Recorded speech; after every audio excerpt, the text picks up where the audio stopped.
നിർമ്മിക്കാൻ സാധിച്ചു.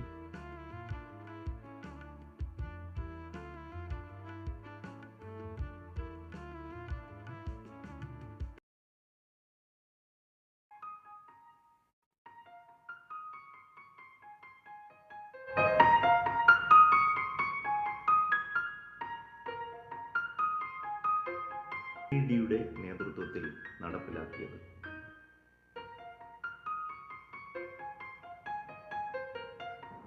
കേരള സാങ്കേതിക വിദ്യാഭ്യാസ ഡയറക്ടറുടെ നിർദ്ദേശം വഴി ഭൂമിയിൽ നിർമ്മിച്ചിരിക്കുന്ന മഴവെള്ള സംഭരണിയിൽ എത്തിക്കുന്നു.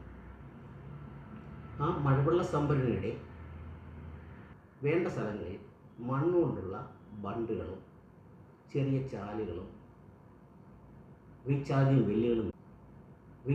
വെല്ലുകളും നിർമ്മിച്ച് ഭൂമി വാട്ടർഷെഡ് മാനേജ്മെന്റ് പ്രോഗ്രാം നടപ്പിലാക്കിയിരിക്കുകയാണ് ഇതിലൂടെ ചെയ്തിരിക്കുന്നത്.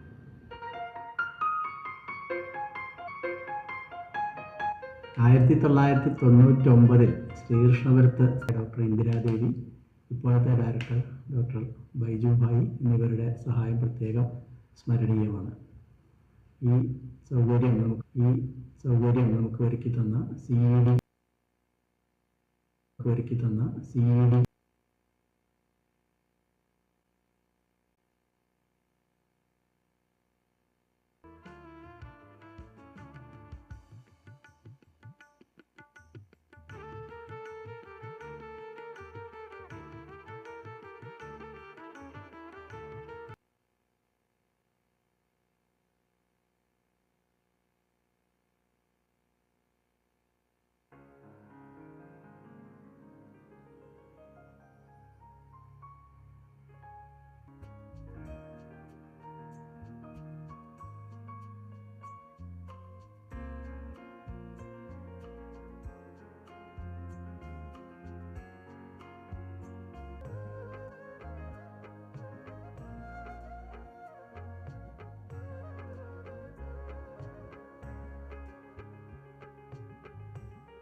Congress 2023. Thank you very much for your solid presence and the support. Kindly note that CED along with GI plastic packaging. So the entire framework on extended producer responsibility, this was launched in 2022 last year. And so today's discussion will be basically to discuss and deliberate how such a model can be implemented in this.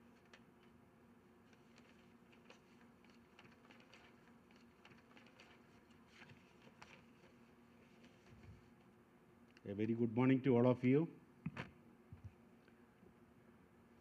See, to a certain extent. So I am not going to those details now because we have experts on that field who will be delivering on the subject. Marine littering. That time also he was here and he had given a very good input on that matter. And we had several rounds of discussion before. In all those discussions, he actively participated in the discussions. I take this opportunity to welcome you, madam, to this session. എല്ലാവർക്കും നമസ്കാരം. And I think only Dr. Rachna is an outsider. Take her area. And take her area. And a child, because I was Food Safety Commissioner, started the so-called Operation Malsya. Pore പോകുന്നുണ്ട് മീനിലെ ഭയങ്കര surgery ചെയ്തിട്ട് എല്ലാ രോഗവും നമുക്കുണ്ടോയെന്ന് 3 kilo എടയും കുറഞ്ഞായിരുന്നു ആ സമയത്ത് കേരളത്തെ എടുത്തു കഴിഞ്ഞാൽ. Because there are so many good things. Because why I am talking about, because this workshops needs a kind of a negative introduction rather than, because there is no point in ഇത് നോക്കിയാൽ waste സംഭവിച്ചെടുത്തോളം. ഒരു study പറയുന്നത്, I think I hope ഇതിന് മുൻപ് പറഞ്ഞിട്ടുണ്ടെന്നാണ് എൻ്റെ ഒരു ഓർമ്മ. എന്നാലും നമ്മൾ കേരള 3 പഞ്ചായത്തും മറ്റേതെങ്കിലും ഒരു സംസ്ഥാനത്തിൽ പോലെ വലിയ അർബണയും ഈക്വേറ്റ് ചെയ്യാൻ പറ്റുന്ന ഒരു അവസ്ഥയാണ്. അതുകൊണ്ടാണ് ഡിപ്പാർട്ട്മെൻറ്റ് പോലും നമ്മളിപ്പോൾ ഇൻ്റഗ്രേറ്റ് ചെയ്തത് അർബൻ റൂറൽ എന്ന് പറയുന്നതിൽ ഒരു അർത്ഥമുള്ളതാണ്. പക്ഷേ എന്നാലും for the sake of calculation, if you take that 93 local bodies, urban local 1000 755 tons per day ഉണ്ടാക്കുന്നുണ്ട്. ഞാനിതെല്ലാം ഈ ഡേറ്റ പറയാൻ റീസൺ എന്തെന്ന് വെച്ചാൽ, നിങ്ങൾ ആർക്കെങ്കിലും തോന്നുന്നുണ്ടോ ഈ 3700 വേണമെങ്കിലും പറയാം അത് ബയോ വേസ്റ്റ് നിലവിലുള്ള നമ്മളുടെ നിയമമുള്ളതല്ല, നിലവിലുള്ള സാഹചര്യം റൂൾസ് അനുസരിച്ച് ഇത് ഉറവിട സംസ്കരണമാണ്, ഉറവിട മാലിന്യ സംസ്കരണമാണ്. വിതിൻ ഹൗസ് നമുക്കത് ചെയ്യണമെന്നുള്ളതാണ്. എന്ന് വെച്ചാൽ ആരും എടുക്കുന്നില്ല, അതാണ് nobody is going to come and take your wet waste from home. ഇതാണ് സ്ഥിതി. ഈ 77% വേസ്റ്റ് അതിൽ തന്നെ ഒരു കണക്കുണ്ട്. എന്ന് വെച്ചാൽ സെഗ്രിഗേറ്റ് ചെയ്ത് വെറ്റ് വേസ്റ്റ് മാറ്റുക, ഡീഗ്രേഡബിൾ ആയിട്ടുള്ളത് മാറ്റുക, പിന്നെ നോൺ ബയോഡിഗ്രേഡബിൾ പറയുന്ന 23% ഉള്ള വേസ്റ്റിലേക്ക് പിന്നെ ബാഗ്, ചെരുപ്പ് ഇങ്ങനെ മാറ്റി, പ്ലാസ്റ്റിക് മാറ്റി, അങ്ങനെ തരംതിരിക്കുക. തരംതിരിച്ചതിന് ശേഷം that Harithakarmasena will come and take you the other waste based on the calendar. And wet waste നമ്മൾ ഉറവിട മാലിന്യ സംസ്കരണം നടത്തുന്നതാണ്. അപ്പോൾ നമ്മൾ റോഡുകളിൽ കാണുന്ന കുറേ മാലിന്യ കൂമ്പാരങ്ങളുണ്ടല്ലോ. ഇതിലെന്തെന്ന് വെച്ചാൽ, ഒന്ന് ഇപ്പോൾ ആൾമോസ്റ്റ് എല്ലാ വീടുകളിലേക്കും ഹരിതകർമ്മസേന മറ്റത് ചെയ്യുന്നുണ്ടെങ്കിൽ പോലും വെറ്റ് വേസ്റ്റ് സംബന്ധിച്ചിടത്തോളം we don't have a proper mechanism to monitor. എന്ത് മെക്കാനിസം ഇല്ലയെന്ന് വെച്ചാൽ, എൻ്റെ വീട്ടിലേക്ക് ഉറവിട മാലിന്യ സംസ്കരണം ചെയ്യണമെന്നുള്ളതാണ് അതിൻ്റെ സ്ഥിതി. എത്ര പേർക്ക് അത് ചെയ്യാനുള്ള അവസ്ഥ ഇല്ലാത്ത ആൾക്കാർ ചിലപ്പോൾ ആരെങ്കിലും ഒരാൾക്ക് മാസം 50 രൂപ കൊടുത്ത് എടുക്കുന്ന ആളായിരിക്കും, കൊടുത്തു വിടും. So what he will do generally is like ഒന്ന് പെന്നി ഫാമിലേക്കോ എവിടേക്കോ കൊണ്ടുപോകും. അൾട്ടിമേറ്റ്ലി ദ എൻറ്റയർ വേസ്റ്റ് നമ്മൾ ജനറേറ്റ് ചെയ്യുന്ന 3755 ടൺസ് എന്ന് പറയുന്ന വേസ്റ്റിലേക്ക് ഒരു ഭൂരിഭാഗം, may be we will take it half of the waste will be ഉറവിടമായിട്ട് തന്നെ സംസ്കരിക്കുന്നുണ്ടെന്ന് വിചാരിച്ചാൽ പോലും ബാലൻസ് ഉള്ള വേസ്റ്റ് എല്ലാം എവിടെയാണ് പോകുന്നത് അപ്പാർട്ട് ഫ്രം കളക്ഷൻ? എന്നുവെച്ചാൽ നമ്മളെ സംബന്ധിച്ചിടത്തോളം നമ്മൾ വിചാരിക്കുന്നത് എന്താണ്? മൈ ഹൗസ് ഇസ് ക്ലീൻ എന്നുവെച്ചാൽ I am segregating my waste. ഹരിതകർമ്മസേനയ്ക്ക് എൻ്റെ ഇത് തരുന്നുണ്ട്, okay, that is going A dry waste. ഈ വെറ്റ് വേസ്റ്റ് ചിലപ്പോൾ ചില ആൾക്കാർ അങ്ങോട്ട് കൊടുക്കുവാണെങ്കിൽ ഞാൻ നീറ്റാണ്, എൻ്റെ വീട് നീറ്റാണ്, എൻ്റെ പരിസരം നീറ്റാണ്, പക്ഷേ നമ്മൾ കൊണ്ടിടുന്നത് അടുത്തവൻ്റെ പറമ്പിലെയാണ്. So ultimately what is happening or was happening in Kerala is like, നമ്മൾ ഉണ്ടാക്കുന്ന വേസ്റ്റ്, ബിക്കോസ് ജനറലി നമ്മൾ പറഞ്ഞ 545 ഗ്രാം നമ്മൾ ഉണ്ടാക്കുന്നുണ്ടെങ്കിൽ this 545 gram has to be converted into some form or the other. എന്ന് വെച്ചാൽ ഒന്ന്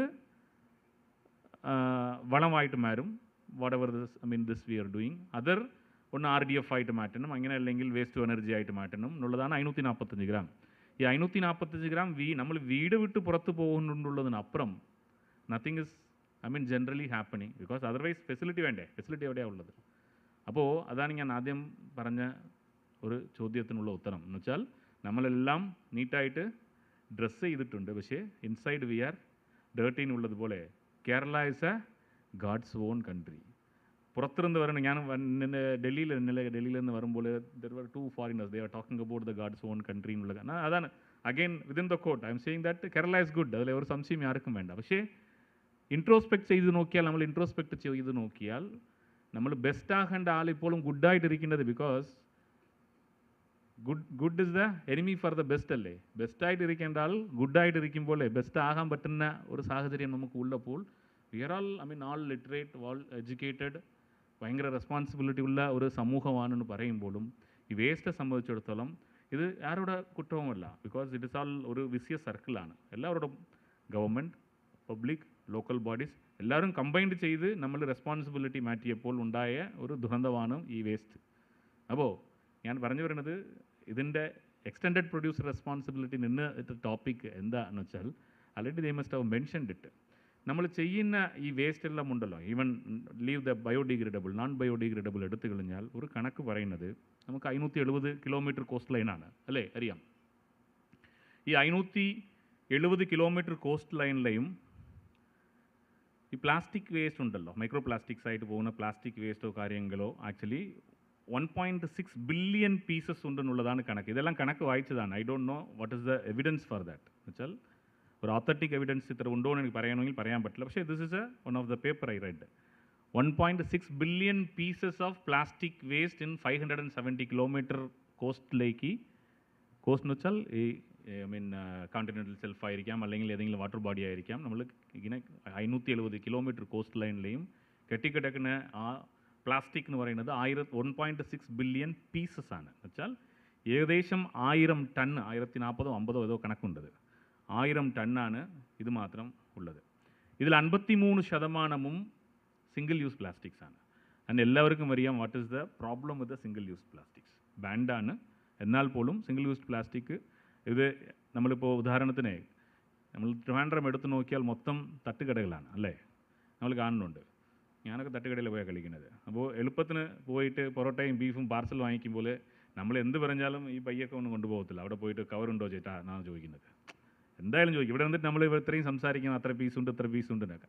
അവസാനം അവിടെ കടയ്ക്ക് പോകുമ്പോൾ അവിടെ പോയിട്ട് കവറുണ്ടോ എന്ന് ചോദിക്കും. അവന് തരും, സാർ ബാൻഡാണ് പക്ഷേ സാറിന് വേണ്ടി ഞാൻ തരാം. നമ്മൾ കൺവീനിയൻ്റ് ആണ്, വാങ്ങിച്ചിട്ട് വരും, അതൊന്നും കുഴപ്പമില്ല. പക്ഷേ വാങ്ങിച്ചിട്ട് വന്നതിന് ശേഷം റെസ്പോൺസിബിലിറ്റി, ബിക്കോസ് പ്രൊഡ്യൂസർ റെസ്പോൺസിബിലിറ്റി ഉള്ള there is A consumer responsibility. വാങ്ങിച്ചിട്ട് വന്ന ഒരാൾ അത് എന്ത് ചെയ്യുന്നുണ്ടെന്നുള്ളത് നമ്മൾ അറിയണ്ടേ. നമ്മൾ എന്ത് ചെയ്യും അത് വാങ്ങിച്ചിട്ട്, ബിക്കോസ് അത് സിമ്പിൾ കവറല്ലേ, പിന്നെ അടുത്ത ഉപയോഗം, അതുകൊണ്ടാണ് സിംഗിൾ യൂസ്. അത് കളഞ്ഞ് അങ്ങോട്ട് ഇതിലേക്ക് ഇടുക എന്നുള്ളത് മാത്രമേ നമ്മൾ ചെയ്യുന്നുണ്ട്.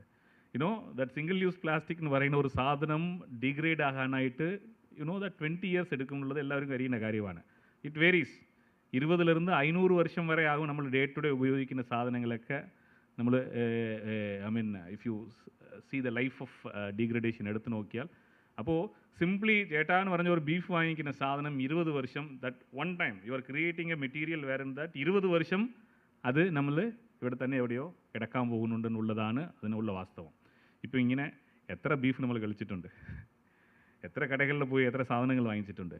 ബിക്കോസ് പണ്ട് എനിക്കിപ്പോഴും ഓർക്കുന്നുണ്ട്, ഞാൻ ചെറുപ്പത്തിലായിരിക്കുമ്പോഴേ, ഇപ്പോൾ പോലെ അല്ലല്ലോ, നമ്മൾ കുറേ എക്കണോമിക്കലി ഭയങ്കര ഡെവലപ്ഡായി. അന്ന് വീട്ടിൽ 2 രൂപയോ 3 രൂപയോ കയ്യിൽ കൊടുത്ത് അന്ന് എന്ത് സാധനം വേണോ അത് വാങ്ങിച്ചിട്ട് വരാൻ പറയും. 100 കടുക് അല്ലെങ്കിൽ 100 പരിപ്പ്, കുറച്ച് ഒരു ബോട്ടിൽ കൊടുക്കും എണ്ണ വാങ്ങിക്കാനായിട്ട്, ഒരു തൂക്ക് ചെടി പോലെ എണ്ണ വാങ്ങിക്കാൻ ഒരു പാത്രം, ഇത് കൊണ്ടുവരാനായിട്ട് ഒരു മഞ്ഞപ്പയ്യ്. ഇതെല്ലാം കൊണ്ടിട്ടാണ് ഒരു കാലത്ത് നമ്മളെല്ലാം പോയത്. പക്ഷേ ഇപ്പോൾ ഭയങ്കര നമ്മളെല്ലാം ഡെവലപ്ഡായി, നല്ല ഷർട്ടൊക്കെ ഇട്ട് ഡെവലപ്പായി. അപ്പോൾ സ്വാഭാവികമായിട്ടും അങ്ങനെ എന്ന് വെച്ചാൽ ഇപ്പോൾ മഞ്ഞപ്പൈ കൊണ്ടുപോകാൻ പറ്റില്ല, എന്തൊരു സ്റ്റേറ്റസ് അഫക്റ്റ് ആവും അല്ലേ. ഈവൻ ആ പൈ കൊണ്ടുപോകാൻ പറ്റില്ല. ഇപ്പോൾ പോകുമ്പോൾ നമുക്ക് ലെതർ ബാഗിലേക്ക്, അതും വളരെ പോളിഷ്ഡ് ലെതർ ബാഗ്, എന്താ ഹൂട്ടണോ എന്തോ ഒരു പേരൊക്കെ ഉണ്ട്. അപ്പോൾ അങ്ങനെ വെച്ചാലാണ് നമ്മൾ പ്രസ്റ്റീജ്, അതിലാണ് പ്രസ്റ്റീജ് ഉള്ളത്. പക്ഷേ അതെല്ലാം ഇതുപോലെയെന്ന് വെച്ചാൽ നമ്മൾ നല്ല ഡ്രസ്സ് ഇട്ടതുപോലെയാണ്. അകത്ത് 100 ദിവസം കുളിക്കാതെ പോലെ ഡ്രസ്സ് ഇട്ടതുപോലെയാണ് ഈ സംഭവങ്ങൾ. ഞാൻ വേണ്ടാനല്ല പറഞ്ഞത്. ഞാൻ പറഞ്ഞു വരുന്നത്, without knowing us, we got addicted to the comfortable life in which that we are not even thinking that we are every day to day ലൈഫിൽ നമ്മൾ ചെയ്യുന്ന സാധനങ്ങൾ നമ്മൾ അടുത്ത തലമുറയ്ക്കും റിവേഴ്സിബിൾ ആൻഡ് ഇറിപ്പയറബിൾ ഡാമേജാണ് ഉണ്ടാക്കുന്നുണ്ടെന്നുള്ളതാണ് ഇതിലുള്ള ഏറ്റവും കാതലായ വിഷയം ഞാൻ പറയാൻ വന്നത്.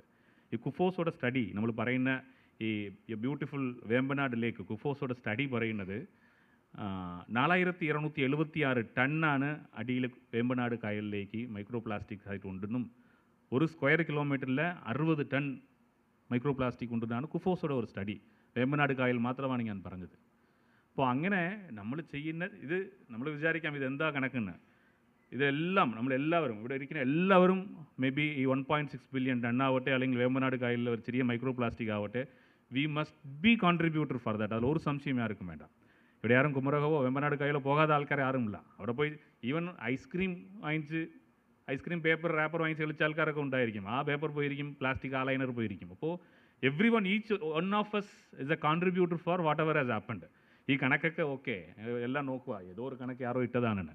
ഇതെല്ലാം including us that every one has contributed. Actually ഉറപ്പായിട്ട് നമ്മളെല്ലാവരും കോൺട്രിബ്യൂട്ട് ചെയ്തിരിക്കുന്നുള്ളതിൽ യാതൊരു സംശയവും ആർക്കും വേണ്ട. അപ്പോൾ ഞാൻ പറഞ്ഞു വന്നതിൻ്റെ ചുരുക്കം എന്ന് പറയുന്നത്, when we go to the producer responsibility, of course we have a rule. നമുക്ക് കുറേ റൂൾസ് വന്നിട്ടുണ്ട്. എന്താണ് പ്രൊഡ്യൂസേഴ്സ് ചെയ്യണം, എന്താണ് ഇമ്പോർട്ടേഴ്സ് ചെയ്യണം, എന്താണ് ബിസിനസ് ഓർഗനൈസേഴ്സ് ചെയ്യണം എന്നുള്ള കാര്യങ്ങളൊക്കെ പറഞ്ഞിട്ടുണ്ട്. അപ്പോൾ mostly message to all who are sitting here, producer responsibility നമ്മൾ കൊണ്ടുവരുന്നത് എളുപ്പമെന്നല്ല പറയുന്നത്, is possible. Because there is a set of rules. ഇങ്ങനെ ചെയ്യണമെന്നുള്ളതും അത് നമ്മൾ നടപ്പിലാക്കാനും ഇംപ്ലിമെൻറ്റ് ചെയ്യാനായിട്ടും നമ്മളെ കൊണ്ട് സാധിച്ചാൽ, ഇപ്പോൾ ഇന്ന് കേരളത്തെ സംബന്ധിച്ചിടത്തോളം I M not seeing that much of that EPR is existing. എന്നുവെച്ചാൽ കവറേജ് വളരെ കുറവാണ്. അതാണ് നമ്മൾ എപ്പോഴും ചിന്തിക്കേണ്ടത്. ഞാൻ ചിന്തിക്കുന്നത് ഇങ്ങനെയാണ്, രാവിലെ എഴുന്നേറ്റ് ഞാൻ ചെയ്യുന്നത് എന്താണ്, ഈ പ്രൊഡ്യൂസർ റെസ്പോൺസിബിലിറ്റി ഞാൻ വരുന്നതിന് മുൻപ് ആലോചിച്ചപ്പോഴേ എന്തൊക്കെയായിരിക്കും. ഇപ്പോൾ രാവിലെ ഓക്കെ മിൽമ കവർ വാങ്ങിക്കുന്നുണ്ട്, അത് പോകുന്നുണ്ട്, somewhere it is going. Milma cover വാങ്ങിക്കുന്നുണ്ട്. പിന്നെ ചിലപ്പോൾ തൈര് വാങ്ങിക്കും, മറ്റേതെന്തെങ്കിലും വാങ്ങിക്കും. കുറേ സാധനങ്ങൾ ഇപ്പോൾ നമ്മൾ ഒരു മാൾ പോകുന്നുണ്ട് അല്ലെങ്കിൽ എവിടെയും കടയ്ക്ക് പോകുന്നുണ്ട്, അവർ കുറേ സാധനങ്ങൾ തരും. പാക്ഡ് പ്രോഡക്റ്റായിട്ട് വരുന്ന സാധനങ്ങളൊക്കെ ഉണ്ടായിരിക്കും.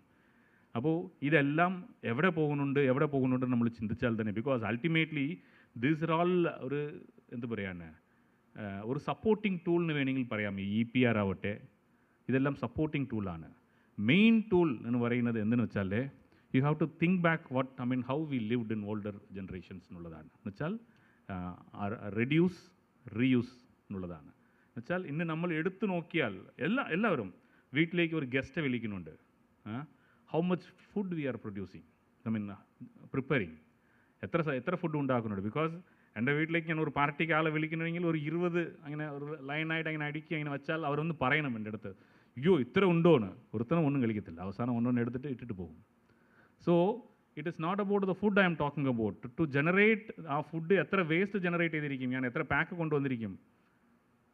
ഒരു കോക്ക് വാങ്ങിച്ചാൽ ഒരു കോക്കോടെ ക്യാപ്പ് ഡീഗ്രേഡ് ആകാനായിട്ട് I read it was 400 years it takes. അപ്പോൾ ഈ പ്രൊഡ്യൂസർ റെസ്പോൺസിബിലിറ്റിക്കാളും വളരെ അത്യാവശ്യം കൺസ്യൂമർ റെസ്പോൺസിബിലിറ്റിയാണ്. അത് നോബഡി ക്യാൻ ക്വസ്റ്റ്യൻ. നമ്മൾ വേണമെങ്കിൽ ബാൻ ചെയ്യാം, പ്ലാസ്റ്റിക് ബാൻ ചെയ്യാം. Still we eat beef and still we take plastics. അപ്പോൾ ഈ പ്രൊഡ്യൂസർ റെസ്പോൺസിബിലിറ്റിയുടെ ഇന്നത്തെ യോഗത്തിൽ of course it is to be implemented. Because ഇത് ഇംപ്ലിമെൻറ്റ് ചെയ്യുമ്പോഴും ഇറ്റ് ഇസ് ഓൺലി വൺ ഹാൻഡാണ്. 2 കൈകൾ ചേർന്നാൽ മാത്രമാണ് ശബ്ദം വരും എന്നുള്ളത് പോലെയാണ്. It is only half of it. The other half is us. That consumer responsibility also to be seriously undertaken along with the producer responsibility. അപ്പോൾ എന്തായാലും പ്രൊഡ്യൂസർ റെസ്പോൺസിബിലിറ്റി സംസാരിക്കാനായിട്ട് കുറേ ആൾക്കാരുണ്ട്, എക്സ്പേർട്സ് ഉണ്ട്. I M not neither expert nor അതിനെക്കുറിച്ച് വലുതായിട്ട് എനിക്ക് അറിയാതെ കൊണ്ടാണ് ഞാൻ കൺസ്യൂമർ റെസ്പോൺസിബിലിറ്റിയെക്കുറിച്ച് സംസാരിച്ചത്. ലെറ്റസ് ഓൾ, ബിക്കോസ് ഇത് ഒരു വർക്ക്ഷോപ്പിന് ഇതുപോലെ ഇഷ്ടംപോലെ വർക്ക്ഷോപ്പിന് ഞാൻ അറ്റൻഡ് ചെയ്തിട്ടുണ്ട്, സംസാരിച്ചിട്ടുണ്ട്, പോയിട്ടുണ്ട്. അൺലെസ് ആൻഡ് അൺടിൽ ഞാൻ ഇവിടെ നിന്ന് പുറത്ത് പോകുമ്പോഴേ എന്തെങ്കിലും ഒരു ശീലം ഞാൻ വന്നതുകൊണ്ട് എന്തെങ്കിലും ഒരു ശീലം ഇതിൽ നിന്ന് ഞാൻ മാറ്റാൻ കഴിഞ്ഞില്ലെങ്കിൽ അവസാനം എന്തായിരിക്കും, 3 ദിവസം ഇരുന്ന് ഇവിടെ ചായ വട ഭക്ഷണം എല്ലാം കളിച്ചിട്ട് ഞങ്ങൾ മീറ്റിംഗ് നടത്തുന്നത് പോലെയായിരിക്കും. ചായ കുടിക്കുക, പിരിയുക. Unless and until you take എന്തെങ്കിലും ഒരു ഗുണം വേണ്ടേ 3 ദിവസം സ്പെൻഡ് ചെയ്തിരുന്നത്. കുറച്ച് ആൾക്കാർ പറയും ഒരു ഗുണമെന്ന് പറയുന്നത് ആഫീസ് പ്രശ്നങ്ങളൊക്കെ ഇല്ലാതെ നിർമ്മതിയായിട്ട് ഇവിടെ ഇരിക്കുക എന്നുള്ളതാണ്. ആ ഗുണം കിട്ടി ഞങ്ങൾക്ക്. അപ്പോൾ I am requesting all of you sitting here, when you go out, ഇത് ആരും മോണിറ്റർ ചെയ്യാൻ പറ്റില്ല. Unless and until a small change, not necessarily big ഞാൻ അതാണുള്ളതല്ല, a small change. For example ഇത് ആരും പറഞ്ഞോ പഠിപ്പിച്ചോ കൊടുക്കേണ്ടതല്ല. അപ്പോൾ നമ്മളിങ്ങനെ ഫ്ലവർ വെച്ച് ഫ്ലവറിന് താഴെ അത് കുത്തിയിരിക്കുന്ന സാധനമുണ്ടല്ലോ, നമ്മൾ വയ്ക്കാൻ പാടില്ല, നമ്മൾ തീരുമാനിക്കണം. പുറത്ത് പോകുന്നുണ്ട്, നാളെ തട്ടുകടയിൽ പോയി ബീഫ് വാങ്ങിക്കുമ്പോൾ ഞാൻ പറയുന്നത് ഓർമ്മ വരണം, എനിക്ക് വേണ്ടാണ്. Why can't we carry? പറയുന്നതൊക്കെ എളുപ്പമാണ്, പക്ഷേ ഞാൻ പറഞ്ഞു വരുന്നത് ഇത് ചെയ്യണമെന്ന് ആരുടെ ഞാൻ പറയത്തില്ല. When we go out after 3 days of workshop, ഇന്ന് മാത്രമല്ല ഏത് ഒരു സംഭവം നമ്മൾ ചെയ്യുമ്പോൾ unless and until we change our self, മാറ്റമല്ലേ വലിയ കാര്യം. നമ്മളെ മാറ്റാതെ ആരെയും മാറ്റാൻ സാധിക്കത്തില്ല എന്നുള്ളതാണ്. അപ്പോൾ when you go outside how you can contribute for, അതായിരിക്കും ഏറ്റവും വലിയ റെസ്പോൺസിബിലിറ്റി എന്നുള്ളത് പറഞ്ഞുകൊണ്ട് ഞാൻ എല്ലാവർക്കും ആശംസകൾ അർപ്പിച്ചുകൊണ്ട് നിർത്തുന്നു. നന്ദി, നമസ്കാരം.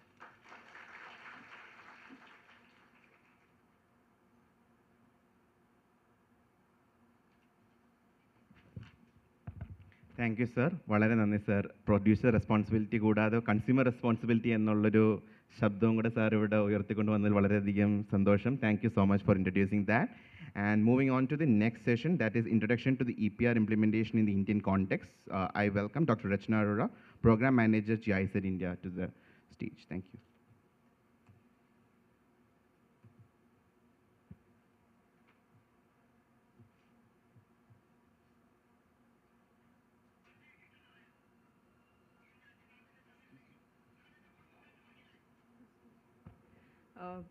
Thank you, sir, and thanks for. Yeah, I have a presentation, but it's here, so you can see it here.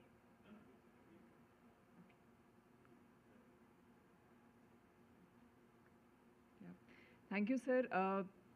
I can't understand Malayalam, but I could see the energy and I think the words were so encouraging, And thanks to Binsi ma'am for translating, so I could understand it's all about the one half being EPR, extended producer responsibility, but the most important crucial part is the consumer responsibility as well. So thanks for such a interesting opening remarks.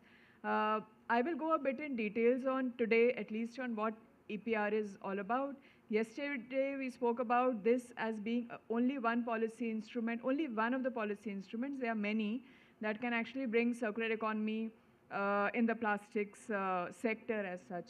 So extended producer responsibility, sir just touched about, he's Thomas Lindquist. He's a professor from Lund University, and we have had several discussions with him. I work with a lot of his students. And he, in 2010, actually coined the term EPR, Extended Producer Responsibility. And as you would see, it's very clear.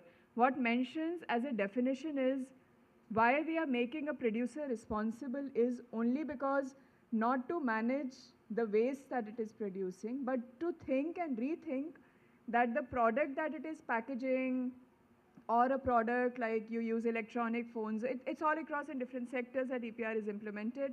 Just it is important for a producer to understand that it is not, the product that is coming in the market would have an environmental implication both in its manufacturing, in its usage, and also in the end of life.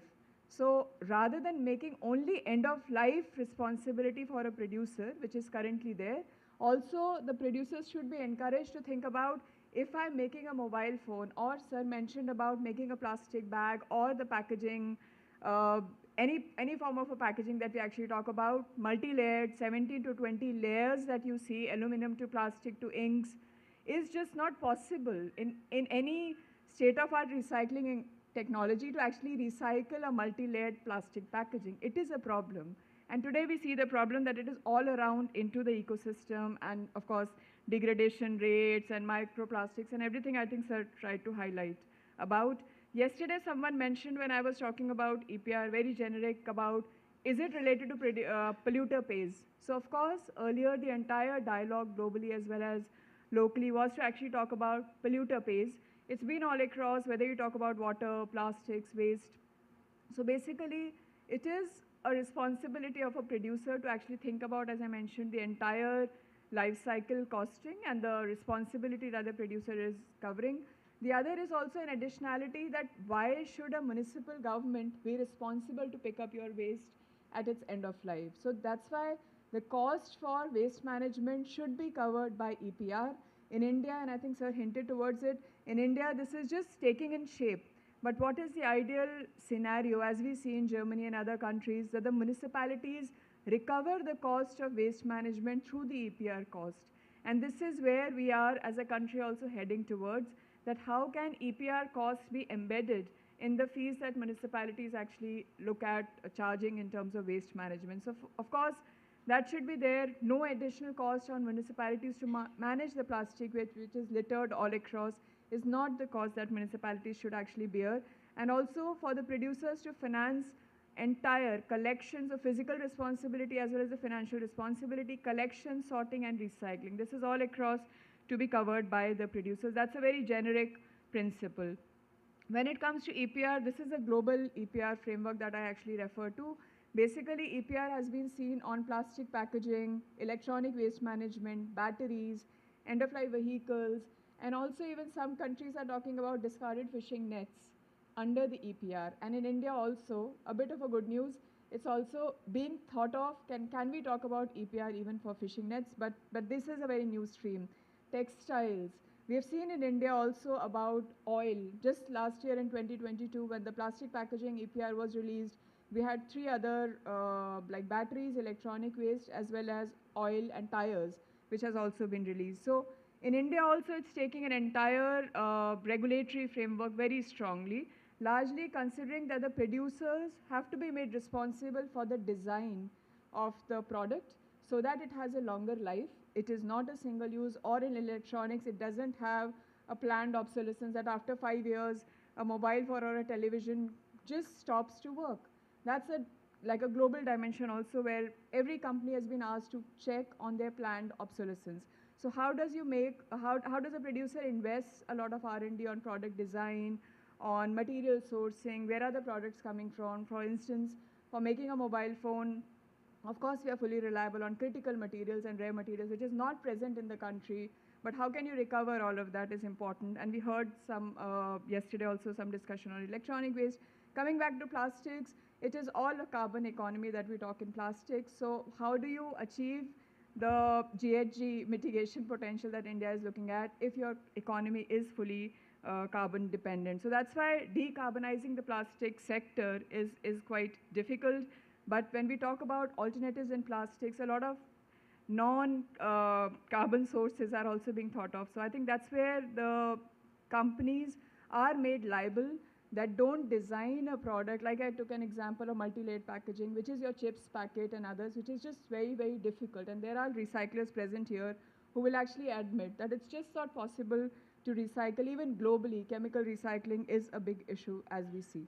In terms of the EPR timeline, I also touched upon it yesterday. The entire discussion started in 2016 when the plastic waste management regulation came forward with a mention of EPR, which started to enact in 2017. There was, like, in terms of managing the EPR, you need agencies, you need organizations who work on behalf of the brand owners, who work on behalf of the producers. So that's why CPCB, Central Pollution Control Board, actually started to empanel the producer responsible organizations, and we'll just touch on what PROs are all about. Moving forward, they realized a lot of leakages in the system and things had to change. So that's how collection and the cost or the PRO dependency was actually taken. So it was withdrawn, and there are no PROs who are officially registered right now under the given plastic waste rules or the EPR notification. Coming to the last, I think 2022, that's where the notification of EPR was undertaken with the plastic amendment rules. And also what you see is, and I think again questions were there on this also, bottle-to-bottle recycling was actually allowed. And I actually yesterday saw the first PepsiCo bottle, I saw it on my LinkedIn, the first PepsiCo bottle actually bottle recycling with a full disclosure. They have actually mentioned that now this bottle is made from the recycled plastics. We don't know, but at least SSI certification would be there for these bottle recycling as well. So the benefit of the EPR system, just a summary, the producer to a consumer, the entire supply chain that we actually talk about, emphasizes on closing the loop, circular economy approach. So in terms of paying the cost by a producer on collection, sorting, recycling is to be considered. So that's why what is our role is to actually encourage more and more segregation at home, segregation at source, and looking at how the recycling materials that we talk about, even if you give it to the Harit Karna Sena, the volumes will enhance and the efficiencies will enhance if your source is segregated. And even in plastics, you can actually segregate to 17 to 20 categories of waste, which is where the benefit to the informal sector workers would actually enhance and increase. So that's one part, which is end of life on recycling. But the other is how do you incentivize design for shifting the responsibility to the producer as well is quite crucial. So largely just again summarizing, the impact on the EPR systems is all across environmental, economic, social, as well as behavioral as well. So in terms of economic, to a producer, it is of course a financial responsibility, which means it's much more. So imagine Unilever's or Britannia's or Nestle would actually have never thought that today they will actually have to incur this cost of they're only responsible for providing you a good quality food or a packaging or a juice or whatever. They were not responsible to look at all the Tetra packs, all the multi-layer plastic packaging going back and financing for that. But now it is a financial resource, but how do they benefit? How do municipality benefits? As I mentioned, burdening the cost which the municipality was incurring is reduced, at least for the municipalities. And of course, the funding of different stakeholders can actually take shape into taking this forward. In terms of the environmental responsibility, this I think is very well there. I mentioned about how GHG reductions, if you actually segregate your waste better, circular economy is enhanced by EPR systems as well. And largely, if the producers are thinking on minimizing waste, on reducing, yesterday we mentioned about unnecessary packaging. No? Many times, I think if I'm buying a toothpaste, Of course, the toothpaste has to be packaged, but maybe the extra plastic cover or cardboard or something is actually not required, because nothing will happen to a toothpaste if it's not packed. So just that thinking, and like I was with one of the, I will not mention the name of the company, but one of the leading textile owning agency, and they actually mentioned to sell one single shirt, they actually utilize 17 packaging materials just to pack one single shirt. Forget about the textile impact that a shirt makes. Just to package that and sell that one shirt that you go and buy in the supermarkets is actually 17 packaging materials. And they are now investing a lot that how can they actually reduce from the 17 when they come to 10, they actually put it under their ESG reporting as well. So I think that's where EPR actually brings a lot of emphasis back to the producers to rethink and rethink. Social is of course huge, and especially in context of India, it's very well relevant here to actually talk about how do you still have a formal system under the EPR, but don't leave the sector which is contributing extensively, which is the informal sector. So enhancing jobs, enhancing opportunities for them to be formalized and working there. And we have, and Kerala is a fantastic example, at least for this. We also have Swatch and KP, like in Maharashtra. So several cities which actually take a lot of integration of these workers with social and environmental norms that are met as well. Yeah, and I think now is a bit of a details of what current regulation on EPR actually talks about. So currently there are two major entities with the current notification of EPR, which is the the producers, importers and brand owners, PBOs as we call, and plastic waste processors. My colleagues Karthik and Vivek will go a lot into these details. I'm just giving very broad ideas. So producers of plastic packaging are the companies who are actually putting the plastic packaging and selling it off even to the brand owners or to the importers. So basically, just a simple example, Varun Beverage Limited, who works on behalf of PepsiCo, for instance. So PepsiCo is a brand, but the company who's actually producing is Varun Beverage, and similarly Huhtamaki India as well. Importers are those companies who are actually importing plastic packaging. So even if you have Johnson & Johnson, Samsung, Nokia, all of these would actually be importers because their products are actually packaged into the different packaging materials. Brand owners are, as I mentioned, ITC, Tata Consumer Group, and yeah, all of those, Nestle, who are currently responsible largely for the EPR implementation. Supermarkets, retail chains are mentioned about Milma. All of these are the brand owners who have to actually register. And currently the legislation actually exempts the micro, small and medium enterprises, MSMEs. So currently they are exempted of the EPR norm. Plastic waste processors are largely the end-of-life recycling as well as waste to energy, waste to oil or waste to road and tower making, and industrial composting. So 4 categories currently CPCB has permitted, and there are registrations on this. In terms of categories of plastics which are covered on EPR, so rigid plastic packaging, which is largely HDP, the Harpic bottles, shampoo bottles that we actually talk about. Flexible is single or multi-layered packaging, which is different kinds of plastics as we see. Multi-layered is the one which is most littered and most difficult because no one looks at collecting it, and that's the lowest value as we see. Compostable plastics is a new category, and here again we had a small discussion also yesterday. There is a lot of challenge when it comes to compostable plastics, and even Axel from BMUV, the German government, also mentioned very clearly compostable plastics is also a global problem. You have companies who actually mention this product is compostable, but it just is very difficult to certify a product as compostable. So this currently is with the CPCB and all the products, if they see like passes the test quality criteria, only then it is certified as compostable. This is crucial. CPCB, the entire, and I think I mentioned also again yesterday, the major change in the EPR legislation from 2022 and in all the forthcoming e-waste batteries, they're actually looking at making a digital compliance.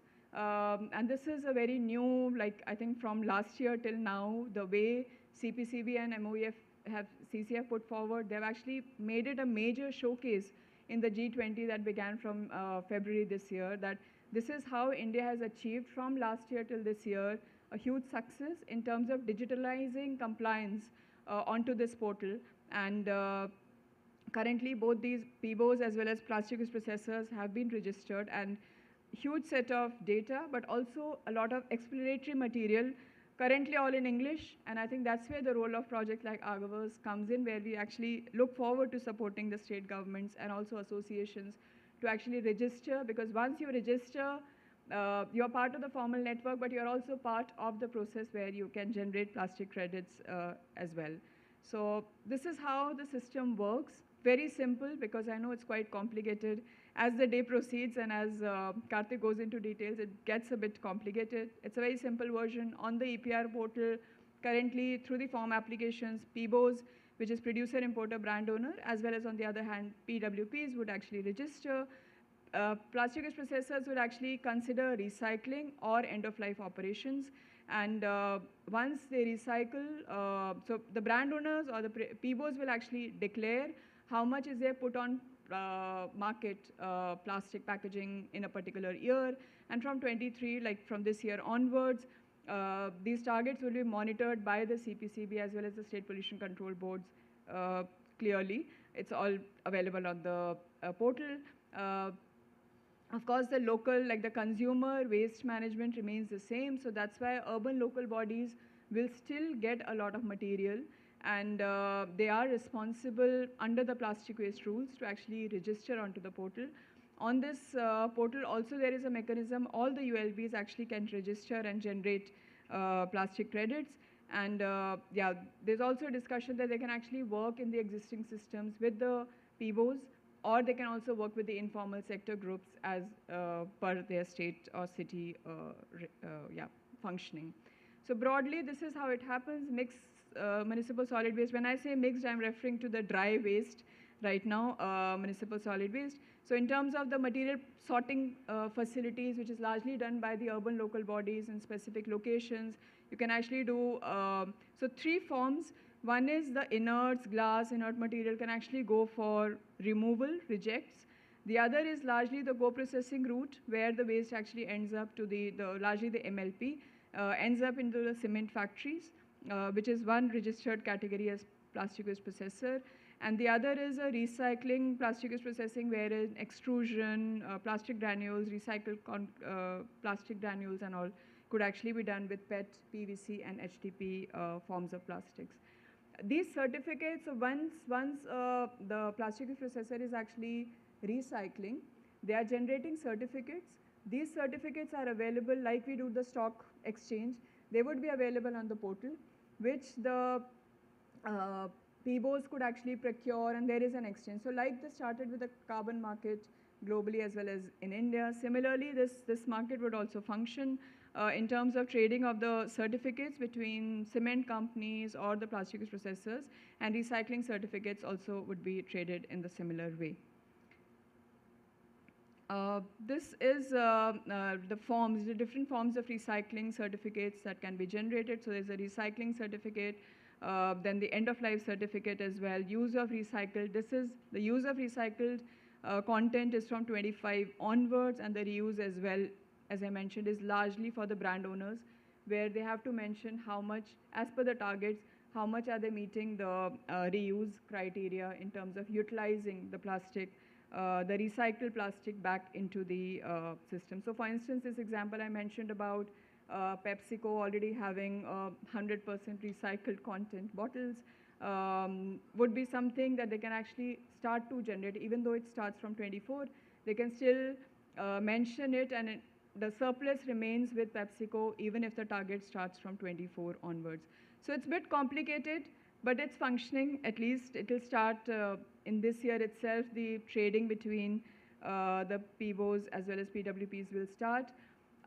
Which is also one point quite crucial is when everything was all physical, like the SPCBs and the CPCB officials would actually visit, it was a lot of paperwork. Here everything is digitalized, but what is the most crucial part is how each and every plastic waste processor who has been registered is to be verified.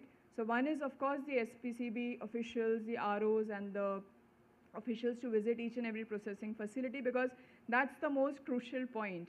Whether the processing is happening or is it getting leaked into the ecosystem back and back, because it's all paper announcements. So how does a official verify that the processing of this waste is actually happening? So that's the most crucial part, and that's where very stringent implementation has to happen. Currently, this is the data I mentioned even yesterday. It's from 4th of July. Dynamic, maybe it's changed. I have not updated this slide as of now. In the 4 categories, as you see, the category 1, rigid plastic, it's so 3 million tons per annum of plastics is what we are talking about onto this portal.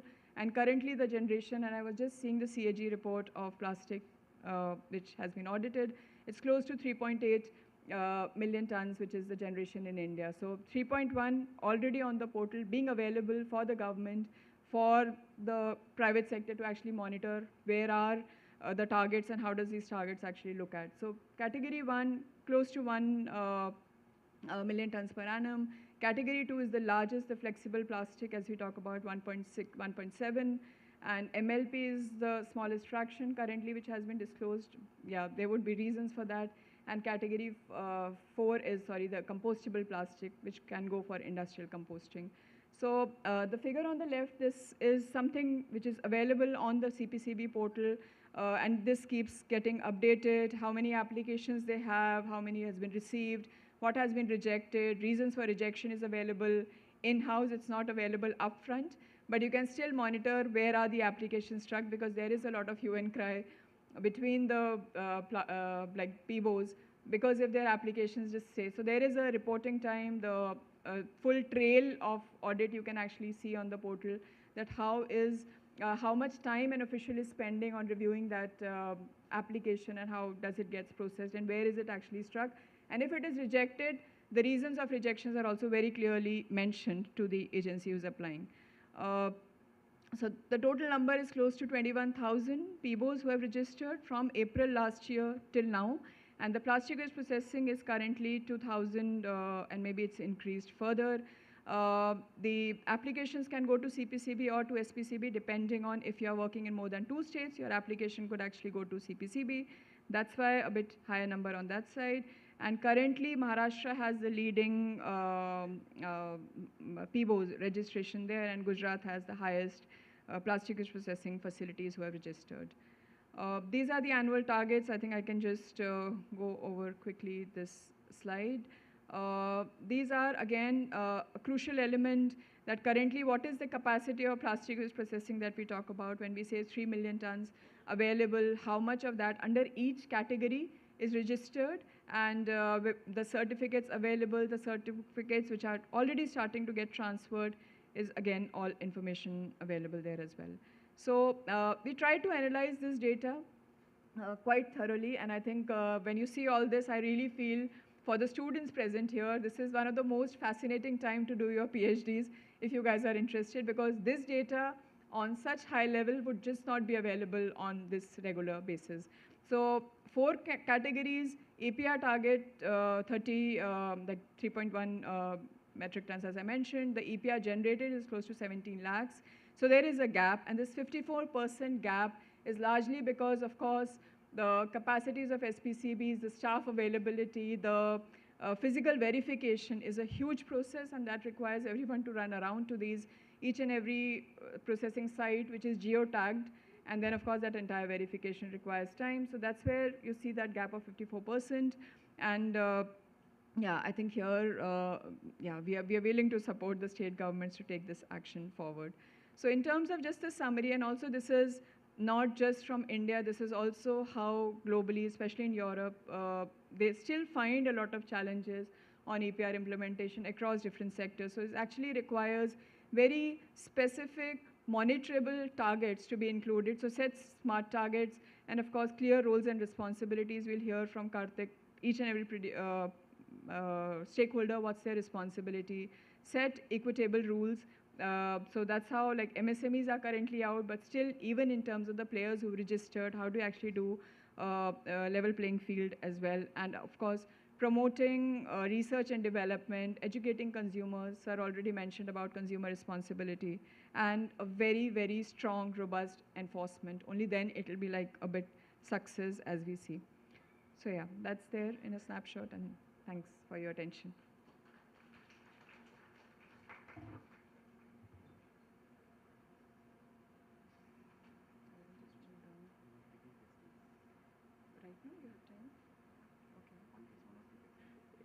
If you have just very quick 1 or 2 questions, Vivek still allows me for questions. Just 1 or 2 questions, if any, briefly. Yes.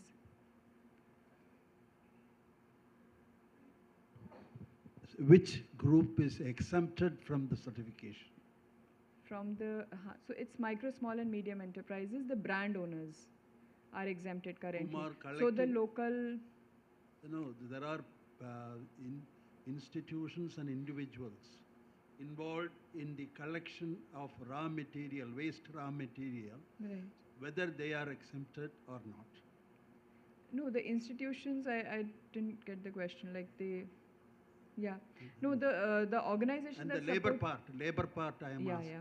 So that's why the role of ULB is very crucial, and they need to register, because if locally, suppose you have the workers here who work on a door-to-door basis, so the ULB can register. Each and every group registering is currently not that is allowed, but the ULB can register on their behalf, and the waste collection as it was operating is there, but the information is to be disclosed by the ULB of how much per ton waste is getting generated and where is it going, the MRFs, the RRRs, which are getting set up here. So that's not... The next question is since 2022, how far is the progress of certification and this monitoring? Right. So it started from 2022, and in 1 year, I think, as I mentioned, only the registered companies is what is available. So there would be many more applications that is there, and that's why on a daily basis they keep updating the numbers. And the recycling is something which requires the officials to visit, verify and endorse. That's one. What the other thing the CPCB also has to mandate is a third-party audit. That is mandatory. Without that, it will not function. So that's already embedded in the system, and Karthik will talk about it. There is a full module of how third-party audits will happen. Yeah. Thank you. Thank you. Thank you. Thanks for your attention. Thanks, Rachna, and thanks everyone for this session. So we will have a detailed discussion in the upcoming couple of sessions on what is the role of ULB, what is the role of producers, importers of brand owners, recyclers, etc. So we will be breaking for a tea now. So before that, I would request our chief dignitaries to receive a talk and a memento from the organizers. Thank you, Rajamanikanda. And please, let's disperse for tea, and we will assemble in this hall in another 15 minutes. Thank you.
I request everybody to come back to the conference room for the next session. I repeat, I request everybody to come back to the conference room for the next session.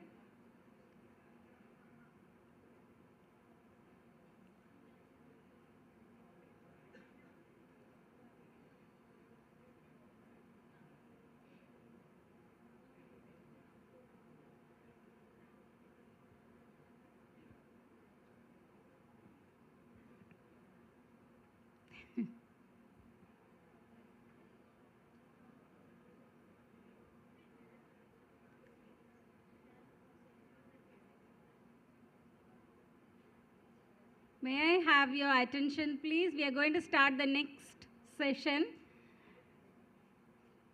Please come to the conference room.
Requesting everyone to get seated inside.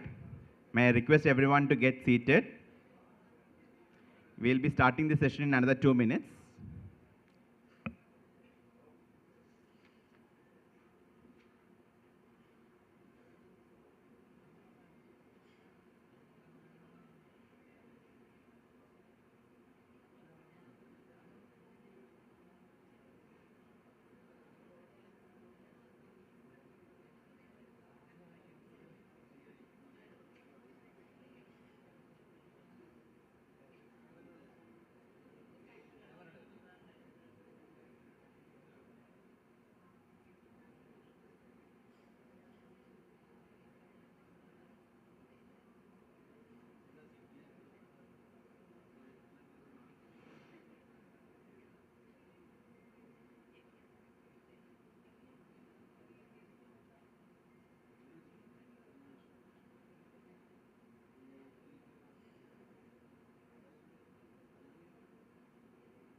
Good afternoon, everyone. We are running a bit short of time, so may I request now Mr. Karthik Kapoor to be discussing on decoding EPR for plastic packaging and role of various stakeholders.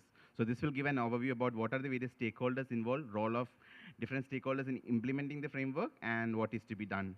And after that, we will be going into a workshop model where we'll be discussing on ULB's model for benefiting from EPR. Over to you, Karthik.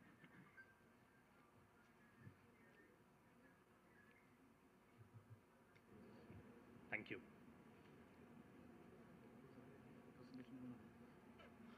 This one. Second. No. This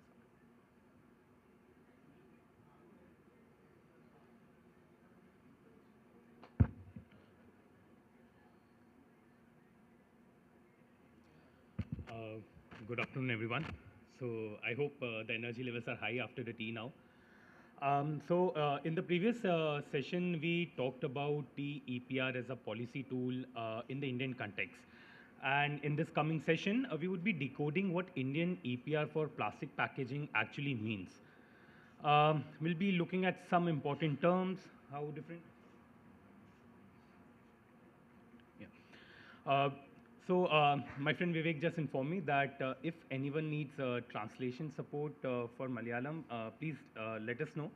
So maybe for those particular slides, Vivek can come in and translate it because I would be speaking in English. I'm not good with Malayalam here. So yeah, if there is a request like that, just let us know. We could come up with that modality too here. And if not, then I'll just continue with the presentation. And at any point you feel that there is a thing or a concept that needs a little more clarity or understanding, we can switch to local language, particularly at that slide itself then. So in next 20 minutes, I would be giving you the overview on decoding this EPR policy for plastic packaging in India. We'll be talking about who these PIBOs are, who are these PWPs, and what type of trading is happening of the certificates, and how are we ensuring that the system is very robust and actually it's bringing some positive impact for recycling here.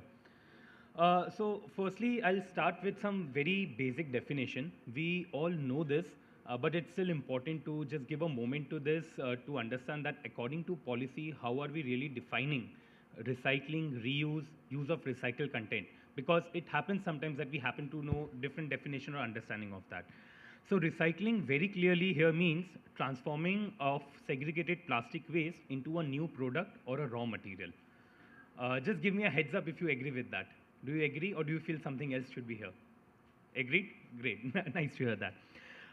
So reuse, according to the definition that is set forward in the policy, means using the object without changing its type for same purpose or some other purpose. Use of recycled content, which will be the term we'll be using a lot, basically means that we are replacing the virgin material with the recycled material.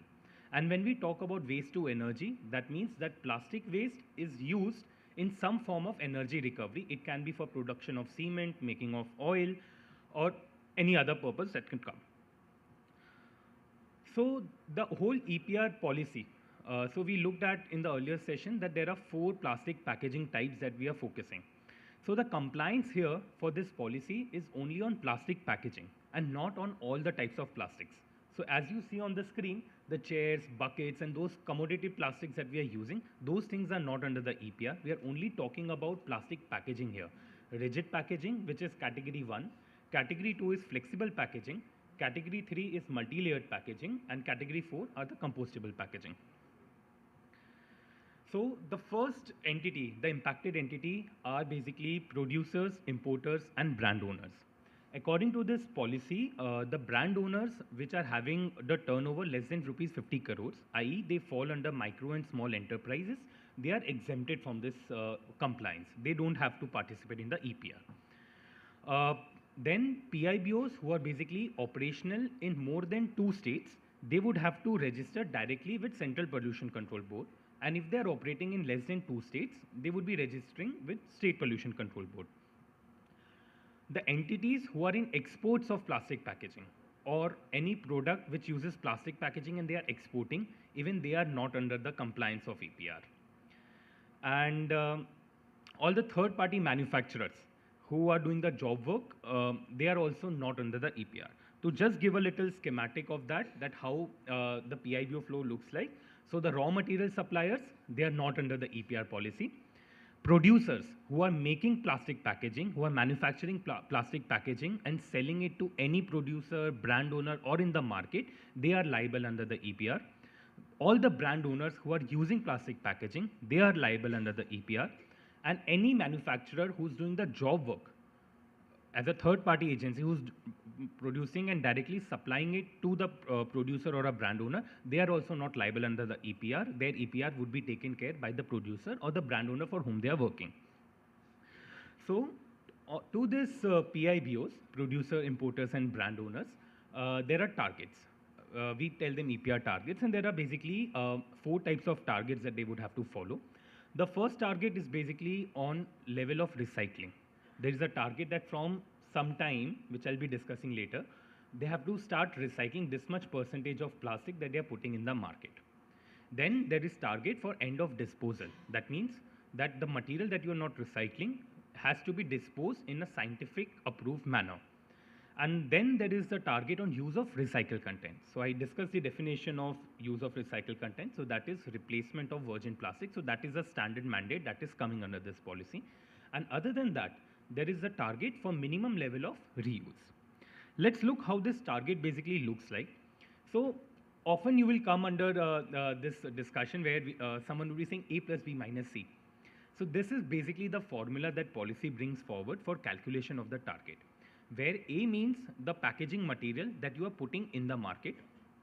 B means the packaging material which is generated during the production. It's a pre-consumer waste.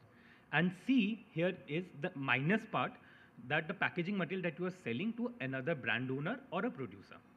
So as it happens in GST, that I pay the GST, but then I forward it, and then the net balance is what I have to pay. So same process is adopted here, where the packaging material that I'm selling to another producer or a brand owner, then it's their responsibility, and that would get debit from my account. So my responsibility would be only for the packaging material that is going to the market finally from my end.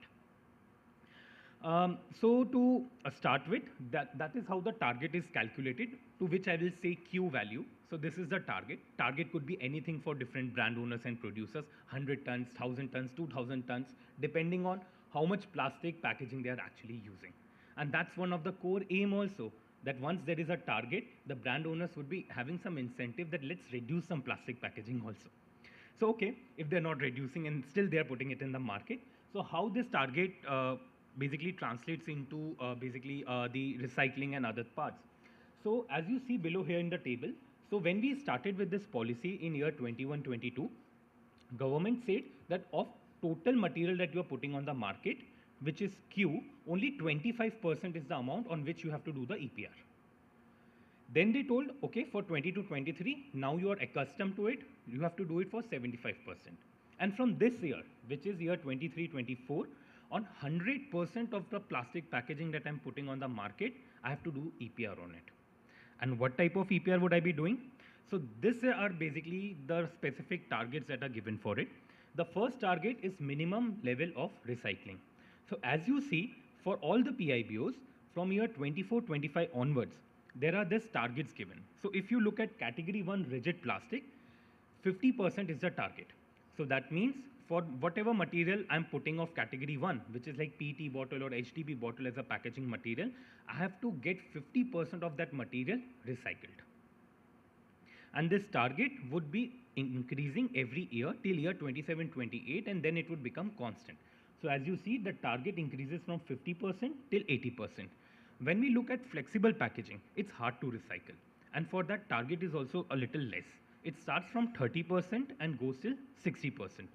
And same for MLPs also, that it starts from 30% and goes till 60%. When we look at compostable plastics, it starts from 50% and goes to 80%. So this is recycling target. Now, whatever is not coming under recycling, that amount is something which I would have to get it disposed in a proper way.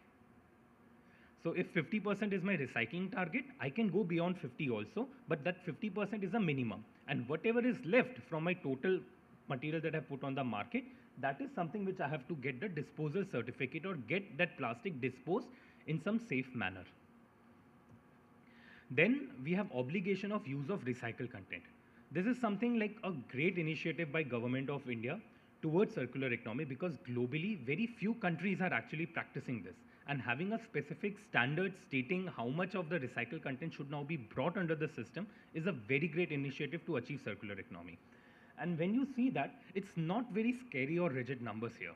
So category 1 plastic like HDPE, PT, which are highly recyclable. There are a lot of facilities which are making the dana to dana, as we say, or are making again that raw material out of it. For that, the use of recycled content target is given 30% from next year, and it will be going till 60%. And when we look at flexible packaging, which is hard to use as a recycled material again, for that the target value is also low, which goes from 10% and increases till 20% only. And same for multi-layered packaging, which are again much harder to use as a recycled content. The target are set from 5% to 10% only. This is basically to give a push to the industry that let's bring some innovation to now start using it as a recycled content, yet they are not that stringent value to disrupt the whole system. And then for brand owners, we have this reuse targets also, which is that for the packaging which are greater than 1 liter or 5 liter, there will be certain percentage of material that you have to reuse. So for 1 liter, the reuse target starts from 10% till 25%. And for 5 liter, it starts from 70%. So this 5 liter packaging are the big packagings, and it's easy to reuse them. And that's why with that logic and that understanding, these targets are set forward really high till 85% in its maturity stage. So for a brand owner, for every PIBO, the target cycle remains same, but this reuse can only be generated and is only applicable to the brand owner. And that's why when we do the calculation A plus B, we don't subtract C value, which is selling to another producer, but we subtract the reuse target that is there for the brand owner from that overall target. So this is how the targets are set forward, bringing a compliance for PIBOs. If you are working in India, if you are operating in India, you have to register on CPCB portal, and these are the targets that you would have to now start following for better management of plastic waste. And if you don't do that, government has very explicitly mentioned that we can cancel your working license there. So it's Article 6.2 under the EPR policy, which states that, which sooner or later would come into the enforcement, and that's why it's important to start understanding that how this compliance can be met and how to really frame the system forward. So when we look at the obligations of PIBOs, number one, they would have to register at the EPR portals, the CPCB portal, the green one that we saw in the last presentation. They would have to every year submit an action plan that how they are achieving their targets. And then they would have to fulfill the obligations that are given on them. So we talked about 4 types of targets that are given to each PIBO, and they have to fulfill that obligation. And then they also have to provide the certificates of that obligation, that how we have fulfilled. And this PIBOs can engage with multiple entities on their own to fulfill the targets, but the prime responsibility lies on their own. And this brings to one of the important questions, that how PIBO now, who is having a target, will fulfill this obligation. So let's hold this for a moment, because this is one piece of the EPR that we have decoded, which is producer, importers, and brand owners. Let's try to understand what is on the other side with the PWPs, and then try to connect both, that how this target fulfillment would happen. So plastic waste processors. So I explained you the process, recycling, end of disposal as per the definition. So plastic waste processor basically is a term that policy is putting forward for collectively recyclers and all the entities that are taking end of life management of plastic waste in like co-processing, waste to oil, waste to energy, or industrial composting. So the waste plastic is then procured and taken to these facilities, which are PWPs, and these PWPs are the ones who would be generating the EPR certificates. Now, who are these PWPs? So these are the listed entities who are eligible to become a PWP. First one, recycling facilities for category 1, 2, and 3, who are either making pellets out of the plastic or making some product out of the plastic. Then industrial composting for compostable plastics, and then we have cement kilns, waste to energy, plastic to oil, and road construction for end of disposal. So in and all, this as a total matrix becomes total 12 options by which plastic would be either recycled or disposed.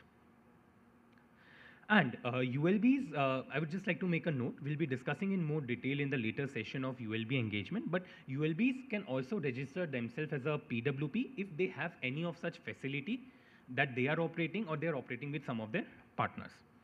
Any question at this point on PWPs? Okay, if not, I'll keep it for later.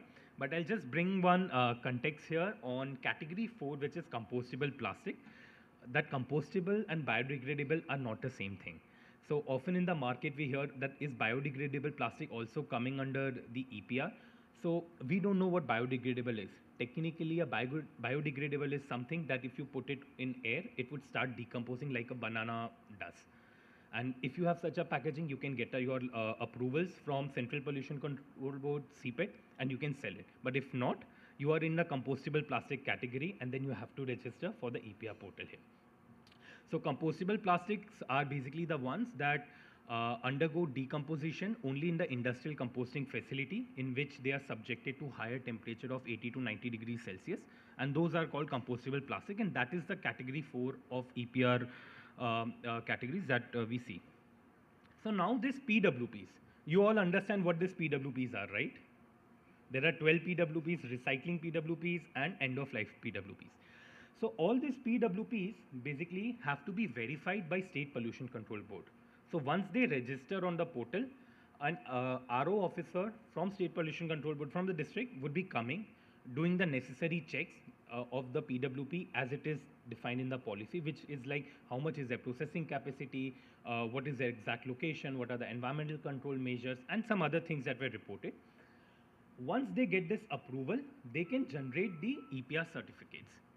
So to generate this EPR certificates, the PWP basically would have to upload some information which I have listed here, which is like what is category-wise quantity of plastic that they have procured and collected, what is the quantity that they have processed actually, GST details of invoices of their procurement and sales, duration of processing, entities to whom they are selling, date of transactions. So what you see here, there's a good connection with the sales data that is brought forward, and this is to ensure that robustness of the system, that we are very sure that no one is fooling around saying that on paper we have recycled the plastic here. But if someone is saying and presenting a certificate that 1 ton plastic is recycled, then they have a proof that, you know, we procured this material from here, we sold this material from here, and that's how the validity of a certificate would be authentic. And then the certificates, basically how much certificates a PWP can generate would depend on their processing capacity. So at time of registration, every PWP facility reports their processing capacity based on machinery, electricity bills and everything. So that is the threshold how much certificate they can generate. So if a PWP has reported, I have a 100 ton per annum facility, they can't generate more than 100 ton per annum of certificates. So that is one of the important check that is brought forward. And in the earlier presentation, when we showed the data on how much is the processing capacity of our country, so that comes from this, that the registered PWPs who have done till now, they basically report their processing capacity, and cumulatively that is the data available on CPCB portal also. So the main obligations of the PWPs here is to basically register with their state pollution control boards and the CPCB portal. Then also report that what type of plastics they are procuring. Then basically issue the certificates for PIBOs or ULBs. And additionally, for end of disposal facilities, they would have to also submit some test reports based on their input plastic, which is given in a format online on the online CPCB portal. So with this, what we understand is that there are EPR targets category-wise for PIBOs.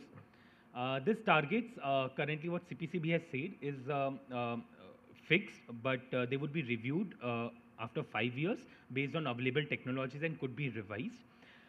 Brands are expected that they start using sustainable packaging now, and that's why the target is brought forward on the amount that they're putting on the market, so that it creates an incentive for them to reduce their plastic packaging.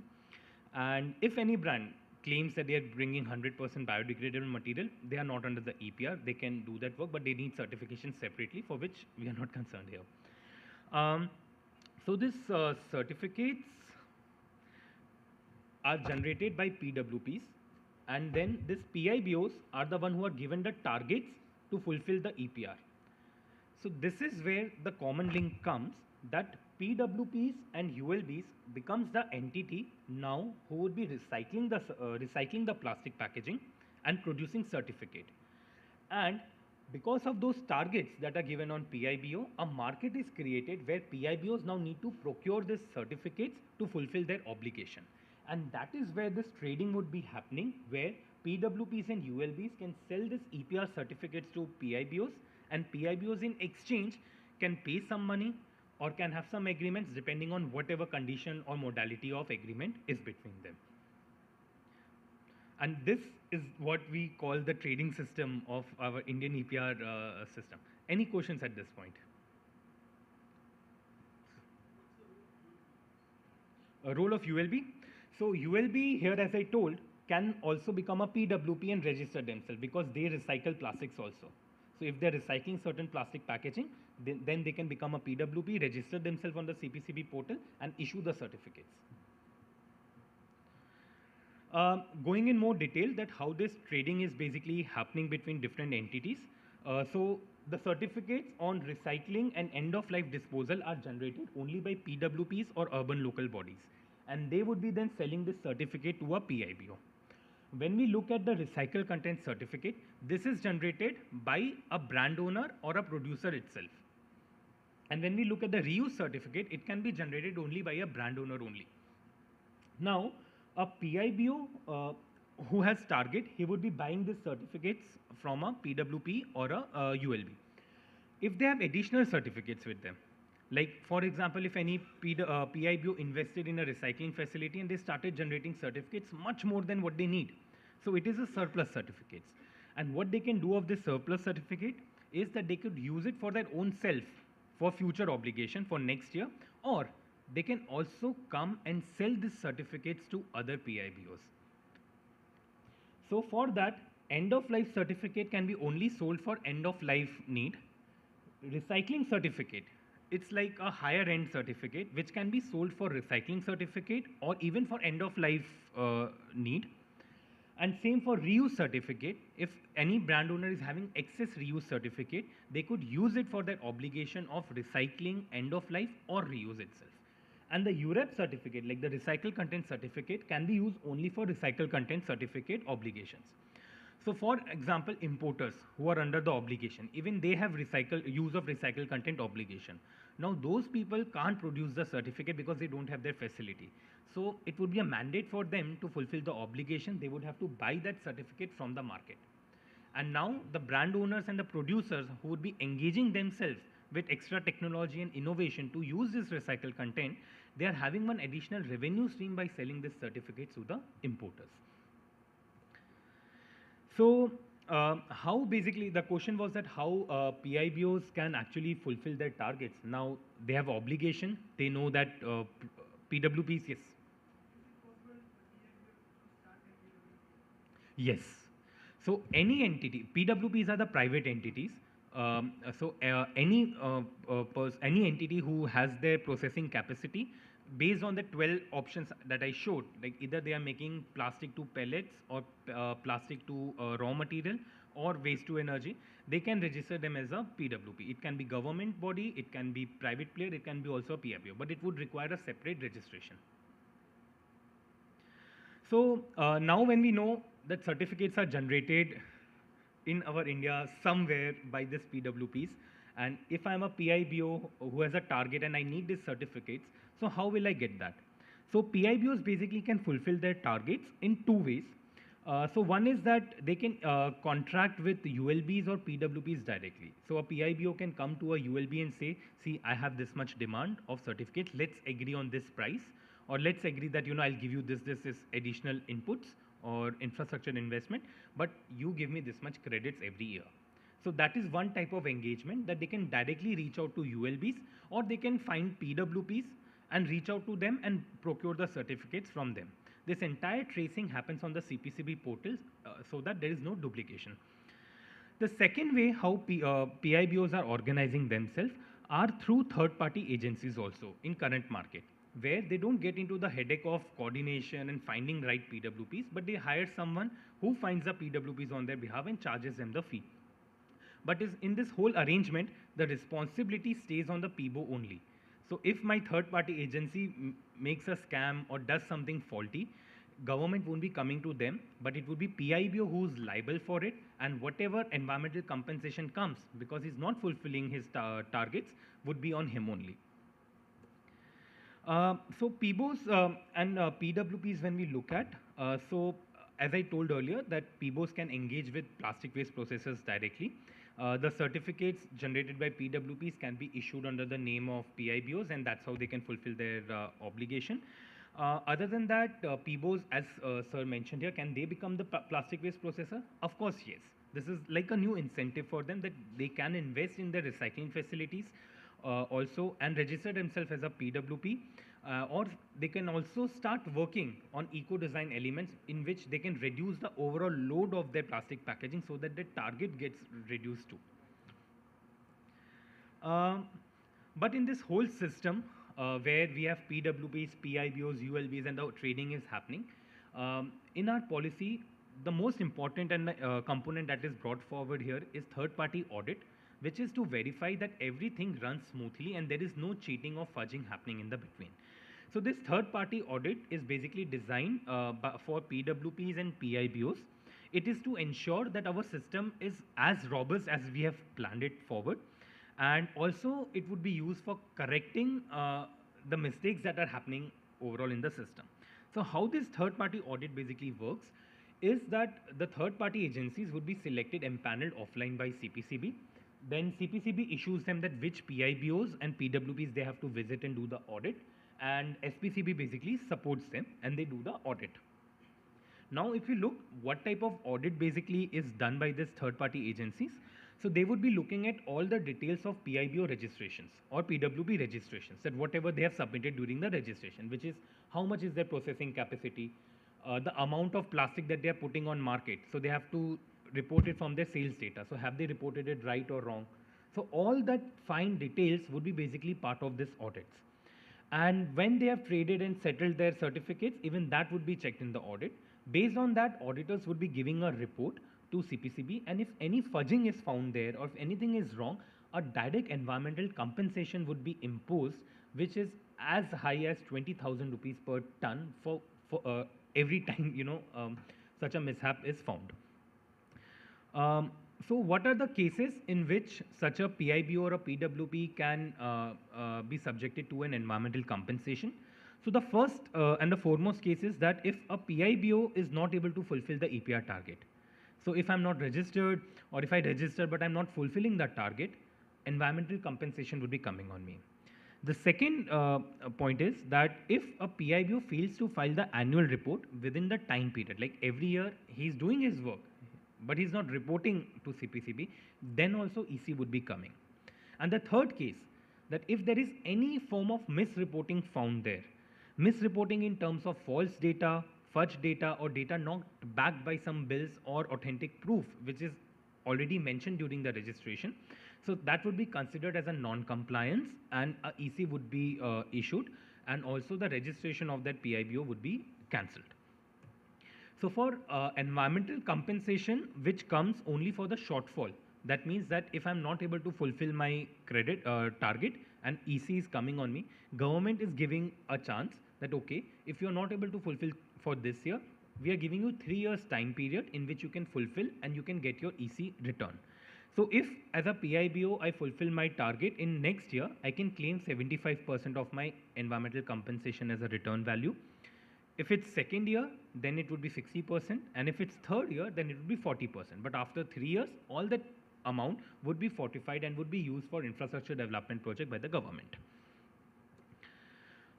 With this, I'll be coming to end of this presentation. The aim here was to basically discuss with you on like how our EPR system for plastic packaging is designed. As the theme goes, it's decoding plastic packaging EPR system here.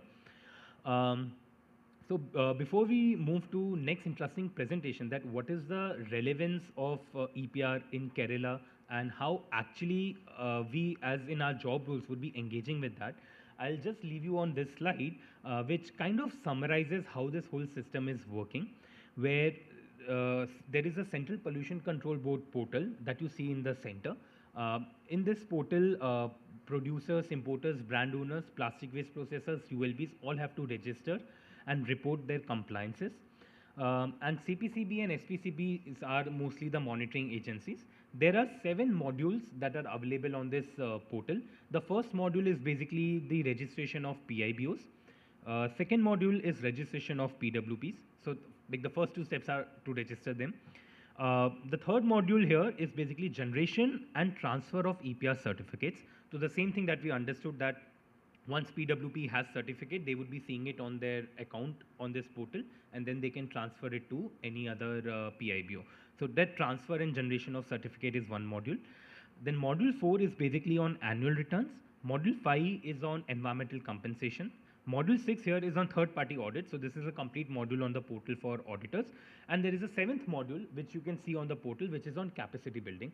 And very recently, CPCB and GIZ have launched a course on that, which is to introduce on basics of EPR and how EPR is relevant for different stakeholders. So this is getting updated, and constantly new courses are coming there. So anyone who's interested could always go to this capacity building platform and look at those courses too. With this, I'll make my submission for this presentation. Vivek, over to you for the next presentation.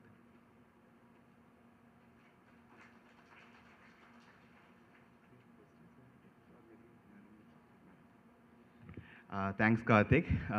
So EPR എന്ന് പറയുന്നത് വളരെ complex ആയിട്ടുള്ളൊരു ഇതാണെങ്കിലും implement ചെയ്യാൻ വരുമ്പോൾ അതിൻ്റെ സാധ്യതകൾ വളരെ അധികമാണ്. അപ്പം കൂടുതൽ ഡീറ്റെയിൽസ് ഡിസ്കസ് ചെയ്യാനായിട്ട് ഞാൻ ബിൻസി മാഡത്തെ ക്ഷണിക്കുകയാണ്. നമ്മുടെ EPRൻ്റെ സാധ്യതകളും കേരളത്തിൽ എന്താണ് കറൻറ്റ് സ്റ്റാറ്റസും, അപ്പോൾ കുറച്ചും കൂടെ ലളിതമായ രീതിയിൽ മാഡം കുറച്ചും കൂടി ഡീറ്റെയിൽഡ് ആയിട്ട് കാര്യങ്ങൾ എക്സ്പ്ലെയിൻ ചെയ്യുന്നതായിരിക്കും.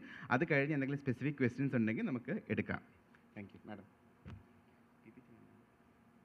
വേണ്ട, ഞാൻ ശരിക്കും ഒരു PPT ആയിട്ടൊക്കെ വന്നതാണ്. ഇത്രയും കേട്ട് കഴിഞ്ഞപ്പോൾ നമ്മൾ PPT വേണ്ട. കാര്യം എന്ന് പറഞ്ഞാൽ 2 ദിവസമായിട്ട് നമ്മൾ പ്ലാസ്റ്റിക്കിനെ കുറിച്ച് മാത്രം ഇങ്ങനെ കേൾക്കുവാണ്. അപ്പം ഞാൻ ഇത്രയും ഇപ്പോൾ ഇതിനു മുമ്പ് രചന മാം, ഇപ്പം കാർത്തിക് വളരെ വിശദമായിട്ട് കുറച്ച് കാര്യങ്ങൾ പറഞ്ഞു. അതിനെ ഞാൻ നമ്മുടെ കൊച്ചു കേരളത്തിൽ നമ്മൾ എങ്ങനെ ചെയ്തു എന്നുള്ളതിനെക്കുറിച്ച് പറയാം. അതിന് വലിയൊരു PPTയുടെ ആവശ്യമില്ല. ഇതിൻ്റെ അകത്ത് EPR എന്ന് പറയുമ്പോൾ നമ്മളിപ്പോൾ കുറച്ച് പേർക്കെങ്കിലും ഒരു കൺഫ്യൂഷൻ വന്ന് കാണും. EPR എന്ന് പറയുന്നത് ഭയങ്കര വലിയൊരു കാര്യമാണ്, അത് ഇംപ്ലിമെൻറ്റ് ചെയ്യാൻ ഭയങ്കര ബുദ്ധിമുട്ടല്ലേ എന്നൊക്കെ ഒരു കൺഫ്യൂഷൻ വരും. അങ്ങനെയല്ല, കേരളത്തിൽ നമ്മൾ EPR നല്ല ഭംഗിയായിട്ട് ഇംപ്ലിമെൻറ്റ് ചെയ്യുന്നുണ്ട്. അതിൻ്റെ പ്ലാസ്റ്റിക് മാനുഫാക്ചറിങ് അസോസിയേഷനും റീസൈക്ലിംഗ് അസോസിയേഷനും ഒക്കെ മുൻകൈ എടുത്ത് ഒരുപാട് കാര്യങ്ങൾ ചെയ്യുന്നുണ്ട്. അപ്പോൾ നാളെ ഇതുവരെ നമ്മൾ ഏകദേശം 200-ൽ പരം യൂണിറ്റുകളെ EPRൻ്റെ പുറകിൽ കൊണ്ടുവന്നു. അപ്പോൾ EPR എന്താണെന്ന് പറഞ്ഞു കഴിഞ്ഞാൽ, പണ്ടൊക്കെ നമ്മളൊരു പ്ലാസ്റ്റിക് ഒരു മിക്സ്ചറോ ചിപ്സോ വാങ്ങിച്ചു കഴിയുമ്പോൾ ആ പ്ലാസ്റ്റിക് നമ്മളാണ് ഉപയോഗിച്ച് കഴിഞ്ഞിട്ട് ആ പ്ലാസ്റ്റിക് നമ്മൾ വലിച്ചെറിയുന്നു. കൺസ്യൂമറിനായിരുന്നു പ്രാധാന്യം, കൺസ്യൂമറിനായിരുന്നു നിങ്ങളത് വലിച്ചെറിഞ്ഞു. പക്ഷേ ഇപ്പോൾ പ്ലാസ്റ്റിക് വേസ്റ്റ് മാനേജ്മെൻറ്റ് റൂൾ 2016 റൂളിൽ പറയുന്നത് പ്രൊഡ്യൂസർ, അവർക്ക് റെസ്പോൺസിബിലിറ്റി ഉണ്ട്. ആരാണോ പ്ലാസ്റ്റിക് പ്രൊഡ്യൂസ് ചെയ്ത് അത് കൺസ്യൂമറിൻ്റെ കയ്യിൽ നിന്ന് പുറത്തോട്ട് പോയി കഴിഞ്ഞാൽ അത് വേസ്റ്റാണ്, പ്ലാസ്റ്റിക് വേസ്റ്റ് ആവുന്നു. അപ്പോൾ ആ പ്രൊഡ്യൂസറിൻ്റെ റെസ്പോൺസിബിലിറ്റി അതിനെ എക്സ്റ്റെൻഡ് ചെയ്തു. അതാണ് EPR എന്ന് പറഞ്ഞു കഴിഞ്ഞാൽ. അപ്പോൾ റൂളിൻ്റെ അകത്ത് ഒരുപാട്, അത് സോളിഡ് വേസ്റ്റ് മാനേജ്മെൻറ്റ് റൂളായാലും പ്ലാസ്റ്റിക് വേസ്റ്റ് മാനേജ്മെൻറ്റ് റൂളായാലും അതിന് കൃത്യമായി പറയുന്നുണ്ട് ഈ പ്ലാസ്റ്റിക് ഈ പറയുന്ന കാര്യങ്ങൾക്ക് ഒരു എക്സ്റ്റെൻഡ് റെസ്പോൺസിബിലിറ്റി EPR ഉണ്ട് എന്ന് പറയുന്നുണ്ട്. അപ്പം ഈ പ്ലാസ്റ്റിക് മാത്രമല്ല, വേസ്റ്റ്, ബാറ്ററി, ടയർ, ഇതൊക്കെ EPRൻ്റെ പുറകിൽ വന്നു. അപ്പം നമ്മൾ ഇന്ന് പറയുന്നത് പ്ലാസ്റ്റിക്കിനെ സംബന്ധിച്ച് മാത്രമാണ്. അപ്പോൾ നിലവിൽ EPR ബാധകമായിട്ടുള്ളത് ആർക്കൊക്കെയാണ്, എന്താണ് അവരുടെ ഉത്തരവാദിത്വം, കേരളത്തിൽ നടപ്പിലാക്കി വരുന്നുണ്ടോ, ഇതാണ് ഞാൻ പറയുന്നത്. ഇതിൻ്റെ അകത്ത് പ്ലാസ്റ്റിക് വേസ്റ്റ്, നമ്മൾ ഈ EPR എന്ന് കേൾക്കുമ്പോൾ എല്ലാത്തരം പ്ലാസ്റ്റിക്കിനും EPR ബാധകമല്ല. ഇപ്പോൾ EPR ബാധകമായിട്ടുള്ളത് പാക്കേജിങ് മെറ്റീരിയലുകൾക്കാണ്. നമ്മൾ പ്ലാസ്റ്റിക് ബാൻ, നമുക്കറിയാം കുറേ കാര്യങ്ങൾ നമ്മൾ ബാൻ ചെയ്തു. ഒറ്റത്തവണ ഉപയോഗമുള്ള പ്ലാസ്റ്റിക്കിനെ ബാൻ ചെയ്തു, സിംഗിൾ യൂസ് പ്ലാസ്റ്റിക്. ആ പ്ലാസ്റ്റിക്കും അല്ലാതെ അതിൽ തന്നെ സെലക്റ്റഡ് ആണ് ബാൻഡ്, എല്ലാം നമുക്ക് ബാൻ ചെയ്യാൻ പറ്റില്ല. ഒരു കമ്മോഡിറ്റിയുടെ ഭാഗമായിട്ടുള്ള, ഇപ്പോൾ ഒരു മീറ്റ് നമ്മൾ എടുക്കുന്നു, മീറ്റ് പൊതിഞ്ഞ് കൊടുക്കുന്ന നമുക്ക് കിട്ടുന്നതാണ്, നമ്മൾ സൂപ്പർ മാർക്കറ്റിൽ പോയി വാങ്ങും. ആ പ്ലാസ്റ്റിക് നമ്മൾ ബാൻ ചെയ്താൽ എന്ത് പറ്റും? ആ കമ്മോഡിറ്റിയെ പ്രൊട്ടക്റ്റ് ചെയ്യാൻ പറ്റില്ല. അങ്ങനെ പ്ലാസ്റ്റിക് പാക്കേജിങ്ങുകളുണ്ട്. ആ പ്ലാസ്റ്റിക് പാക്കേജിങ് യൂണിറ്റുകൾക്കാണ് EPR ഇപ്പോൾ ബാധകമാക്കിയിട്ടുള്ളത്. ആ പ്ലാസ്റ്റിക് പാക്കേജിങ്ങിന് ആർക്കൊക്കെയാണ് ഇത് ബാധകം? ഈ പ്രൊഡ്യൂസർ എന്ന് പറയുമ്പോൾ നമ്മൾ വിചാരിക്കും ഇത് മാനുഫാക്ചർ ചെയ്യുന്ന ആളിന് മാത്രമാണ് ഈ പ്രൊഡ്യൂസർ എന്ന് വിചാരിക്കും. അങ്ങനെയല്ല. ഇതിൻ്റെ അകത്ത് പറയുന്നത് ആരാണ് പ്രൊഡ്യൂസ് ചെയ്യുന്ന ആൾ. പ്ലാസ്റ്റിക് കൺസ്യൂമറിൻ്റെ അടുത്ത് എത്തി അത് പ്ലാസ്റ്റിക് വേസ്റ്റ് ആക്കി മാറ്റാൻ ലയബിൾ ആയിട്ടുള്ള കുറച്ച് ആൾക്കാർ, പിന്നെ ഇത് വേസ്റ്റ് പ്രോസസ്സ് ചെയ്യുന്ന ആൾക്കാർ. ഈ രണ്ട് വിഭാഗവുമാണ് ഈ EPRൻ്റെ പെർവിയിൽ വരുന്നത്. പ്രൊഡ്യൂസർ എന്ന് പറയുമ്പോൾ അത് മാനുഫാക്ചർ ചെയ്യുന്ന ആളാണ് ഒന്ന്.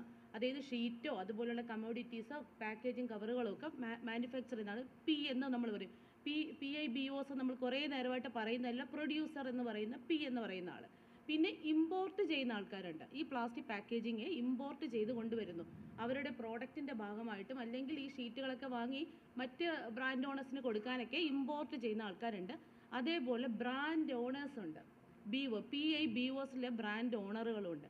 ഈ 3 പേരാണ് പ്ലാസ്റ്റിക് വേസ്റ്റ് പ്രൊഡ്യൂസേഴ്സ് എന്ന് പറയുന്ന ഒരു കാറ്റഗറി, വലിയ കാറ്റഗറിയാണ് അതിൽ വരുന്നത്.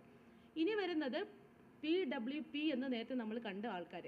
ഒരു പ്ലാസ്റ്റിക്കിൻ്റെ ലൈഫ് സൈക്കിൾ എടുത്തു കഴിഞ്ഞാൽ അത് നശിക്കുന്നതിന് വർഷങ്ങളോളം എടുക്കുക. അത്രയും നാളും നമ്മൾ പോലും ജീവിച്ചിരിക്കില്ല, നമ്മൾ കാണുന്നുമില്ല എന്നാണ് നശിക്കുന്നതെന്ന്. അപ്പോൾ എന്താണ്, ഒരു പ്ലാസ്റ്റിക് വേസ്റ്റ് ഉണ്ടായിക്കഴിഞ്ഞാൽ അതിനെ ശാസ്ത്രീയമായിട്ട് ഡിസ്പോസ് ചെയ്യണം. കത്തിക്കുക അല്ല അതിൻ്റെ മാർഗം. അപ്പോൾ അതിന് സയൻറ്റിഫിക് ആയിട്ടുള്ള മെത്തേഡ്സ് ഉണ്ട്. അത് ചെയ്യുന്നതാണ് PWP, plastic waste processor. Plastic waste processor വീണ്ടും 2 പേരാണ്. ഒന്ന് റീസൈക്കിൾ ചെയ്യുന്ന ആൾക്കാർ, അവർ റീസൈക്കിളാണ് ചെയ്യുന്നത്, പുനരുപയോഗിക്കാനുള്ള മെത്തേഡ്സാണ് അവരെടുക്കുന്നത്. ഇനി പ്രോസസ്സിങ്ങിന് ഉപയോഗിക്കുന്ന ആൾക്കാരുണ്ട്. സിമെൻറ്റ് പ്ലാന്റിൽ ഫ്യൂവലായിട്ട് യൂസ് ചെയ്യും. അത് ഇത്ര കിലോ കാലറിക്ക് മേലാണെങ്കിൽ അവർക്ക് റീയൂസ് ചെയ്യാൻ പറ്റും. റോഡ് ടാറിങ്ങിന് യൂസ് ചെയ്യാൻ പറ്റും. അല്ലാന്നുണ്ടെങ്കിൽ വേസ്റ്റ് എനർജി പ്ലാന്റായിട്ട് യൂസ് ചെയ്യും. അതിൻ്റെ എൻഡ് ഓഫ് ലൈഫ്, അത് കഴിഞ്ഞാൽ പിന്നെ അതിന് പുനരുപയോഗമില്ല. അപ്പോൾ ഈ ഒരു കാറ്റഗറിയാണ് അതർ സൈഡിലുള്ളത്. ഇവരുടെ ഒരു ഉത്തരവാദിത്തമാണ് EPRൻ്റെ പെർവിയിൽ വരിക. അവർ വരണം, അവർ ഓൾറെഡി വന്നു കഴിഞ്ഞു. അപ്പോൾ എന്താണ് ഗവൺമെൻറ് ചെയ്യുന്നതെന്ന് പറഞ്ഞാൽ, സെൻട്രൽ ഗവൺമെൻറ് ഇത്തരം യൂണിറ്റുകളെ രജിസ്റ്റർ ചെയ്യിപ്പിക്കുന്നതിനായി ഒരു പോർട്ടൽ ഡെവലപ്പ് ചെയ്തിട്ടുണ്ട്. അതാണ് നേരത്തെ കാണിച്ച ഒരു EPR പ്ലാസ്റ്റിക് എന്നൊക്കെ പറഞ്ഞിട്ട് ഒരു പോർട്ടൽ. ആ പോർട്ടലിലെ ഉദ്ദേശം എന്താണെന്ന് പറഞ്ഞാൽ ഈ യൂണിറ്റുകളെയൊക്കെ ഐഡൻറ്റിഫൈ ചെയ്യുക, അതിൽ രജിസ്റ്റർ ചെയ്യിപ്പിക്കുക എന്നുള്ളതാണ്. അപ്പം നിലവിൽ നമ്മുടെ കേരളത്തിൽ 200ഓളം യൂണിറ്റുകൾ മാത്രമാണ് രജിസ്റ്റർ ചെയ്തിട്ടുള്ളത്.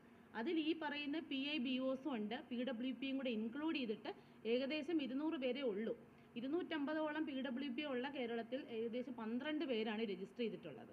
അപ്പോൾ നമുക്ക് വേണ്ടത് ഇവരെയൊക്കെ രജിസ്റ്റർ ചെയ്യണം. ആ രജിസ്റ്റർ ചെയ്യുമ്പോഴുള്ള കാര്യങ്ങളാണ് നേരത്തെ കാർത്തിക് പറഞ്ഞത്, എന്തൊക്കെയാണ് അവർ ചെയ്യേണ്ടത് എന്നുള്ളതാണ് പറഞ്ഞത്. അപ്പോൾ ഇതിൻ്റെ അകത്ത് പിന്നെ ചോദിച്ചൊരു ക്വസ്റ്റ്യൻ, ലോക്കൽ ബോഡിയുടെ റോൾ എന്താണ് ഈ കേസിൽ? അപ്പോൾ ലോക്കൽ ബോഡിയുടെ കാര്യം സെൻട്രൽ പൊല്യൂഷൻ കൺട്രോൾ ബോർഡ് പുതുതായി പറഞ്ഞിട്ടുണ്ട്. ഇത്രയും നാൾ ലോക്കൽ ബോഡി നമ്മൾ പ്ലാസ്റ്റിക് കളക്ട് ചെയ്യുന്ന ആളായിട്ട് മാത്രമാണ് ഉണ്ടായിരുന്നത്. പക്ഷേ ലോക്കൽ ബോഡിക്ക് റോളുണ്ട്. ഈ പറയുന്ന ലോക്കൽ ബോഡിക്ക് ഒരു PWP ആയി വർക്ക് ചെയ്യുക. അതായത് ഇപ്പം ലോക്കൽ ബോഡി ചെയ്യുന്ന ഹരിതകർമ്മ സേനക്കാർ പ്ലാസ്റ്റിക് എടുക്കുന്നു, ഏതെങ്കിലും ഒരു ഏജൻസിക്ക് കൈമാറുന്നു. ആ ഏജൻസി സിമെൻറ്റ് പ്ലാന്റ് അല്ലെങ്കിൽ റീസൈക്ലറിന് കൊടുക്കുന്നു. ഇനി ലോക്കൽ ബോഡിക്ക് ചെയ്യാം. ഇത് നമ്മുടെ ലോക്കൽ ബോഡിയിൽ നിന്ന് വന്നിട്ട് ആൾക്കാർക്ക് വേണ്ടിയിട്ടാണ് അതിൻ്റെ മൊഡ്യൂൾസ് വരികയാണ്. അതുകൊണ്ട് പറയുകയാണ്, ലോക്കൽ ബോഡിക്ക് ഒന്നുകിൽ ഈ പറയുന്ന പ്ലാസ്റ്റിക് വേസ്റ്റ് പ്രോസസ്സേഴ്സിന് വേണ്ടിയിട്ടുള്ള ഫെസിലിറ്റീസ് പ്രൊവൈഡ് ചെയ്യാം. ഇപ്പം നിലവിൽ MCFകളുണ്ട്, MRFകളൊക്കെ ഉണ്ട്. അപ്പോൾ അത് കൂടാതെ നിങ്ങൾക്കിത് കളക്ട് ചെയ്തവർക്ക് കൊടുക്കാം. അല്ലെങ്കിൽ ലോക്കൽ ബോഡിക്ക് സ്വന്തമായി ഒരു വേസ്റ്റ് പ്രോസസ്സിംഗ് ഫെസിലിറ്റി വെക്കാം. ഇപ്പം PPP മോഡലിലൊക്കെ ഫെസിലിറ്റീസൊക്കെ വരാനുള്ള ചാൻസ് ഉണ്ട്. അപ്പോൾ അവർക്ക് ഏതെങ്കിലും ഒരു റീസൈക്ലിംഗ് യൂണിറ്റോ റീയൂസ് യൂണിറ്റോ, ഇപ്പോൾ വേസ്റ്റ് എനർജി പ്ലാന്റൊക്കെ ഇനി വരാൻ പോവുമല്ലേ, പ്രൊവൈഡ് ചെയ്യാം. ഇങ്ങനെ ചെയ്ത ശേഷം നമ്മുടെ സെൻട്രൽ പൊല്യൂഷൻ കൺട്രോൾ ബോർഡിൻ്റെ വെബ് പോർട്ടലിൽ രജിസ്റ്റർ ചെയ്യണം. രജിസ്റ്റർ ചെയ്താലുള്ള കാര്യങ്ങളാണ് എന്തൊക്കെയാണെന്നുള്ളത്.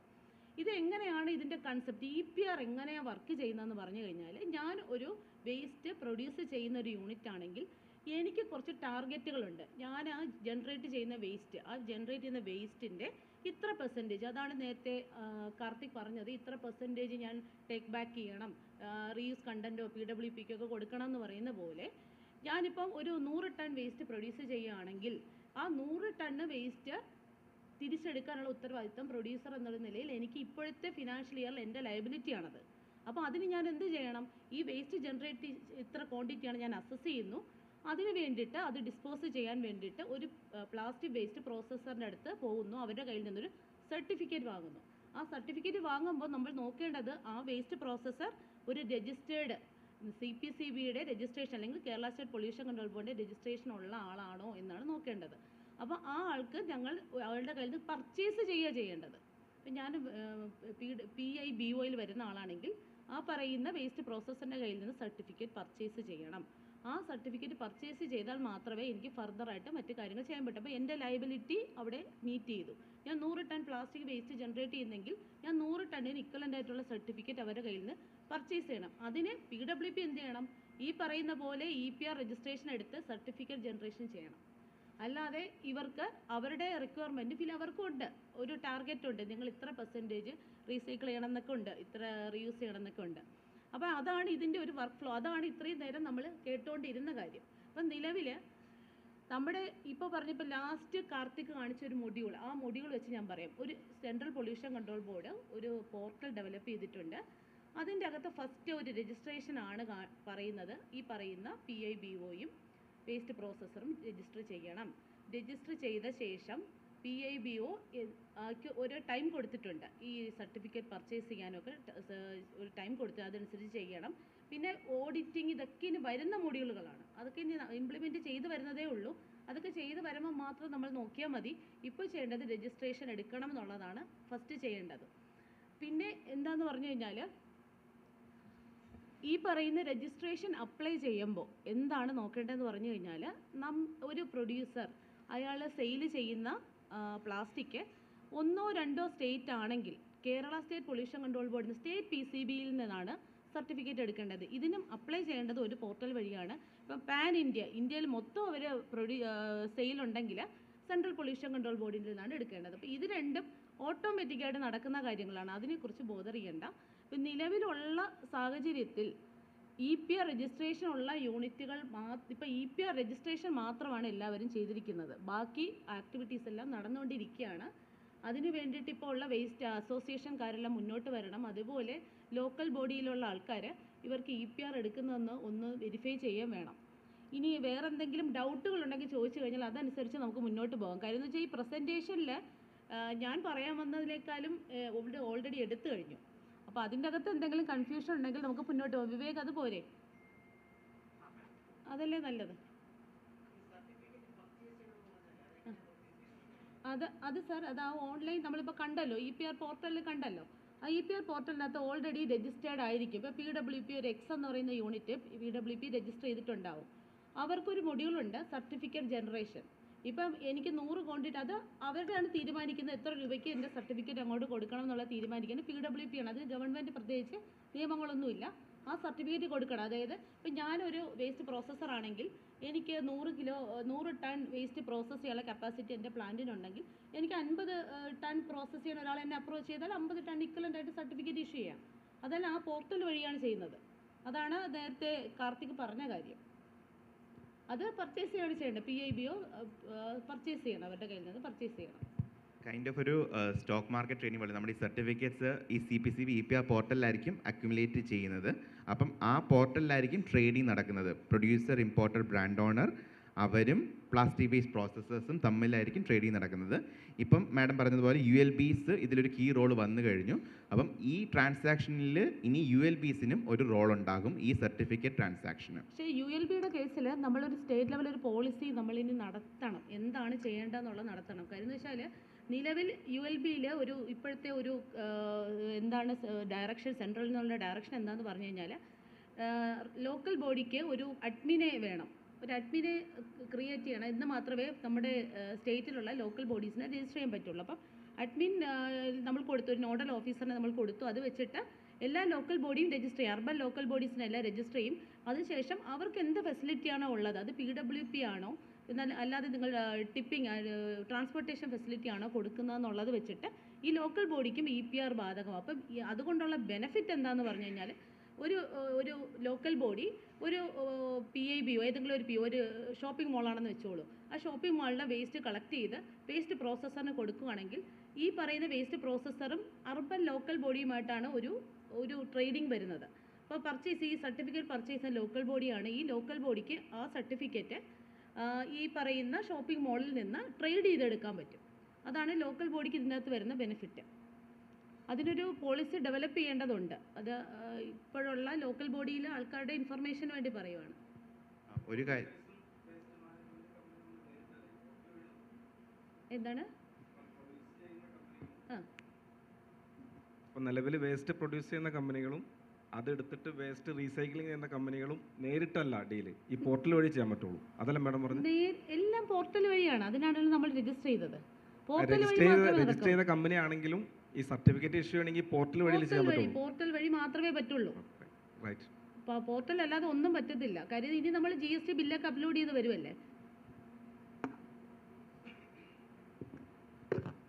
മാഡം, ഈ പ്ലാസ്റ്റിക് വേസ്റ്റ് പ്രോസസ്സേഴ്സ് കേരളത്തിൽ 12 മാത്രമേ രജിസ്റ്റർ ചെയ്തിട്ടുള്ളൂ എന്ന് പറഞ്ഞു. ആക്ച്വലി നമ്മുടെ സ്റ്റേറ്റ് പൊല്യൂഷൻ കൺട്രോൾ ബോർഡിന് കണക്കുകളുണ്ടോ ആക്ച്വലി എത്ര പ്ലാസ്റ്റിക് വേസ്റ്റ് പ്രോസസ്സേഴ്സ് നമുക്കുണ്ട്? പ്രോസസ്സറിന് ഒരു ഡെഫിനിഷൻ ഉണ്ട്. അതായത് നമ്മൾ വെറുതെ ഷ്രെഡ് ചെയ്യുന്ന യൂണിറ്റുകളെ വേസ്റ്റ് പ്രോസസ്സറായിട്ട് കൺസിഡർ ചെയ്യുക. ആസ് പെർ റൂള് അവർ വേസ്റ്റ് പ്രോസസ്സർ അല്ല.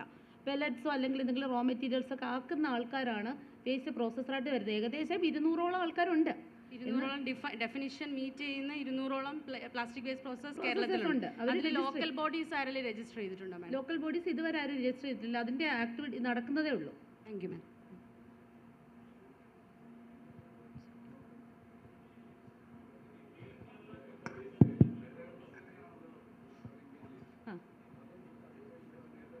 ഈ ക്ലീൻ കേരള കമ്പനിക്ക് ഇതിനകത്ത് എന്തെങ്കിലും റോളുണ്ടോ ഈ പ്ലാസ്റ്റിക് റീസൈക്ലിങ്ങിൽ?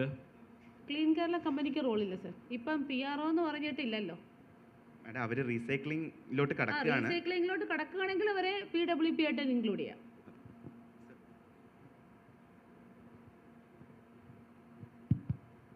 മാഡം, നമ്മളിപ്പോൾ ലോക്കൽ ബോഡീസിൽ ഹരിതകർമ്മസേന അല്ലെങ്കിൽ ഓതറൈസ്ഡ് ഏജൻസി എന്നുള്ളതാണ് നമ്മളിപ്പോൾ.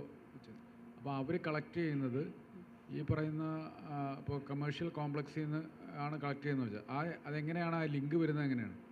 സാർ, ഇതിൻ്റെ അകത്ത് ഈ ULBയെ നമ്മൾ ഇൻക്ലൂഡ് ചെയ്യുമ്പോൾ അതിൻ്റെ അകത്ത് വരാൻ പോകുന്നത് എങ്ങനെയാണെന്ന് പറഞ്ഞു കഴിഞ്ഞാൽ ULBക്ക് ഈ വേസ്റ്റ് പ്രോസസ്സറിന് വേണ്ടിയിട്ടുള്ള ഫെസിലിറ്റീസ് പ്രൊവൈഡ് ചെയ്യാം. അത് കളക്ഷൻ ഏജൻസി ആവാം, ട്രാൻസ്പോർട്ടേഷൻ ഫെസിലിറ്റി ആവാം, അല്ലെങ്കിൽ കളക്ഷൻ MCF പോലുള്ള ഫെസിലിറ്റി എല്ലാം നമുക്ക് പ്രൊവൈഡ് ചെയ്യാം. പ്രൊവൈഡ് ചെയ്ത ശേഷം ഈ ULB വേസ്റ്റ് പ്രോസസ്സറുമായിട്ട് അവരുമായിട്ട് ഒരു സർട്ടിഫിക്കറ്റ് പർച്ചേസ് ചെയ്യണം. ULB അവരിൽ നിന്ന് പർച്ചേസ് ചെയ്ത ശേഷം ഈ PIBO ആരാണോ ഈ പ്രൊഡ്യൂസർ, നമ്മളൊരു ഒരു എന്താണ് ഷോപ്പിംഗ് മാളോ അങ്ങനെ എങ്ങാനാണെങ്കിൽ അവർക്കിത് ട്രേഡ് ചെയ്യാൻ പറ്റും ഈ സർട്ടിഫിക്കറ്റ്. അതിൻ്റെ അകത്ത് ഈ ടിപ്പിംഗ് ഫീ ഇതെല്ലാം ഇൻക്ലൂഡ് ചെയ്ത് നമുക്ക് ഇപ്പോൾ കളക്ഷൻ ഫീസ് ഇതൊക്കെ ഇൻക്ലൂഡ് ചെയ്ത് നമുക്ക് ട്രേഡ് ചെയ്യാൻ പറ്റും. അതാണ് ഒന്നാമത്തെ ഓപ്ഷൻ. ഇല്ലയെന്നുണ്ടെങ്കിൽ നമ്മൾ ഈ ഹരിതകർമ്മ സേനക്കാർക്ക് തന്നെ ഒരു വേസ്റ്റ് പ്രോസസ്സിംഗ് ഫെസിലിറ്റി പ്രൊവൈഡ് ചെയ്യാം. ഒരു ലോക്കൽ ബോഡിക്ക് അവരുടെ ജൂറിസ്ഡിക്ഷനിൽ ഗവൺമെൻറ്റിന് തന്നെ ഒരു ഫെസിലിറ്റി പ്രൊവൈഡ് ചെയ്ത ശേഷം PWP ആയിട്ട് ആക്ട് ചെയ്യാം. PWP ആയിട്ട് എടുത്തു കഴിഞ്ഞാൽ ഡയറക്റ്റ് വേസ്റ്റ് ഈ പ്രൊഡ്യൂസർ കാറ്റഗറിയിൽ നിന്ന് ഡയറക്റ്റ് വേസ്റ്റ് കളക്ട് ചെയ്യാം. ഒരു ക്വസ്റ്റ്യൻ, നിലവിലുള്ള ഈ സ്ക്രാപ്പ് ഡീലേഴ്സിന് ഇതിനകത്ത് എന്തെങ്കിലും റോളുണ്ടോ? Scrap ഡീലേഴ്സിന് റോളില്ല sir. അതിൻ്റെ അകത്ത് അവർക്ക് റോളില്ല. വേസ്റ്റ് പ്രോസസ്സിംഗ് ഫെസിലിറ്റി ഉണ്ടെങ്കിൽ അവർക്ക് അതിൻ്റെ റോളുണ്ട്. Okay, thank you ma'am.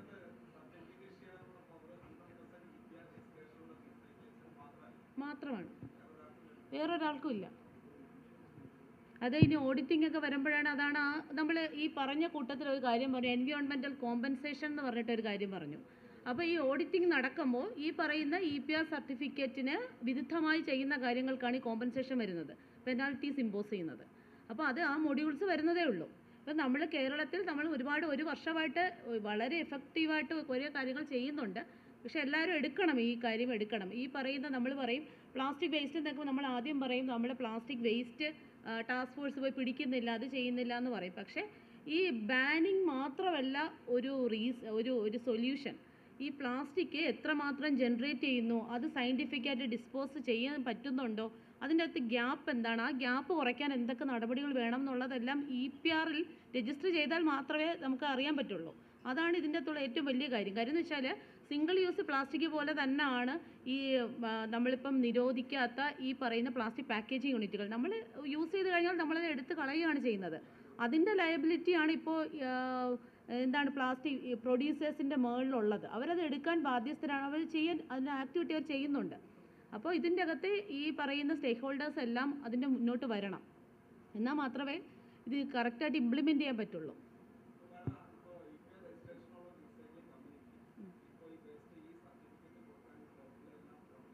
Complete ആയിട്ടുണ്ട്. അല്ല, കേരളത്തിൽ ആരും ചെയ്തിട്ടില്ല എന്നേ ഉള്ളൂ.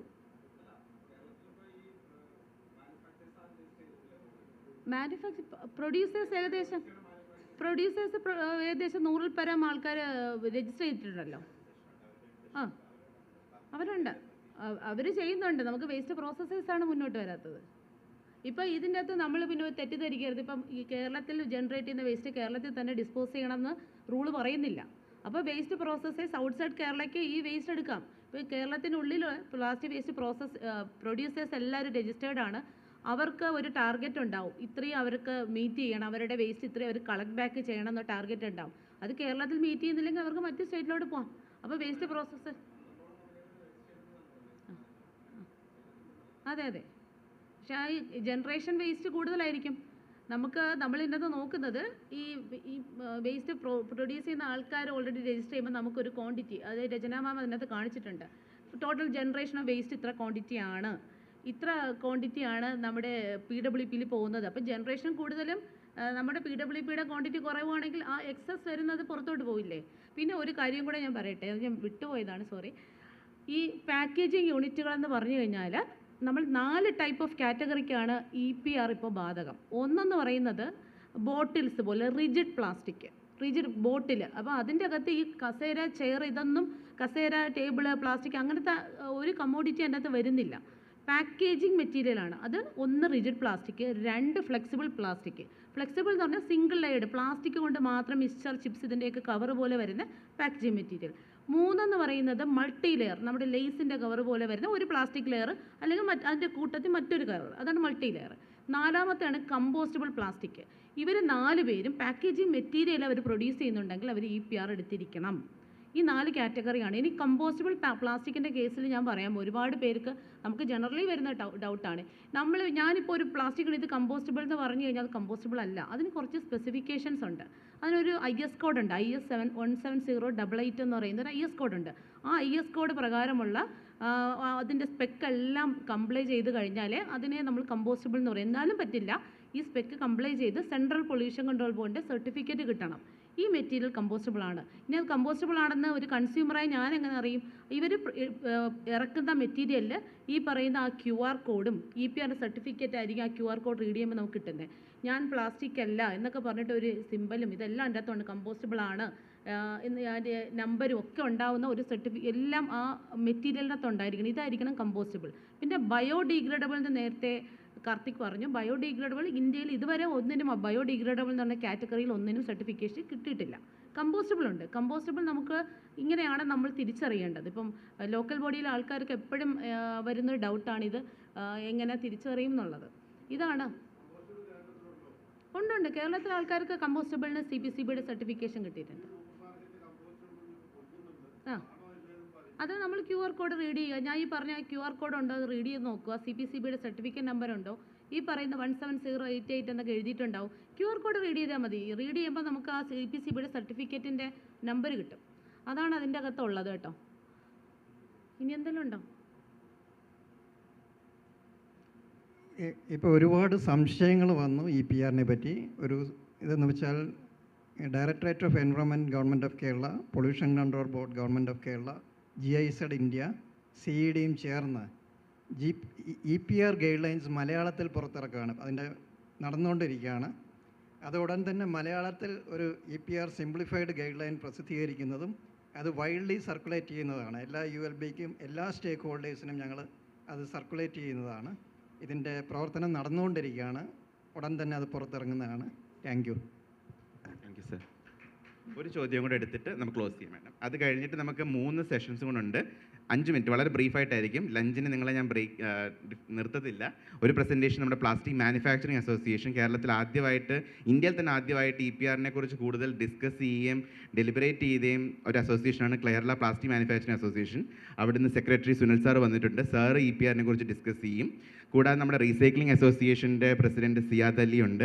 എല്ലാ EPRൻ്റെ കാര്യങ്ങൾ റീസൈക്ലിംഗിനെ കുറിച്ച് കൂടുതൽ ഡിസ്കസ് ചെയ്യുന്നതായിരിക്കും. അത് കൂടാതെ നമ്മുടെ ഷാൻ സാർ ഉണ്ട്, കോമൺ ഫെസിലിറ്റേഷൻ സെൻറ്റർ മഞ്ചേരി. സാറും ബ്രീഫായിട്ട് റീസൈക്ലിംഗ് സാധ്യതകൾ പറയുന്നതായിരിക്കും. ഒരു ക്വസ്റ്റ്യനും കൊണ്ട് എടുത്തിട്ട് നമ്മുടെ അടുത്ത സെഷനിലോട്ട് പോവുകയാണ്. My question is more generic. How fast, how much we can resolve the plastic menace in this process, or how quickly we can address the issue? That's my question. Sir, about 60% of total plastic in 60% എന്ന് പറയുന്നത് plastic packaging യൂണിറ്റുകളാണ്. 60% total പ്ലാസ്റ്റിക്കിൻ്റെ 60 packaging ആണ്. അതാണ് EPRൻ്റെ പെർവിയിൽ കൊണ്ടുവന്നിരിക്കുന്നത്. അപ്പം നമ്മൾ ഈ EPR implement ചെയ്യുന്നതോടുകൂടി 60% plastic നമുക്ക് മാനേജ് ചെയ്യാൻ പറ്റും. Okay, thank you very much. Thank you, ma'am. Thank you so much. Now may I request the Secretary, Mr. Sunil, Kerala Plastic Manufacturing Association, to share the perspectives on EPR, and requesting sir to be precise, short as well. Thank you, sir. Okay. Thank you, sir. All words taken out of my mouth, all adjectives trained. എന്ത് പറയണമെന്നറിയില്ല. പക്ഷേ എന്നാലും EPRനെ പറ്റി ഞങ്ങൾ sir പറഞ്ഞ പോലെ association, Kerala plastic manufacturers association, ആദ്യം തന്നെ ഞങ്ങൾ അതിനെപ്പറ്റി പഠിച്ചു. ഞങ്ങളുടെ മെമ്പേഴ്സിനൊക്കെ ക്ലാസ്സുകൾ എടുത്തു. അതിൻ്റെ റിസൾട്ടായിട്ട് 100 പേരിലധികം പ്രൊഡ്യൂസേഴ്സ് കേരളത്തിൽ രജിസ്റ്റർ ചെയ്തിട്ടുണ്ട്. ഞങ്ങളതൊരു കേരള EPR മോഡൽ ഞങ്ങൾ ഇത് വർക്കൗട്ട് ചെയ്തിട്ട് CPCBക്കൊക്കെ അയച്ചു കൊടുത്തിരുന്നു. ഇനി ഞാൻ സാറ് പറഞ്ഞ പോലെ വളരെ പ്രിസൈസായിട്ട് സമയത്തിൻ്റെ ഒരു ഷോർട്ടേജ് കാരണം എന്തുകൊണ്ടാണ് പാക്കിംഗ് മെറ്റീരിയൽ മാത്രം EPR വരുന്നതെന്ന് വെച്ച് കഴിഞ്ഞാൽ അതൊരു ഡൗട്ടാണ്. വേറെ ഒരു പ്രോഡക്റ്റിനും ഇല്ല. കവറുകളും ഷീറ്റുകളും മാത്രമല്ല. Those are having low utility value and high littering possibility. വഴിയിലെങ്ങും കസേരയോ കപ്പോ പൈപ്പോ കാറിൻ്റെ ബോണറ്റോ കിടക്കുന്നില്ല. അപ്പോൾ so EPR is only for plastic packing material because of the low utility value and high littering possibility. EPR it's already said 4 പേരാണ് comply ചെയ്യേണ്ടത്. We are on producer side, അതായത് raw material manufacturers are they will not come under the purview of EPR. അത് raw material വാങ്ങിയിട്ട് process ചെയ്യുന്ന ഞങ്ങളുടെ കൂട്ടുള്ള producers വരും. പിന്നെ ഇമ്പോർട്ടേഴ്സ്, പ്ലാസ്റ്റിക് പാക്കിംഗ് മാത്രം ഇമ്പോർട്ട് ചെയ്യുന്നവർ, മറ്റ് ഒരു പ്രോഡക്റ്റ് ഇമ്പോർട്ട് ചെയ്യുന്നവരല്ല, പാക്കിംഗ് മെറ്റീരിയൽ ഇമ്പോർട്ട് ചെയ്യുന്നവർ വരും. They fall under the category of importers. Then brand owners. നേരത്തെ പറഞ്ഞു 50 കോടി രൂപ കൂടുതൽ ടേൺ ഓവറുള്ള ബ്രാൻഡ് ഓണേഴ്സിന് മാത്രമേ ലയബിലിറ്റി പാസ് ചെയ്യാൻ പറ്റൂ. അപ്പോൾ ആരോ ചോദിച്ചു ബാക്കിയുള്ള ബ്രാൻഡ് ഓണേഴ്സിന് ലയബിലിറ്റി വരില്ലേ എന്ന്. അവർക്ക് വരില്ല. എന്താണെന്നറിയാം? Because it is difficult to fix the liability on small players എന്ന് പറഞ്ഞിട്ട് അവർക്ക് EPR ഇല്ലാതാവുന്നില്ല. ആ ടൈപ്പിൽ ഉള്ള ആൾക്കാർക്ക് സപ്ലൈ ചെയ്യുന്നതിൻ്റെ ലയബിലിറ്റി പ്രൊഡ്യൂസറിൻ്റെ തലയിൽ തന്നെയാണ്. ഇപ്പോൾ ഒരു ചെറിയ ഒരു അരി പൊടിച്ചു കൊടുക്കുന്ന ഒരു യൂണിറ്റ്, അല്ലെങ്കിൽ മുളക് പൊടിച്ചു കൊടുക്കുന്ന ഒരാൾ പ്ലാസ്റ്റിക് കവർ മേടിച്ച് പാക്ക് ചെയ്ത് കഴിഞ്ഞാൽ അയാൾക്ക് EPR വരില്ല. Because his turnover is less than 50 crore. അങ്ങനെയുള്ളിടത്ത് EPR പ്രൊഡ്യൂസർ ഞങ്ങൾ തന്നെയാണ് ആ EPR കംപ്ലൈ ചെയ്യേണ്ടത്. I think it is clear now. പിന്നെ ബ്രാൻഡ് ഓണേഴ്സ്, ഇമ്പോർട്ടേഴ്സ്, ലാസ്റ്റിലാണെങ്കിൽ കമ്പോസ്റ്റബിൾ പ്ലാസ്റ്റിക് മാനുഫാക്ചർ ചെയ്യുന്നവർ, PWPയെ പറ്റി പറഞ്ഞു കഴിഞ്ഞാൽ PWP alone is getting monetary benefit. ഞങ്ങൾ പ്രൊഡ്യൂസറും ഇമ്പോർട്ടറും ബ്രാൻഡ് ഓണറും ഒക്കെ ഞങ്ങൾ ഡീല് ചെയ്യുന്ന മെറ്റീരിയൽ റീസൈക്കിൾ ചെയ്യിക്കണമെന്നുണ്ടെങ്കിൽ എൻ്റെ friend Siyad plastic waste manufacturers association പ്രസിഡൻ്റാണ്. അവരുണ്ടെങ്കിൽ അവർ തരുന്ന സർട്ടിഫിക്കറ്റ് ഉണ്ടെങ്കിൽ മാത്രമേ എനിക്ക് അടുത്ത വർഷം വർക്ക് ചെയ്യാൻ പറ്റൂ. സിമ്പിളായിട്ട് പറഞ്ഞാൽ 22-23 ഞാൻ 300 ടണ്ണ് പ്രോസസ്സ് ചെയ്തു, കവർ ഉണ്ടാക്കി വിറ്റു. ഗവൺമെൻറ് വളരെ സ്ക്രൂപ്ലെസ്ലി മോണിറ്റർ ചെയ്തിട്ടാണ് നിയമം ഉണ്ടാക്കിയിരിക്കുന്നത്. വേസ്റ്റ് കുറേ പോയെന്നും പറഞ്ഞ് അത് എഴുതി മാറ്റാൻ പറ്റത്തില്ല. എൻ്റെ ലയബിലിറ്റി ഞാൻ വിറ്റ പ്ലാസ്റ്റിക്കും എൻ്റെ കയ്യിലുള്ള വേസ്റ്റൂടെ ചേർത്താണ്. ഇനി ഞാൻ വേസ്റ്റ് കുറച്ച് കാണിക്കുവാണെങ്കിൽ അതുകൂടെ എൻ്റെ ഫിനിഷ്ഡ് പ്രോഡക്റ്റ് അല്ലേ, അപ്പോൾ വിറ്റതായിട്ട് കാണിച്ചേ പറ്റൂ. അപ്പം ഞാൻ 300 ടണ്ണ് വിറ്റിട്ടുണ്ടെങ്കിൽ ആ 300 ടണ്ണ് ആരെങ്കിലും, there is no territory wise limitation, എനിക്ക് ആന്ധ്രയിലോ കർണാടകത്തിലോ ഗുജറാത്തിലോ ഉള്ള ഒരു റീസൈക്ലറുകാരുടെ എൻ്റെ കയ്യിൽ നിന്ന് എനിക്ക് സർട്ടിഫിക്കറ്റ് മേടിക്കാം. ആരോ ചോദിച്ചു how is purchase certificate purchase ചെയ്യാന്ന് പറഞ്ഞാൽ, ഞാനിപ്പോൾ ഒരാളുടെ അടുത്ത് റീസൈക്ലർ അടുത്ത് പോയി, അയാളുടെ അടുത്ത് ഞാൻ പറയും ഞാൻ കഴിഞ്ഞ വർഷം വിറ്റ 300 ടണ്ണാണ്, എനിക്ക് 300 ടണ്ണിൻ്റെ സർട്ടിഫിക്കറ്റ് വേണമെന്ന് ഞാൻ അയാളോട് പറയുക. അദ്ദേഹം അത്രയും ചെയ്യുന്നുണ്ടോ എന്ന് നോക്കാൻ കുറേ കാര്യങ്ങൾ ലീഗലായിട്ടുണ്ട്. അപ്പോൾ അദ്ദേഹം പറയും എനിക്ക് 2 രൂപ വേണം എന്ന് പറയാം. ഞാൻ നെഗോഷിയേറ്റ് ചെയ്ത് 1.5 രൂപയ്ക്ക് ഞങ്ങൾ തമ്മിൽ എഗ്രിമെൻറ്റിലെത്തി. ആ 1.5 രൂപയ്ക്ക് ആ സർട്ടിഫിക്കറ്റ് മേടിച്ചിട്ട് ഞാൻ ഈ സെൻട്രലൈസ്ഡ് പോർട്ടലിൽ അപ്ലോഡ് ചെയ്താൽ മാത്രമേ എനിക്ക് അടുത്ത ഫിനാൻഷ്യൽ ഇയറിൽ വർക്ക് ചെയ്യാൻ പറ്റത്തുള്ളൂ. It is simple, very beautiful concept. നമ്മൾ അതിനുള്ളിലേക്ക് പോയി കഴിഞ്ഞാൽ നല്ല കൺസെപ്റ്റാണ്. ഇത് നടക്കും, ഇറ്റ് ഈസ് വർക്കബിൾ. ഇത് ചെയ്തേ പറ്റൂ, അല്ലെങ്കിൽ ദർ ഇസ് നോ എസ്കേപ്പിംഗ്. ഞങ്ങൾ അസോസിയേഷൻ ഒരുപാട് ഗവൺമെൻറ്റിനോട് ആവശ്യപ്പെട്ടു മൈക്രോ ആൻഡ് സ്മോൾ പ്ലേയേഴ്സിനെ എക്സംപ്റ്റ് ചെയ്യണമെന്ന്. ഗവൺമെൻറ് പറഞ്ഞു നത്തിങ് ഡൂയിങ്, ഒരാളെ എക്സംപ്റ്റ് ചെയ്യത്തില്ല, everyone has to comply. 1 ton packing material ഉണ്ടാക്കുന്ന ആളും കംപ്ലൈ ചെയ്യണം, 1000 ടൺ ഉണ്ടാക്കുന്ന ആൾ EPR കംപ്ലൈ ചെയ്തില്ലെങ്കിൽ അടുത്ത വർഷം വർക്ക് ചെയ്യാൻ പറ്റത്തില്ല. It's simple. അതുപോലെ ടെറിട്ടറി വൈസ് ലിമിറ്റേഷൻ ഇല്ലെങ്കിലും കാറ്റഗറി വൈസ് ലിമിറ്റേഷൻ ഉണ്ട്. ഞാനിപ്പം സിംഗിൾ ലെയർ കവറാണ്, അല്ലെങ്കിൽ റിജിഡ് കപ്പും ബോട്ടിലോ കണ്ടെയ്നറോ ഉണ്ടാക്കുന്ന ഫസ്റ്റ് കാറ്റഗറി ആണെങ്കിൽ എനിക്ക് കവർ റീസൈക്കിൾ ചെയ്യുന്ന ആളുടെ കയ്യിൽ നിന്ന് സർട്ടിഫിക്കറ്റ് മേടിക്കാൻ പറ്റത്തില്ല. കണ്ടെയ്നർ റീസൈക്കിൾ ചെയ്യുന്ന ആളുടെ കയ്യിൽ നിന്ന് തന്നെ സർട്ടിഫിക്കറ്റ് മേടിക്കണം. So there is no territory restriction, but product wise there is a restriction. Anything else? Vivek sir kannuruttunnu parayunnillalo. Illa it's okay. Thank you. So ഇൻഡസ്ട്രിയുടെ പെർസ്പെക്റ്റീവ് നിന്ന് കേൾക്കാൻ വേണ്ടിയാണ് ഞാൻ plastic manufacturing association secretary invite ചെയ്തത്. ഇനി നമുക്ക് plastic recycling അസോസിയേഷൻ്റെ president mister Siyad അലിയെ സ്വാഗതം ചെയ്യാം.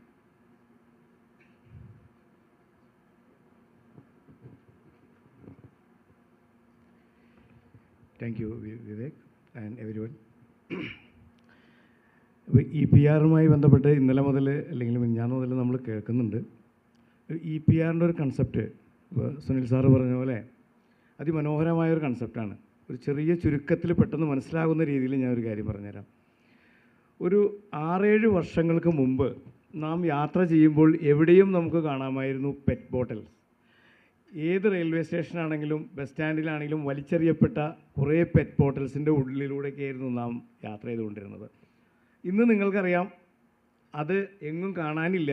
നാം ഒരു കുപ്പി വലിച്ചെറിയാൻ നിൽക്കുമ്പോൾ തന്നെ അത് ക്യാച്ച് ചെയ്യാൻ വേണ്ടി തയ്യാറായിക്കൊണ്ട് നമ്മുടെ ബംഗാളികൾ ഈ പിക്കേഴ്സ് റെഡിയായി നിൽക്കുകയാണ്. അതെന്തുകൊണ്ടാണ് നിങ്ങൾ ചിന്തിച്ചിട്ടുണ്ടോ? കാരണം അതൊരു റോ മെറ്റീരിയൽ ആണെന്നും അതിന് ഡിമാൻഡ് ഉണ്ടെന്നും മനസ്സിലായി കഴിഞ്ഞു. ഇന്ന് അതിന് പെർ kg ഇന്ന് എബവ് 30 റുപ്പീസോളം വില കിട്ടുന്നു. അത് കളക്ട് ചെയ്താൽ അതൊരു വരുമാന മാർഗമായി കഴിഞ്ഞു എന്നുള്ളതാണ്. എന്നാൽ പ്ലാസ്റ്റിക്കിൻ്റെ വലിച്ചെറിയപ്പെടുന്ന മറ്റുള്ള വസ്തുക്കൾ എവിടെയും നമ്മൾ കുന്നുകൂടി കിടക്കുന്നുണ്ട്. എന്തൊക്കെ വസ്തുക്കളാണത്? ഈ പറയുന്ന നമ്മളിപ്പോൾ കാറ്റഗറി 1, 2, 3 എന്ന് പറഞ്ഞാൽ ഏറ്റവും കൂടുതൽ പാക്കിംഗ് മെറ്റീരിയൽസാണ്. സുനിൽ സാറ് പറഞ്ഞ പോലെ പാക്കിംഗ് മെറ്റീരിയൽസാണ് വലിച്ചെറിയുന്നത്. എന്തുകൊണ്ടാണ്? അത് റീസൈക്കിൾ ചെയ്തുകൂടെ? റീസൈക്ലിംഗ് നടക്കുന്നുണ്ട്, പക്ഷേ എത്രമാത്രം റീസൈക്ലിംഗ് നടക്കുന്നുണ്ട്? എന്താണ് അതിൻ്റെ ഒരു പോരായ്മ? അവിടെയാണ് EPRുമായി ബന്ധിപ്പിച്ച് നാം ചിന്തിക്കേണ്ടത്. ഈ പറയുന്ന പാക്കിംഗ് മെറ്റീരിയലുകൾ നമുക്ക് റീസൈക്കിൾ ചെയ്യുമ്പോൾ ആസ് എ റീസൈക്ലർ എന്ന നിലയിൽ ഞാൻ നിങ്ങൾക്കൊരു കാര്യം പറഞ്ഞു തരാം. ഒരു ലേബർ, ഇതിൻ്റെ ഏറ്റവും വലിയ കോസ്റ്റ് ഇരിക്കുന്നത് ലേബർ കോസ്റ്റാണ്. ഫ്രീ ആയിട്ട് കിട്ടും എങ്കിൽ കൂടി ഇത് റീസൈക്കിൾ ചെയ്തൊരു പ്രൊഡക്റ്റായി വരുമ്പോഴേക്കും മറ്റുള്ള മാർക്കറ്റ് റേറ്റിൽ നിന്നുള്ളതിനേക്കാൾ വില കൂടുകയാണ് കേരളത്തിൽ സംഭവിക്കുന്നത്. കേരളത്തിൽ നിന്നല്ല, ഇന്ത്യയിൽ എവിടെയാണെങ്കിലും. ഉദാഹരണത്തിന് ഒരു വ്യക്തി നമ്മൾ 600 രൂപ ശരാശരി കൂലി കണക്കാക്കി കഴിഞ്ഞാൽ ഒരാൾ സഗ്രിഗേറ്റ് ചെയ്ത് ക്ലീൻ ചെയ്ത് ഈ പറയുന്ന ഞങ്ങളുടെ ഭാഷയിൽ പറഞ്ഞു കഴിഞ്ഞാൽ സോഫ്റ്റ് പ്ലാസ്റ്റിക് എന്ന് പറയുന്ന പാക്കിംഗ് മെറ്റീരിയൽസ് 20 കിലോ ആണ് മാക്സിമം ചെയ്യുള്ളൂ. ഹരിതകർമ്മസേനയുടെ പ്രതിനിധികളോട് ഉണ്ടെങ്കിൽ അവർക്ക് മനസ്സിലായിട്ടുണ്ടാവും. അതുപോലെ തന്നെ ഇതുമായി ബന്ധപ്പെടുന്ന കുടുംബശ്രീ പോലെയുള്ളവർക്ക് മനസ്സിലാവും. 20 കിലോ പെർ ഡേ ഒരാൾക്ക് 20 കിലോ എന്ന് പറഞ്ഞാൽ തന്നെ വോളിയായി. നമുക്ക് പ്ലാസ്റ്റിക് 20 കിലോ എന്ന് പറയുമ്പോൾ വലിയൊരു വോളിയായി. അപ്പോൾ 30 കിലോ നമുക്കതിന് ചിലവ് വന്നു. ഫ്രീ കിട്ടിയ ആ പ്ലാസ്റ്റിക്കിന് വെറും ലേബർ കോസ്റ്റ് മാത്രം 30ആയി. പിന്നെ അതിന് റീസൈക്ലിംഗ് എക്സ്പെൻസ് വരുന്നു, ട്രാൻസ്പോർട്ടിങ് വരുന്നു, എല്ലാം കൂടി എങ്ങനെ റോ മെറ്റീരിയലിന് വില കണക്കാക്കിയാലും 50 രൂപ വില വന്നു. ഇവിടെ ആർട്ടിക്കിൾ അത് മറ്റുള്ള പ്ലാസ്റ്റിക്കുകൾ മറ്റുള്ള സംസ്ഥാനങ്ങളിൽ നിന്നും കേരളത്തിലേക്ക് 33 രൂപ മുതൽ വരുമ്പോൾ നാം ഈ പ്ലാസ്റ്റിക്കിൻ്റെ പുറകെ നടന്ന് സാമൂഹ്യ സേവനം എന്ന നിലയിൽ തന്നെ ഇത് ചെയ്താൽ വരുന്നത് 50 രൂപയാണ്. അങ്ങനെയുള്ളത് കൊണ്ടാണ് ഇത് വലിച്ചെറിയപ്പെടുകയും ഇതാരും കൊണ്ടുപോകാതെ കുന്നുകൂടി കിടക്കുന്ന സമയത്ത് EPR വന്നാലുള്ള ഗുണം നോക്കൂ. EPRൽ ഇവരിൽ നിന്നും നമുക്ക് ഇത്ര സാധനങ്ങൾ നമ്മൾ കളക്ട് ചെയ്തതിൻ്റെ അവർ പറയുന്ന റൂൾസ് ആൻഡ് റെഗുലേഷൻസ് അനുസരിച്ച് സർട്ടിഫിക്കറ്റ് ഇഷ്യൂ ചെയ്യുമ്പോൾ 1 കിലോയ്ക്ക് PWP എന്ന് പറയുന്ന പ്ലാസ്റ്റിക് പ്രൊഡ്യൂസർക്ക് മാനുഫാക്ചേഴ്സ് ഒരു ഫീസ് നൽകുന്നുണ്ട്. അങ്ങനെ ഒരു ഫീസ് നൽകുമ്പോൾ ആ ഫീസ് ഒരു വർഷത്തിൽ 300 ടണ്ണ് ഇപ്പോൾ കേരളത്തിലെ സംബന്ധിച്ചിടത്തോളം പ്രതിമാസം തന്നെ എൻ്റെ ഒരു എക്സ്പീരിയൻസ്, എൻ്റെ പേഴ്സണൽ എൻ്റെ കമ്പനി എക്സ്പീരിയൻസ് കഴിഞ്ഞാൽ 2021 മുതൽ മറ്റുള്ള സംസ്ഥാനങ്ങളിൽ ഞാൻ എൻ്റെ സർട്ടിഫിക്കറ്റ് കൊടുക്കുന്നുണ്ടായിരുന്നു. നല്ലൊരു വരുമാനം കിട്ടുന്നുണ്ട്. ആ ഒരു വരുമാനം കൂടി കണക്കിലാക്കുമ്പോൾ ഇപ്പോൾ ഞാൻ തീർച്ചയായിട്ടും സോഫ്റ്റ് പ്ലാസ്റ്റിക് ചെയ്തു തുടങ്ങി. കാരണം ചെയ്യാൻ ഞാൻ നിർബന്ധിതനാകുന്നു. അതെനിക്കൊരു ലാഭകരമായ ബിസിനസ്സായി മാറിക്കഴിഞ്ഞു. കാരണം എൻ്റെ അതർ ഇൻകം ആയി EPR വരുന്നു. അപ്പോൾ EPR വഴി ഇപ്പോൾ ഒരു പ്രത്യാശ പറഞ്ഞതുപോലെ 2025 ആകുമ്പോഴെല്ലാം നമ്മുടെ വീടുകളിൽ ആളുകൾ വന്ന് ഈ പറയുന്ന സോഫ്റ്റ് പ്ലാസ്റ്റിക് ഉണ്ടോ എന്ന് ചോദിക്കുന്ന ഒരു സംവിധാനത്തിലേക്ക് നാം എത്തും തീർച്ചയായും. അതിൻ്റെ തുടക്കമാണ് EPR. അപ്പോൾ അത് നമ്മുടെ പ്ലാസ്റ്റിക്കിൻ്റെ ഇവിടെയുള്ള മാനുഫാക്ചേഴ്സ് അതിന് ഒരുപാട് ബന്ധപ്പെട്ടുകൊണ്ട് പ്രവർത്തിക്കുന്നുണ്ട്. അവർ ഞങ്ങളെ ഈ റീസൈക്ലേഴ്സിന് ഇപ്പോൾ വേറൊരു കാര്യം പറഞ്ഞു, 12 പേരേ ഉള്ളൂ എന്ന് പറഞ്ഞു. അത് ഞാൻ 1-2 കാര്യങ്ങൾ കൂടി അതിൽ പറയാനുണ്ട്. അതിൻ്റെ വെബ്സൈറ്റിന് ചെറിയൊരു പ്രശ്നം ഉണ്ടായിരുന്നു, അത് മാഡത്തിന് അറിയാൻ തോന്നുന്നു. ഒന്ന്, അതിൻ്റെ കാറ്റഗറിയിൽ 200 ടണ്ണ് മുതൽ എത്രയോ ആണ് കൊടുത്തിരിക്കുന്നത്. അപ്പോൾ നമ്മളത് ഓപ്പൺ ചെയ്ത് അത് രജിസ്റ്റർ ചെയ്യുന്ന സമയത്ത് 200 ടണ്ണാണ് അല്ലെങ്കിൽ ഇത്ര ടണ്ണാണെങ്കിൽ അതിൻ്റെ ഫീസ് എത്രയാണെന്ന് ആ പോർട്ടലിലൊന്ന് മെൻഷൻ ചെയ്യേണ്ടതുണ്ട്. നോട്ട് ചെയ്യേണ്ട ഒരു കാര്യമാണ്. അത് ചെയ്യാറില്ല. പലപ്പോഴും പല ആളുകളും റീസൈക്ലേഴ്സ് അതിൽ ചെന്ന് എൻ്റർ ചെയ്ത് പോയി ചെല്ലുമ്പോൾ 50,000 ഫീസിലേക്ക് വരുമ്പോൾ അങ്ങനെ എത്തിക്കഴിയുമ്പോൾ എന്താ പ്രശ്നം എന്ന് വെച്ചാൽ അത് മോഡിഫൈഡ് അല്ല. മോഡിഫൈ ചെയ്യാൻ കഴിയില്ല, റിട്ടേൺ പോരാൻ കഴിയില്ല, സ്റ്റെക്കായി പോകണം. അങ്ങനെ ഒരുപാട് പേര് ഇപ്പോഴും ആപ്ലിക്കേഷനിൽ കിടപ്പുണ്ട്. 12 പേരെന്ന് പറഞ്ഞതിൽ അതുകൊണ്ടാണ് പലരും അതൊന്ന് മാറ്റി ചിന്തിക്കേണ്ടതായിട്ടുണ്ട്. പിന്നെ ഇതിൽ നമുക്ക് റീസൈക്ലേഴ്സിന് ഒരു അവയർനെസ് കൊടുക്കുന്നതിൻ്റെ ഭാഗമായിട്ട് ഇങ്ങനെയുള്ള മീറ്റിങ്ങുകൾ ഇപ്പോൾ ഈ പറയുന്ന ഇപ്പോൾ ഞങ്ങളെ പോലെയുള്ള ആളുകൾ ഇപ്പോൾ ഇതിൽ ചെയ്തിട്ടുണ്ട്. അപ്പോൾ അവർ കിട്ടുന്ന ഇൻകം, ഇതിൻ്റെ ഗുണങ്ങൾ എന്തൊക്കെയാണ് എന്നുള്ള രീതിയിൽ ഇപ്പോൾ ഒരു സാറ് പറഞ്ഞ വളരെയേറെ എനിക്ക് ഇഷ്ടപ്പെട്ടു. ഒരു കൈപ്പുസ്തകം മലയാളത്തിൽ എഴുതാമെന്ന് പറയുന്നത് ഇതിൻ്റെ ടെക്നിക്കൽ ഇഷ്യൂ ഭയങ്കരം തന്നെയാണ്. കാരണം ഇത് EPRൻ്റെ പോർട്ടലിൽ ചെന്ന് അതുമായി ബന്ധപ്പെട്ടുകൊണ്ട് ഫ്ലോ ചാർട്ടൊക്കെ ഉണ്ടാക്കി രജിസ്റ്റർ ചെയ്താൽ സാധാരണക്കാരനായ ഒരാൾക്ക് പറ്റാത്ത രീതിയിലാണ് നിലവിലുണ്ടായിരുന്നത്. അതും ഒരു തടസ്സമായിരുന്നു. മലയാളത്തിൽ കാര്യങ്ങളെല്ലാം വന്നു കഴിഞ്ഞാൽ തീർച്ചയായിട്ടും 200 പേരല്ല, നമുക്കിവിടെയുള്ള എല്ലാ റീസൈക്ലേഴ്സിനും നമുക്കതിൽ പങ്കെടുപ്പിക്കാൻ പറ്റും. അപ്പോൾ അതുകൊണ്ട് ഈ EPR വഴി നമുക്ക് കേരളത്തിനുണ്ടാകാൻ പോകുന്നത് ഇനി ഭാവിയിലേക്ക് ഈ സോഫ്റ്റ് പ്ലാസ്റ്റിക് എന്ന് പറയുന്ന കുന്നുകൂടി കിടക്കുന്ന പ്ലാസ്റ്റിക് റീസൈക്കിൾ ചെയ്യാൻ റീസൈക്ലേഴ്സ് മുന്നോട്ട് വരും എന്നുള്ള പ്രത്യാശയാണ്. അതിനുള്ള എല്ലാവിധ ആശംസകളും ഞാൻ അറിയിക്കുന്നു. നന്ദി, നമസ്കാരം.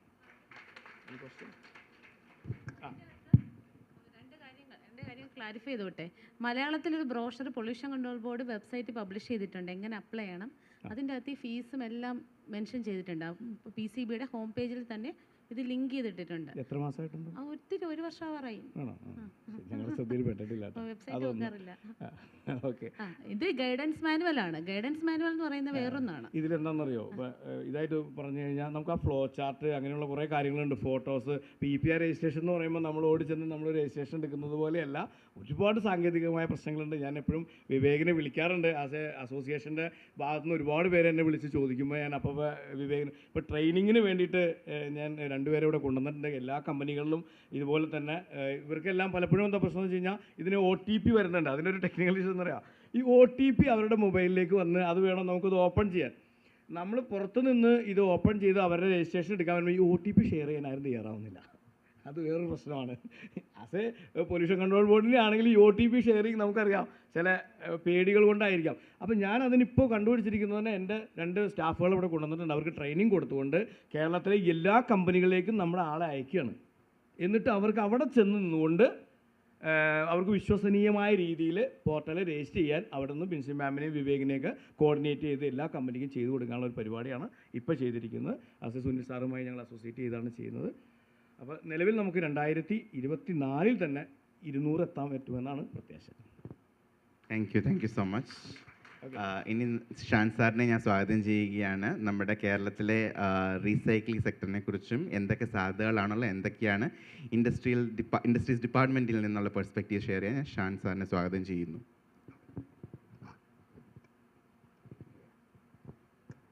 എല്ലാവർക്കും നമസ്കാരം. ഊണ് ടൈം ആവുകയാണ്. ഞാനൊരു 5 മിനിറ്റ് എടുക്കുന്നുള്ളൂ. നേരത്തെ ശ്രീമാൻ സിയാദ് പറഞ്ഞ പോലെയും ശ്രീമാൻ സുനിൽ പറഞ്ഞ പോലെയും പ്ലാസ്റ്റിക് ഇൻഡസ്ട്രി കേരളത്തിൽ ഏത് രീതിയിലാണ് പോകുന്നത്, അതിന് റീസൈക്ലിങ്ങിന് എന്തൊക്കെ ഇതാണ് ഈ PWP ആയിട്ട് രജിസ്റ്റർ ചെയ്യാനുള്ള ബുദ്ധിമുട്ടുകളും മറ്റു കാര്യങ്ങളും പറഞ്ഞിട്ടുണ്ട്. എനിക്ക് തോന്നുന്നത് കേരളത്തിനകത്ത് ഏറ്റവും കൂടുതൽ വെറുക്കപ്പെട്ട ഒരു വിഭാഗമാണ് ഈ plastic product manufacturers plus plastic recycling ആളുകൾ എന്ന് നമുക്കറിയാം. ഏതെങ്കിലും ഒരു സ്ഥലത്തൊരു റീസൈക്ലിംഗ് പ്ലാന്റ് തുടങ്ങണമെങ്കിലോ ഒരു കളക്ഷൻ സെൻറ്റർ വന്നാൽ തന്നെയും ഒരുപാട് പ്രശ്നങ്ങൾ. ഇപ്പോൾ ഞാനിപ്പോൾ വർക്ക് ചെയ്യുന്ന മലപ്പുറത്ത് കോമൺ ഫെസിലിറ്റി സർവീസ് സെൻറ്റർ എന്ന വ്യവസായ വകുപ്പിൻ്റെ ഒരു ടെക്നിക്കൽ സ്ഥാപനമുണ്ട്. ആ സ്ഥാപനത്തെക്കുറിച്ച് ഞാൻ പറയാം. അപ്പോൾ മലപ്പുറത്ത് ഈ ഇടെ ഉണ്ടായ ഒരു പ്രശ്നമാണ് ഈ വേസ്റ്റ് സൂക്ഷിക്കാനായിട്ട് ഉള്ള പ്രശ്നം അവിടെ ഉണ്ടായിട്ടുണ്ട്. അപ്പോൾ അതിന് എതിരായിട്ട് കുറേ രാഷ്ട്രീയമായിട്ടുള്ള പ്രശ്നങ്ങളൊക്കെ അവിടെ വന്നിട്ടുണ്ടായിരുന്നു. അപ്പോൾ ഏറ്റവും കൂടുതൽ പ്രതിസന്ധി നേരിടുന്ന ഒരു വിഭാഗമാണ് ഈ പ്ലാസ്റ്റിക് വേസ്റ്റ് റീസൈക്ലിംഗ്. പക്ഷേ ഇപ്പം ഇങ്ങനെ റൂള് വന്നു കഴിഞ്ഞാൽ ഏറ്റവും കൂടുതൽ ആവശ്യക്കാരായിട്ട് വരുന്നത്, സമൂഹത്തിൽ ഏറ്റവും കൂടുതൽ ആവശ്യം ആയിട്ട് വരുന്ന ഒരു വിഭാഗം കൂടിയായിട്ട് ഈ പ്ലാസ്റ്റിക് വേസ്റ്റ് പ്രോസസ്സിങ് യൂണിറ്റുകൾ മാറും എന്ന് ഉറപ്പാണ്. നമുക്ക് പലപ്പോഴും ഇപ്പോൾ തോന്നുന്നു ഇതിപ്പോൾ നിരോധിച്ചുകൊണ്ട് നമ്മുടെ നാട്ടിൽ ഈ പ്ലാസ്റ്റിക്കിൻ്റെ ഉപയോഗം കുറയാൻ പോവുകയാണ്. നമ്മൾ ഇനി അത് കഴിഞ്ഞിട്ട് ബയോഡിഗ്രേഡബിൾ അല്ലെങ്കിൽ കമ്പോസ്റ്റബിൾ എന്ന നിലയിലേക്ക് നമ്മൾ മാറും എന്നാണ് നമ്മൾ വിചാരിച്ചിരിക്കുന്നത്. പക്ഷേ ആക്ച്വലി കണക്കുകൾ സൂചിപ്പിക്കുന്നത് അങ്ങനെയല്ല. എല്ലാ വർഷവും നമ്മുടെ ഇപ്പം വ്യവസായത്തെക്കുറിച്ച് പറഞ്ഞാൽ വ്യാവസായിക വളർച്ച രാജ്യത്ത് 4%, 5% എന്ന നിലയിൽ പോകുമ്പോഴും പ്ലാസ്റ്റിക് വ്യവസായത്തിൻ്റെ വളർച്ച 9%, 10% എന്ന നിലയിലാണ് രാജ്യത്ത് വളർന്നുകൊണ്ടിരിക്കുന്നത്. അതോടൊപ്പം അറിയേണ്ട മറ്റൊരു കാര്യം, ആഗോള പ്ലാസ്റ്റിക് വിപണിയിൽ ഇന്ത്യയുടെ സ്ഥാനം വളരെ വളരെ പിന്നിലാണ് പ്ലാസ്റ്റിക് ഉപഭോഗത്തിൻ്റെ കാര്യത്തിൽ. ഇപ്പം അമേരിക്കയെക്കുറിച്ച് എടുക്കുകയാണെങ്കിൽ ആളോഹരി പ്രതിശീർഷക ഉപഭോഗം 112 കിലോ ആണ്. നമ്മുടെ ഇത് വെച്ചിട്ട് നമ്മുടെ പോപ്പുലേഷൻ വെച്ച് നോക്കുകയാണെങ്കിൽ ചൈനയിൽ അത് 62 കിലോ, 62 പോയിൻറ്റ് സംതിങ് ആണ് അവരുടെ പ്രതിശീർഷക ഉപഭോഗം. അങ്ങനെ നോക്കുമ്പോൾ ഇന്ത്യയിൽ ആകെ ഉപയോഗിക്കുന്നത് ഒരാൾ 15 കിലോ പ്ലാസ്റ്റിക്കാണ് ഒരു വർഷം ഉപയോഗിക്കുന്നത്. അപ്പോൾ നമ്മൾ മനസ്സിലാക്കേണ്ട ഒരു കാര്യം, നമ്മൾ വളർന്നു വരുന്ന ഒരു എക്കോണമിയാണ്. 2025 നമ്മുടെ ആവറേജ് പ്രായം നമ്മുടെ ജനസംഖ്യയുടെ ആവറേജ് പ്രായം 25 വയസ്സായി മാറുമ്പോൾ ഏറ്റവും കൂടുതൽ കൺസ്യൂമർ ആയിട്ട് മാറുന്ന ഒരു രാജ്യമായിട്ട് നമ്മുടെ ഇന്ത്യ മാറും. അങ്ങനെ മാറുമ്പോൾ സ്വാഭാവികമായും ഈ 15 കിലോ എന്ന് പറയുന്നത് 30 കിലോയും 60 കിലോ ആയിട്ടും ഉറപ്പായിട്ടും നമ്മൾ കൺസംഷൻ കൂടുമെന്ന് നമ്മൾ കണക്കുകൾ ഉദ്ധരിച്ചുകൊണ്ടാണ് നമ്മൾ ഈ പറയുന്നത്. അപ്പോൾ 1990 പ്രതിശീർഷക ഉപഭോഗം വെറും 1.5 കിലോ 2 കിലോയ്ക്ക് താഴെ ആയിരുന്നതാണ് ഈ പറയുന്ന 35 വർഷം കൊണ്ട് 15 കിലോ ആയിട്ട് മാറിയത്. പക്ഷേ ഇനി അതിൻ്റെ ഒരു മൾട്ടിപ്ലിക്കേഷൻ അധികം താമസം ഉണ്ടാവില്ല. നമ്മൾ ചൈനയുടെയും US-ൻ്റെയും ലെവലിലേക്ക് പ്ലാസ്റ്റിക്കിൻ്റെ ഉപഭോഗത്തിലേക്ക് മാറും എന്ന് ഉറപ്പായിട്ട് നമുക്ക് പറയാം. അപ്പം അങ്ങനെ മാറുമ്പോഴും നമ്മളിപ്പോൾ ഇവിടെ എടുത്തിരിക്കുന്ന കാര്യം ഈ പ്ലാസ്റ്റിക് പാക്കേജിങ്ങിൻ്റെ റീസൈക്ലിംഗ് ആണ്. അപ്പം നേരത്തെ ശ്രീ സിയാദ് പറഞ്ഞതുപോലെ അതിനകത്തുള്ള എക്കണോമിക് വയബിലിറ്റിയാണ് ഇതിൽ നിന്ന് ആൾക്കാരെ പിന്തിരിപ്പിക്കുന്നത്. അപ്പോൾ ഇത് ഏത് രീതിയിലാണ് നമുക്ക് ക്യാഷ് ചെയ്യാൻ പറ്റുന്നത് എന്ന് ചോദിച്ചു കഴിഞ്ഞാൽ ഈ പറയുന്ന പോലെ എക്സ്റ്റെൻഡഡ് പ്രൊഡ്യൂസേഴ്സ് റെസ്പോൺസിബിലിറ്റി വരുമ്പോൾ അതിൻ്റെ സർട്ടിഫിക്കറ്റ് കൊടുത്തുകൊണ്ട് അതിൽ നിന്ന് നമുക്ക് വരുമാനം നേടാനായിട്ട് സാധിക്കും. ഇതെങ്ങനെയാണ് കേരളത്തിൽ നടപ്പാക്കുന്നതെന്ന് ചോദിച്ചു കഴിഞ്ഞാൽ, അല്ലെങ്കിൽ കേരളത്തിൽ വ്യവസായ വകുപ്പിന് എന്താണ് ചെയ്യാനുള്ളതെന്ന് ചോദിച്ചു കഴിഞ്ഞാൽ, വ്യവസായ വകുപ്പിൻ്റെ കോമൺ ഫെസിലിറ്റി സർവീസ് സെൻറ്റർ 2 എണ്ണമാണ് കേരളത്തിലുള്ളത്. ഒരെണ്ണം കോട്ടയത്ത് ചങ്ങനാശ്ശേരിയിലും മറ്റൊരെണ്ണം മലപ്പുറത്ത് മഞ്ചേരിയിലും. അതിൽ പ്ലാസ്റ്റിക് റീസൈക്ലിംഗ് പ്ലാന്റിൻ്റെ എല്ലാ മെഷീനറീസും ഉള്ള ഒരു ഓഫീസാണ് ചങ്ങനാശ്ശേരി ഉള്ളത്. എനിക്ക് തോന്നുന്നത് ഇപ്പം നേരത്തെ പറഞ്ഞ പോലെ 200ഓളം 180-200ഓളം പ്ലാസ്റ്റിക് റീസൈക്ലിംഗ് യൂണിറ്റുകൾ കേരളത്തിലുണ്ട്. ആ 200 യൂണിറ്റുകളിൽ ആദ്യത്തെ 5 യൂണിറ്റുകൾ എടുത്തു കഴിഞ്ഞാൽ അന്ന് സർക്കാരിൻ്റെ അണ്ടറിൽ സ്ഥാപിച്ച ഒരു റീസൈക്ലിംഗ് യൂണിറ്റാണ് കോമൺ ഫെസിലിറ്റി സർവീസ് സെൻറ്റർ. ഏകദേശം 35 വർഷത്തോളം ആയിട്ടുണ്ട് സർക്കാരിൻ്റെ കീഴിൽ ഇങ്ങനെ ഒരു റീസൈക്ലിംഗ് ഫെസിലിറ്റി ഉണ്ടായിട്ടുള്ളത്. ഇതിൽ എത്ര പേർക്ക് ഇത് അറിയാമെന്ന് എനിക്കറിയില്ല. അവിടെ പ്രൊഡക്ഷൻ നടത്തുന്നത്, അതായത് അവിടുത്തെ മെറ്റീരിയൽ റീസൈക്കിൾ ചെയ്യുന്നത് നേരത്തെ പറഞ്ഞ പോലെ പ്രൊഡ്യൂസേഴ്സാണ്. റോ മെറ്റീരിയലിൽ നിന്നും പ്രൊഡക്ഷൻ നടത്തുകയും അതിൽ നിന്നുള്ള വേസ്റ്റ് കൊണ്ടുവന്ന് റീസൈക്കിൾ ചെയ്യുന്ന ഒരു സംവിധാനമാണ് ഈ കോമൺ ഫെസിലിറ്റി സർവീസ് സെൻറ്റർ ഉള്ളത്. വളരെ നല്ല രീതിയിൽ മെഷീനറി ഉപയോഗിച്ചിട്ട് പല ടൈപ്പ് മെഷീനറി, ഇപ്പം നമ്മുടെ പാക്കേജിങ്ങിനാണെങ്കിൽ അതിന് ഏറ്റവും കൂടുതൽ വേണ്ടത് അഗ്ലോമറേറ്റർ എന്നൊരു മെഷീനാണ്. അഗ്ലോമറേറ്റർ അല്ലെങ്കിൽ ഡെൻസിഫയർ എന്ന് പറയാം. ഈ ഡെൻസിഫയർ ഉപയോഗിച്ച് ഡെൻസിഫൈ ചെയ്തിട്ടാണ് നമ്മൾ ഗ്രാനുലിലേക്ക് പോകുന്നത്. പക്ഷേ അപ്പോഴും വരുന്നൊരു പ്രോബ്ലം എന്താണെന്ന് വെച്ച് കഴിഞ്ഞാൽ മൾട്ടി ലെയർ പ്ലാസ്റ്റിക് നമുക്ക് കൈകാര്യം ചെയ്യാനായിട്ട് ഒരിടത്തും സംവിധാനമില്ല എന്നുള്ളതാണ്. അപ്പം അങ്ങനെ ഒരു സാഹചര്യത്തിൽ നമുക്ക് സാധിക്കുന്നത് പൈറോളിസിസ് പ്ലാന്റ്, നിങ്ങൾ പലരും കേട്ടിട്ടുണ്ടാവാം, പൈറോളിസിസ് പ്ലാന്റ് മാത്രമാണ് അതിനകത്തൊരു പരിഹാരമായിട്ടുള്ളത്. പൈറോളിസിസ് പ്ലാന്റിൽ ഒരു 300 മുതൽ 500 ഡിഗ്രി വരെയുള്ള ടെമ്പറേച്ചറിൽ ഓക്സിജൻ്റെയോ മറ്റ് ഹാലജൻസിൻ്റെയോ ആബ്സെൻസിൽ ഇതിനെ ചൂടാക്കി കഴിയുമ്പോൾ അതിൽ നിന്ന് നമുക്കറിയാം പ്ലാസ്റ്റിക് എന്നത് പെട്രോളിയം ഉൽപ്പന്നമാണ്. പെട്രോളിയത്തിലേക്ക് തന്നെ അത് തിരിച്ച് ഫർണസ് ഓയിലായിട്ടും കാർബൺ ബ്ലാക്കും കിട്ടുന്ന രീതിയിലുള്ള പൈറോസിസ് പ്ലാന്റ് നമുക്ക് സെറ്റപ്പ് ചെയ്യാൻ പറ്റും. പക്ഷേ ഒരു ഇൻഡിവിജ്വലിന് പ്ലാന്റ് സെറ്റപ്പ് ചെയ്തത് മുതലാക്കി എടുക്കാൻ പറ്റുമോ എന്നുള്ള സംശയമാണ്. കാരണം 5 ടൺ പ്രോസസ്സിംഗ് കപ്പാസിറ്റി ഉള്ള ഒരു പൈറോളിസിസ് പ്ലാന്റിന് ഏകദേശം 2 കോടി 2.5 കോടി രൂപയോളം ചിലവുണ്ട്.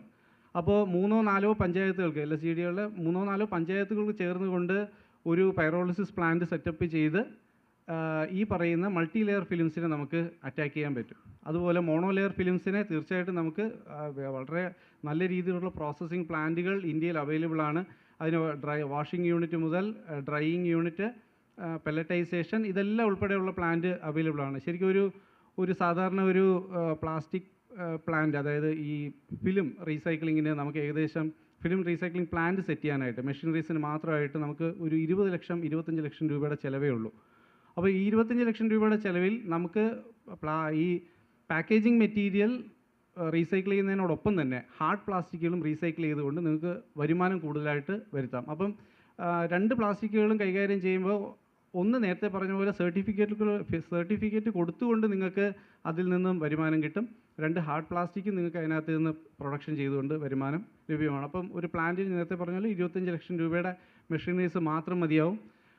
നമ്മൾ പൈറോളിസിസ് പ്ലാന്റാണ് ചെയ്യുന്നതെങ്കിൽ അതിനൊരു 25,000 സ്ക്വയർ ഫീറ്റിൻ്റെ സ്ഥലമാണ് വേണ്ടത്.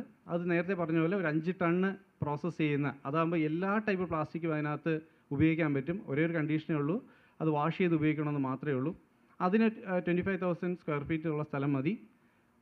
നമുക്ക് ഇനിയിപ്പം ഇതെവിടെയാണ് സ്ഥാപിക്കുക എന്നുള്ളതാണ് പ്രധാനമായിട്ടും നമ്മുടെ പ്രശ്നം. അതാണ് നമ്മുടെ നാട്ടിൽ എവിടെ സ്ഥാപിച്ചാലും ഈ കോമൺ ആയിട്ടുള്ളൊരു പോപ്പുലേഷനിൽ ചെറിയ പ്രശ്നം വന്ന് കാണുന്നുണ്ട്. അപ്പോൾ നമുക്ക് പ്രൈവറ്റ് ഇൻഡസ്ട്രിയൽ പാർക്കുകൾ നോർമലി ഇപ്പം മെനഞ്ഞാന്ന് പോലും ഈ റീസൈക്ലിങ്ങിൻ്റെ സാധ്യത ആരാഞ്ഞുകൊണ്ട് എൻ്റെ ഓഫീസിൽ ആൾ വന്നിട്ടുണ്ടായിരുന്നു. ഒരുപാട് ആൾക്കാർ സ്ഥിരമായിട്ട് വരാറുണ്ട്. പലപ്പോഴും ഈ മുനിസിപ്പൽ വേസ്റ്റ് എടുത്ത് റീപ്രോസസ്സ് ചെയ്യുന്നതിന് ഞാൻ അധികം അവരോട് ഇതായിട്ട് പറയാറില്ല. ഇതിനകത്തുള്ള പ്രശ്നങ്ങളാണ് കൂടുതലായിട്ട് ഞാൻ പറയാറുള്ളത്. നിങ്ങൾക്ക് മറ്റ് ബിസിനസ്സുകളുണ്ടെങ്കിൽ അതിനോടൊപ്പം ഈ മുനിസിപ്പൽ വേസ്റ്റ് എടുത്ത് റീസൈക്കിൾ ചെയ്യുക എന്നുള്ളതാണ് പറയുന്നത്. പക്ഷേ ഇനി അതിൽ നിന്നുള്ള മാറ്റം വരുന്നുണ്ട്. അതുപോലെ ഈ പ്ലാസ്റ്റിക് പൈറോളിസിസ് പ്ലാന്റ് ഒരു 4-5 പഞ്ചായത്തുകൾക്ക് ചേർന്നുകൊണ്ട് ചെയ്യാൻ പറ്റും. ഇതെവിടെയാണ് സ്ഥാപിക്കാൻ പറ്റുക എന്ന് ചോദിച്ചു കഴിഞ്ഞാൽ, ഒന്ന് ആൾക്കാർ കൂടുതലും ചോദിക്കുന്നത് നമ്മുടെ വ്യവസായ പാർക്കുകളിൽ, ഇൻഡസ്ട്രിയൽ എസ്റ്റേറ്റുകളിൽ നമുക്ക് എങ്ങനെയാണിത് സ്ഥലം കിട്ടുക. അപ്പോൾ പൊതുവേ നമുക്കറിയാം നമ്മുടെ ഇൻഡസ്ട്രിയൽ എസ്റ്റേറ്റുകളെല്ലാം ഓൾറെഡി എക്യുപ്ഡ് ആണ്, സ്ഥലം എങ്ങും എവിടെയും കിട്ടാനായിട്ടില്ല. പിന്നെ ഇപ്പോൾ സർക്കാർ ചെയ്തിരിക്കുന്ന മറ്റൊരു കാര്യം, പ്രൈവറ്റ് ഇൻഡസ്ട്രിയൽ എസ്റ്റേറ്റുകൾക്കുള്ള അനുവാദം കൊടുത്തിരിക്കുകയാണ്. അതായത് ഒരു പ്രൈവറ്റ് ഇൻഡസ്ട്രിയൽ എസ്റ്റേറ്റ് സ്ഥാപിക്കാനായിട്ട് വേണ്ടത് 10 ഏക്കറിൻ്റെ സ്ഥലമാണ്. 10 ഏക്കർ സ്ഥലം ഉള്ളതും വെറ്റ്ലാൻഡിൽ പെടാത്തതുമായിട്ടുള്ളതും ഇൻഡസ്ട്രിക്ക് വേണ്ടി ഡെവലപ്പ് ചെയ്യാൻ പറ്റുന്ന ലാൻഡ് അവൈലബിൾ ആയിട്ടുള്ള ഏതൊരു വ്യക്തിക്കോ ഏതൊരു വ്യക്തികൾക്കോ അത് സർക്കാരിലേക്ക് അപേക്ഷ സമർപ്പിക്കാം. പരിശോധനയുടെ അടിസ്ഥാനത്തിൽ 10 ഏക്കർ ഉണ്ടെങ്കിൽ, അത് 9 ഏക്കർ 90 സെൻറ്റ് ആണെങ്കിലും പറ്റില്ല, 10 ഏക്കർ പ്ലസ് ഉണ്ടെങ്കിൽ അയാൾക്ക് പ്രൈവറ്റ് ഇൻഡസ്ട്രിയൽ എസ്റ്റേറ്റ് സ്ഥാപിക്കാം. അവിടെ സാധാരണ ഒരു ഇൻഡസ്ട്രിയൽ എസ്റ്റേറ്റിന് കിട്ടുന്ന എല്ലാ ആനുകൂല്യങ്ങളും അവിടെ അവൈലബിൾ ആണ്. അപ്പോൾ കേരളത്തിൽ 11 പ്രൈവറ്റ് ഇൻഡസ്ട്രി എസ്റ്റേറ്റുകളാണ് ഇപ്പോൾ നിലവിൽ സജഷനിൽ വന്നിട്ടുള്ളത്. അത് 3 എണ്ണത്തിൻ്റെ നിർമ്മാണ ഉദ്ഘാടനം കഴിഞ്ഞിട്ടുണ്ട്. അപ്പം ആ പറയുന്ന സ്ഥലങ്ങളിൽ നിങ്ങൾക്ക് സ്ഥാപിക്കാനായിട്ട് സാധിക്കും. പിന്നെ ഫ്യൂച്ചറിലേക്ക് വരുന്നുണ്ട്. LSGDയുടെ കയ്യിൽ 5 ഏക്കർ സ്ഥലമുണ്ടെങ്കിൽ അതിനെ ഡെവലപ്പ് ചെയ്യാനുള്ള ഒരു പ്രപ്പോസലും എല്ലാം പോയിട്ടുണ്ട്. അപ്പം ഈ പറയുന്ന സ്ഥലങ്ങളിൽ നിങ്ങൾക്ക് പാർക്കുകളിൽ നിങ്ങൾക്ക് സ്ഥലം വാങ്ങിക്കൊണ്ട് ഈ പറയുന്ന പ്ലാസ്റ്റിക് വേസ്റ്റ് പ്രോസസ്സിംഗ് യൂണിറ്റുകൾ സ്റ്റാർട്ട് ചെയ്യാവുന്നതാണ്. ബാക്കി കുറേ കാര്യങ്ങളുണ്ടായിരുന്നു. ഇപ്പം സമയത്തിൻ്റെ പരിമിതി കൊണ്ട് ഞാനത് പറയുന്നില്ല. മറ്റെന്തെങ്കിലും ചോദിക്കാനുണ്ടെങ്കിൽ ചോദിക്കാം.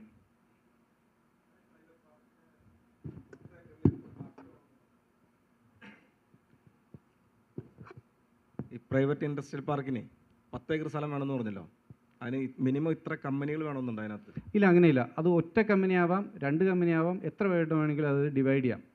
അപ്പോൾ അത് ഡെവലപ്പ് ചെയ്യാനുള്ള ഇപ്പോൾ 10 ഏക്കർ ഡെവലപ്പ് ചെയ്യാനായിട്ട് 3 കോടി രൂപ സർക്കാർ 3 കോടി രൂപ വരെ സബ്സിഡി ആയിട്ട് സർക്കാർ കൊടുക്കുന്നുണ്ട് ഫോർ ഡെവലപ്മെൻറ്റ്. ഇപ്പോൾ നമ്മൾ 10 ഏക്കർ കമ്പനിയിൽ നമ്മൾ സിംഗിൾ ഒരു കമ്പനി തുടങ്ങിയെന്ന് വെച്ചാൽ ബാലൻസ് എടുക്കുന്ന സ്ഥലം വേറെ പാർട്ടികൾക്ക് കൊടുക്കണമെന്ന് നിർബന്ധം വല്ലതും ഉണ്ടോ? ഗവൺമെൻറ് അങ്ങനെ അത് യൂട്ടിലൈസ് ചെയ്യണമെന്ന് മാത്രമേ ഉള്ളൂ. 10 ഏക്കർ നമ്മൾ യൂട്ടിലൈസ് ചെയ്യണം. അത് പൂർണ്ണമായും ആ ഏരിയ യൂട്ടിലൈസ്. കാരണം 10 ഏക്കർ എടുത്തിട്ട് അതിൽ ഒരു മൂലയിൽ ഒരു ഇൻഡസ്ട്രി തുടങ്ങി ബാക്കി വേസ്റ്റ് ഇടുക അങ്ങനെയല്ല. ബാക്കി കൊടുക്കണമെന്ന് നിർബന്ധമാണെന്ന് ചോദിച്ചു. അത് യൂട്ടിലൈസ് ചെയ്യണമെന്നേ ഉള്ളൂ. വെദർ ഇറ്റ് നിങ്ങൾക്ക് ഉപയോഗിക്കാം അല്ലെങ്കിൽ മറ്റൊരാൾക്ക് കൊടുക്കാം. പക്ഷേ ആ സ്ഥലം ഒരു ഇൻഡസ്ട്രിക്ക് വേണ്ടി ഉപയോഗപ്പെടുത്തണം എന്ന് മാത്രമേ ഉള്ളൂ. അല്ല, ഇപ്പോൾ റീസൈക്ലിംഗ് കമ്പനിക്ക് ശരിക്കും 1 ഏക്കർ സ്ഥലം മതിയല്ലോ. ഒരു വ്യക്തിക്ക് 10 ഏക്കർ സ്ഥലമുണ്ട്. ബാക്കിയുള്ള സ്ഥലം മറ്റെന്തെങ്കിലും ഇൻഡസ്ട്രി കൊടുക്കാം. നിങ്ങൾക്ക് പൈസ കിട്ടുന്നില്ല. നിർബന്ധം ഉണ്ടോന്ന് ചോദിച്ചത്. നിർബന്ധം എന്ന് ചോദിച്ചു കഴിഞ്ഞാൽ അല്ല, അത് ഞാൻ ചോദിച്ചതെന്ന് വെച്ച് കഴിഞ്ഞാൽ ഇപ്പോൾ ഉദാഹരണത്തിന് എനിക്ക് 10 ഏക്കർ സ്ഥലമുണ്ട്. എനിക്ക് റീസൈക്ലിംഗ് കമ്പനി തുടങ്ങണം. ഓക്കെ. ഈ 10 ഏക്കർ സ്ഥലം റീസൈക്കിൾ കമ്പനിക്ക് വേണ്ട. എനിക്ക് 10 ഏക്കർ സ്ഥലം ഒരു പ്രൈവറ്റ് ഇൻഡസ്ട്രി പാർക്ക് ആക്കിയാൽ കൊള്ളാമെന്നുണ്ട്. ഓക്കെ. അപ്പോൾ എൻ്റെ 1 ഏക്കർ ഉണ്ട്, ബാക്കി 9 ഏക്കർ ഞാൻ പുറത്ത് പാർട്ടികൾക്ക് കൊടുക്കണമെന്ന് ഗവൺമെൻറ് നിർബന്ധം പറയൂ? നിർബന്ധം എന്നല്ല അതിനകത്ത് പറയുന്നത്, യൂട്ടിലൈസ് ചെയ്യണമെന്നേ പറയുന്നുള്ളൂ. നിങ്ങളത് ഉപയോഗപ്പെടുത്തുക. ഒന്നുകിൽ നിങ്ങളത് ഉപയോഗപ്പെടുത്തണം, അല്ലെങ്കിൽ മറ്റൊരാളെ കൊണ്ട് അത് ഉപയോഗപ്പെടുത്തിക്കണം. അങ്ങനെ നിങ്ങൾ നിർബന്ധമായും അങ്ങനെ ഒരു ക്ലാസ് ഇല്ല. പക്ഷെ വേണം, ഉപയോഗപ്പെടുത്തണമെന്ന് മാത്രമേ ഉള്ളൂ. അതെ, എക്സംഷൻസ് മറ്റുള്ള ഇൻഡസ്ട്രിയൽ പാർക്കിൻ്റെ എല്ലാ എക്സംഷൻസും ഈ പ്രൈവറ്റ് ഇൻഡസ്ട്രിയൽ എസ്റ്റേറ്റുകൾക്കുണ്ട്. അതോടൊപ്പം ഞാൻ നേരത്തെ പറഞ്ഞ എമൗണ്ട് സബ്സിഡി കൂടെ കൊടുക്കുന്നുണ്ട്.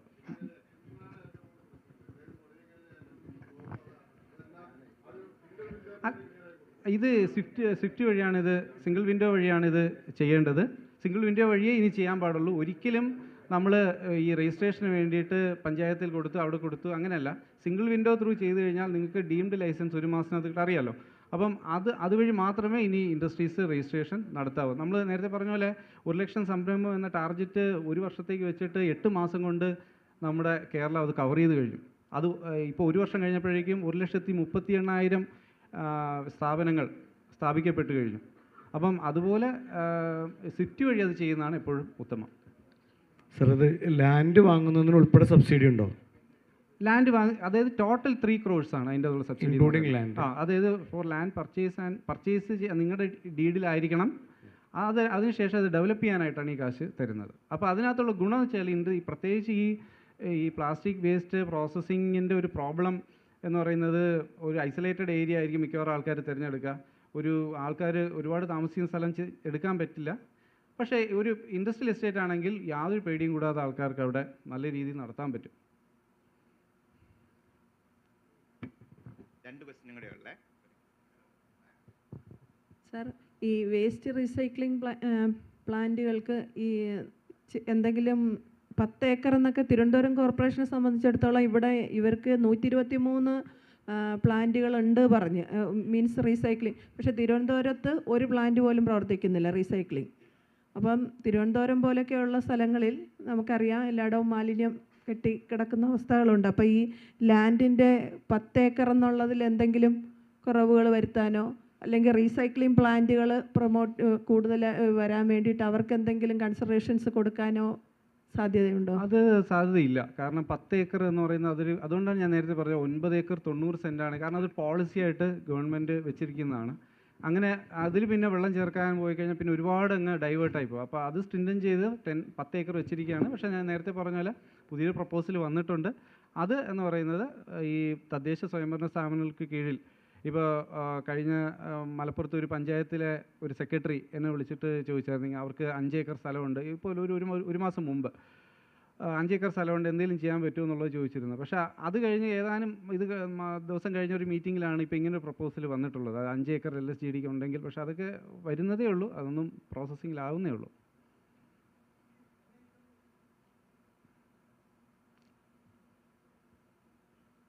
നമ്മൾ സബ്ജക്റ്റിൽ നിന്ന് മാറിപ്പോകുന്നുണ്ടെന്ന് തോന്നുന്നു അല്ലേ?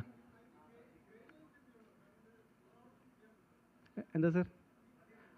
ഗൈഡ് ലൈൻസ് ലാൻഡിൻ്റെ കാര്യത്തിൽ മാത്രമേ ഉള്ളൂ. അതായത് വെറ്റ് ലാൻഡ് ആയിരിക്കരുത്, അങ്ങനെ നമ്മുടെ പിന്നെ അതുപോലെ ഒരു വലിയൊരു കുന്ന് 10 ഏക്കറാണെന്ന് കരുതി നമുക്കതിനെ ഡെവലപ്പ് ചെയ്യാൻ പറ്റില്ലല്ലോ. അപ്പോൾ അതുപോലെ വയബിളായിട്ടുള്ള ലാൻഡ് ആയിരിക്കണം. അത് പരിശോധിക്കാനായിട്ട് ഒരു കമ്മിറ്റിയുണ്ട്. കമ്മിറ്റിയുടെ റിപ്പോർട്ടിനനുസരിച്ചിട്ടാണ് ഗവൺമെൻറ് സാങ്ഷൻ കൊടുക്കുന്നത്. So there is no written rules now. You don't have any ഒരു മൾട്ടി ക്രൈറ്റീരിയ. ഫോർ എക്സാമ്പിൾ ഒരുപാട് ആൾക്കാരുള്ള സ്ഥലത്ത് ഇത് ചെയ്യാൻ പറ്റില്ല, അങ്ങനെ വളരെ വ്യക്തമായിട്ട് റൂൾ അതിനകത്തുണ്ട്. വളരെ ക്ലിയർ ആണ്, ക്രിസ്റ്റൽ ക്ലിയർ ആണ്. അതിനകത്ത് ഒരു കൺഫ്യൂഷനും അതിനകത്തില്ല. അതുപോലെ what she asked, why not 9 acres, not 10? Or what is the criteria that you use to fix 10? Which one, sir? ഈ ഏക്കർ 10 ഏക്കർ എന്ന് പറഞ്ഞ് ഫിക്സ് ചെയ്തില്ലേ? അതെ. What is the criteria? How you come out to that figure 10 acre? Because that was the decision taken by the government by considering the extent of land which is available. Because if you are going for a 5 acre or 3 acres, the number of അതായത് അതിന് applicants കൂടുതലായിരിക്കും, അതിന് complications കൂടുതൽ വരും. 10 acre എന്ന് പറഞ്ഞിട്ട് ഒരു fixed ഇതാണെങ്കിൽ നമുക്ക് നല്ല രീതിയിൽ ഡെവലപ്പ് ചെയ്തെടുക്കാൻ പറ്റും എന്നുള്ളൊരു കൺസിഡറേഷനിലാണ് ചെയ്തിരിക്കുന്നത്. Uniformly for the entire Kerala, this is a fixed criteria. Yes. Okay. Thank you so much. Thank you, sir. Okay, thank you very much. Thank you. Thanks for this wonderful presentation. And now we have a series of mementos to be given to the speakers.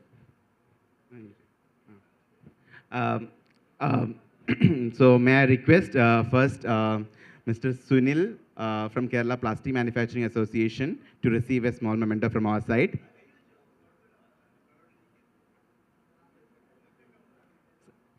May I request Dr. Babumba to please give the memento. May I request Mr. Siad Ali from Plastic Recycling Association to please receive the memento. Sir, Babumba, sir.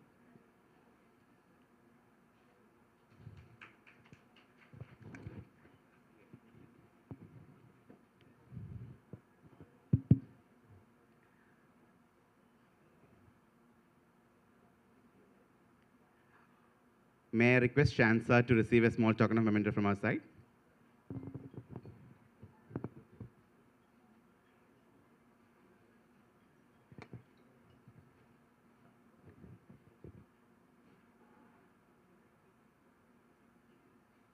I would also request Karthik to receive a small memento from our side.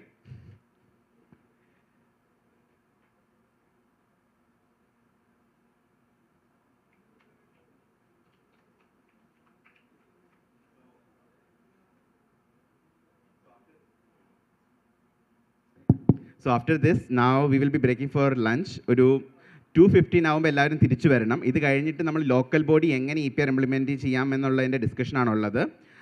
So 2:15 ഈ ഹോളിൽ തന്നെ തിരിച്ചു വരിക. അതിൻ്റെ കൂടെ തന്നെ നമുക്കൊരു EPR model ഇപ്പോൾ ഇംപ്ലിമെൻറ്റ് ചെയ്യുന്ന ഗ്രീൻ വംസ് ടീമിൻ്റെ ഒരു പ്രസൻറ്റേഷൻ കൂടെ ഉണ്ടായിരിക്കും. ഈ 2 പ്രസൻറ്റേഷനാണ് ഉച്ചയ്ക്ക് ലഞ്ചിന് ശേഷമുള്ളത്. അപ്പോൾ 2:15 എല്ലാവരും തിരിച്ച് ഈ ഹോളിൽ തന്നെ വരണമെന്ന് അഭ്യർത്ഥിക്കുന്നു. Thank you.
May I request everyone to quickly finish your lunch and please proceed to the hall. We are coming towards the end of the session, so we have some important discussions to also carry out, particularly on the ULB engagement and EPR. So may I request everyone to quickly have your lunch and proceed inside the hall. We will be starting the session in another 5 minutes. Thank you.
May I request everyone to get seated inside the hall. We are starting the session. Kindly requesting everyone to please be seated inside. Thank you.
നേരത്തെ ആണെങ്കിൽ വല നിറച്ച് മീനാണ് വരുന്നത്. ഇപ്പോഴാണെങ്കിൽ മീനിൻ്റെ വയറ് ഫുള്ളും പ്ലാസ്റ്റിക് കൂടാണ്. എടുക്കാൻ പറ്റുന്ന വല എടുക്കും, ചിലപ്പോഴും വല ഉപേക്ഷിച്ചിട്ട് വരും, അവിടെ എടുക്കാൻ പറ്റൂല. 14 മില്യൺ ടൺ പ്ലാസ്റ്റിക്കാണ് ഓരോ വർഷവും കടലിലേക്ക് ഉപേക്ഷിക്കപ്പെടുന്നത്. ഇത് എവിടെ നിന്ന് വരുന്നു?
എന്താണ് ഈ പ്രശ്നത്തിന് പരിഹാരം?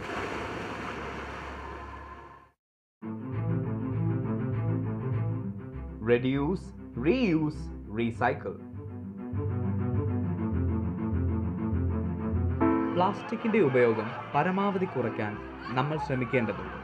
അതിനായി പ്ലാസ്റ്റിക്കിന് പകരം ഉപയോഗിക്കാവുന്ന പ്രകൃതിക്ക് ഹാനികരമല്ലാത്ത ഉൽപ്പന്നങ്ങളിലേക്ക് നാം മാറണം.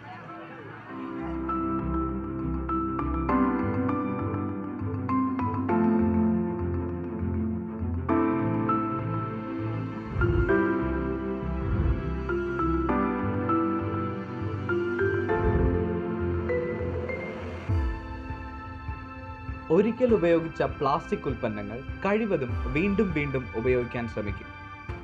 ഹായ്, എൻ്റെ പേര് ബിറ്റു ജോൺ. ഞാൻ കോലഞ്ചേരിയിൽ ഒരു സീറോ വേസ്റ്റ് സ്റ്റോർ നടത്തുന്നു. ഇവിടുത്തെ കോൺസെപ്റ്റ് എന്ന് പറഞ്ഞാൽ ആളുകൾക്ക് കണ്ടെയ്നേഴ്സ് കൊണ്ടുവന്ന് അവർക്ക് തന്നെ റീഫിൽ ചെയ്ത് അവർക്ക് തന്നെ വേ ചെയ്തെടുക്കാവുന്ന രീതിയിലാണ് സ്റ്റോർ സെറ്റ് ചെയ്തിരിക്കുന്നത്. ഈ കഴിഞ്ഞ 4 വർഷം കൊണ്ട് ഞങ്ങൾ സേവ് ചെയ്തിരിക്കുന്ന ഏതാണ്ട് 15 ലക്ഷം പീസ് ഓഫ് പ്ലാസ്റ്റിക് ആണ്. സ്റ്റാർട്ടിങ്ങിൽ ആളുകൾക്ക് ഒരു ബുദ്ധിമുട്ടുണ്ടായിരുന്നു ഈ ഒരു ഫോമാറ്റിലേക്ക് വരാനും പാത്രങ്ങൾ കൊണ്ടുപോകാനും റീഫിൽ ചെയ്യാനൊക്കെ. ബട്ട് ഇപ്പോൾ അത് നന്നായിട്ട് പോകുന്നു, ആളുകൾ എല്ലാവരും അക്സെപ്റ്റ് ചെയ്യുന്നു. കുറേ ആളുകൾ കണ്ടെയ്നേഴ്സ് കൊണ്ടുവരുന്നുണ്ട്. അല്ലാത്ത ആളുകൾക്ക് ഞങ്ങൾ പേപ്പർ കവേഴ്സാണ് യൂസ് ചെയ്യുന്നത്. It's going well now. മനുഷ്യർക്ക് 7 ജന്മമുണ്ടോ എന്നത് വ്യക്തമല്ല.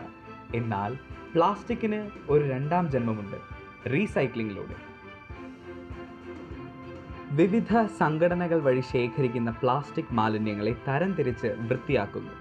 പിന്നീട് അതിനെ ചിപ്സുകളാക്കി മാറ്റി റീസൈക്ലിങ്ങിന് തയ്യാറാക്കുന്നു.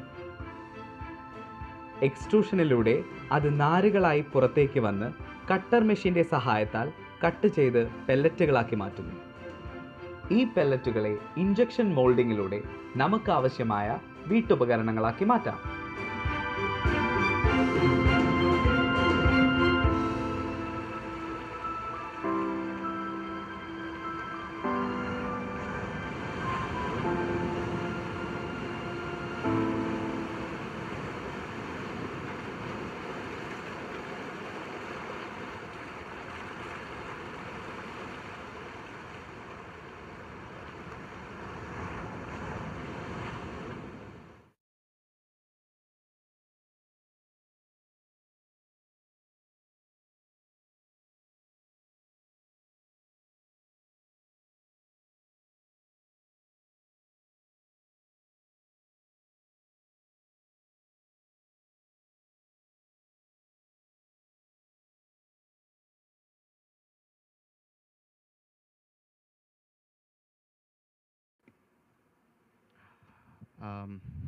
Welcoming everyone for the last leg of our program.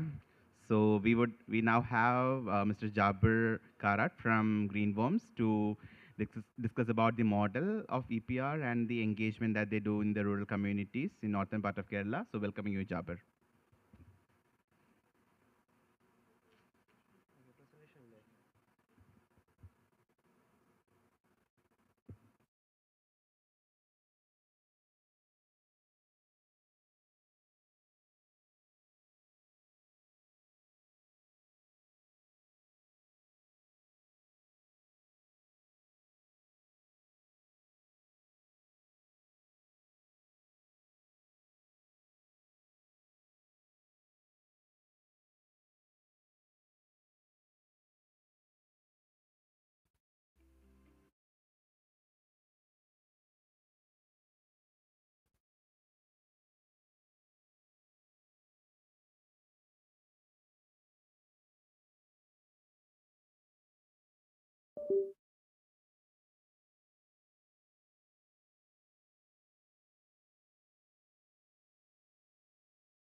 Hello, എൻ്റെ പേര് ജാബിർ എന്നാണ്. സന്തോഷം ഇതിന് അവസരം തന്നതിന്.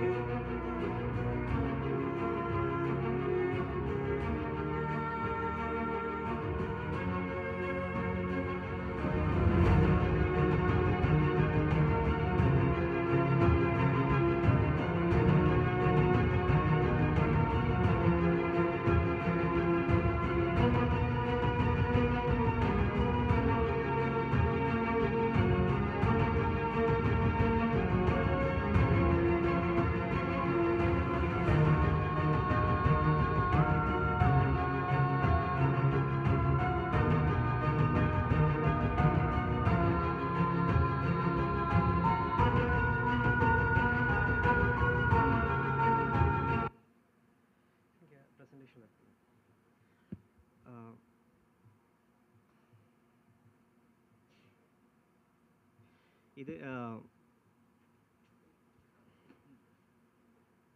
ഓക്കെ, ഇത് കേരളത്തിലെ ഏറ്റവും വലിയ ഒരു മെറ്റീരിയൽ റിക്കവറി ഫെസിലിറ്റിയാണ്. 50 ടണ്ണാണ് ഇതിൻ്റെ ഡെയിലി കപ്പാസിറ്റി.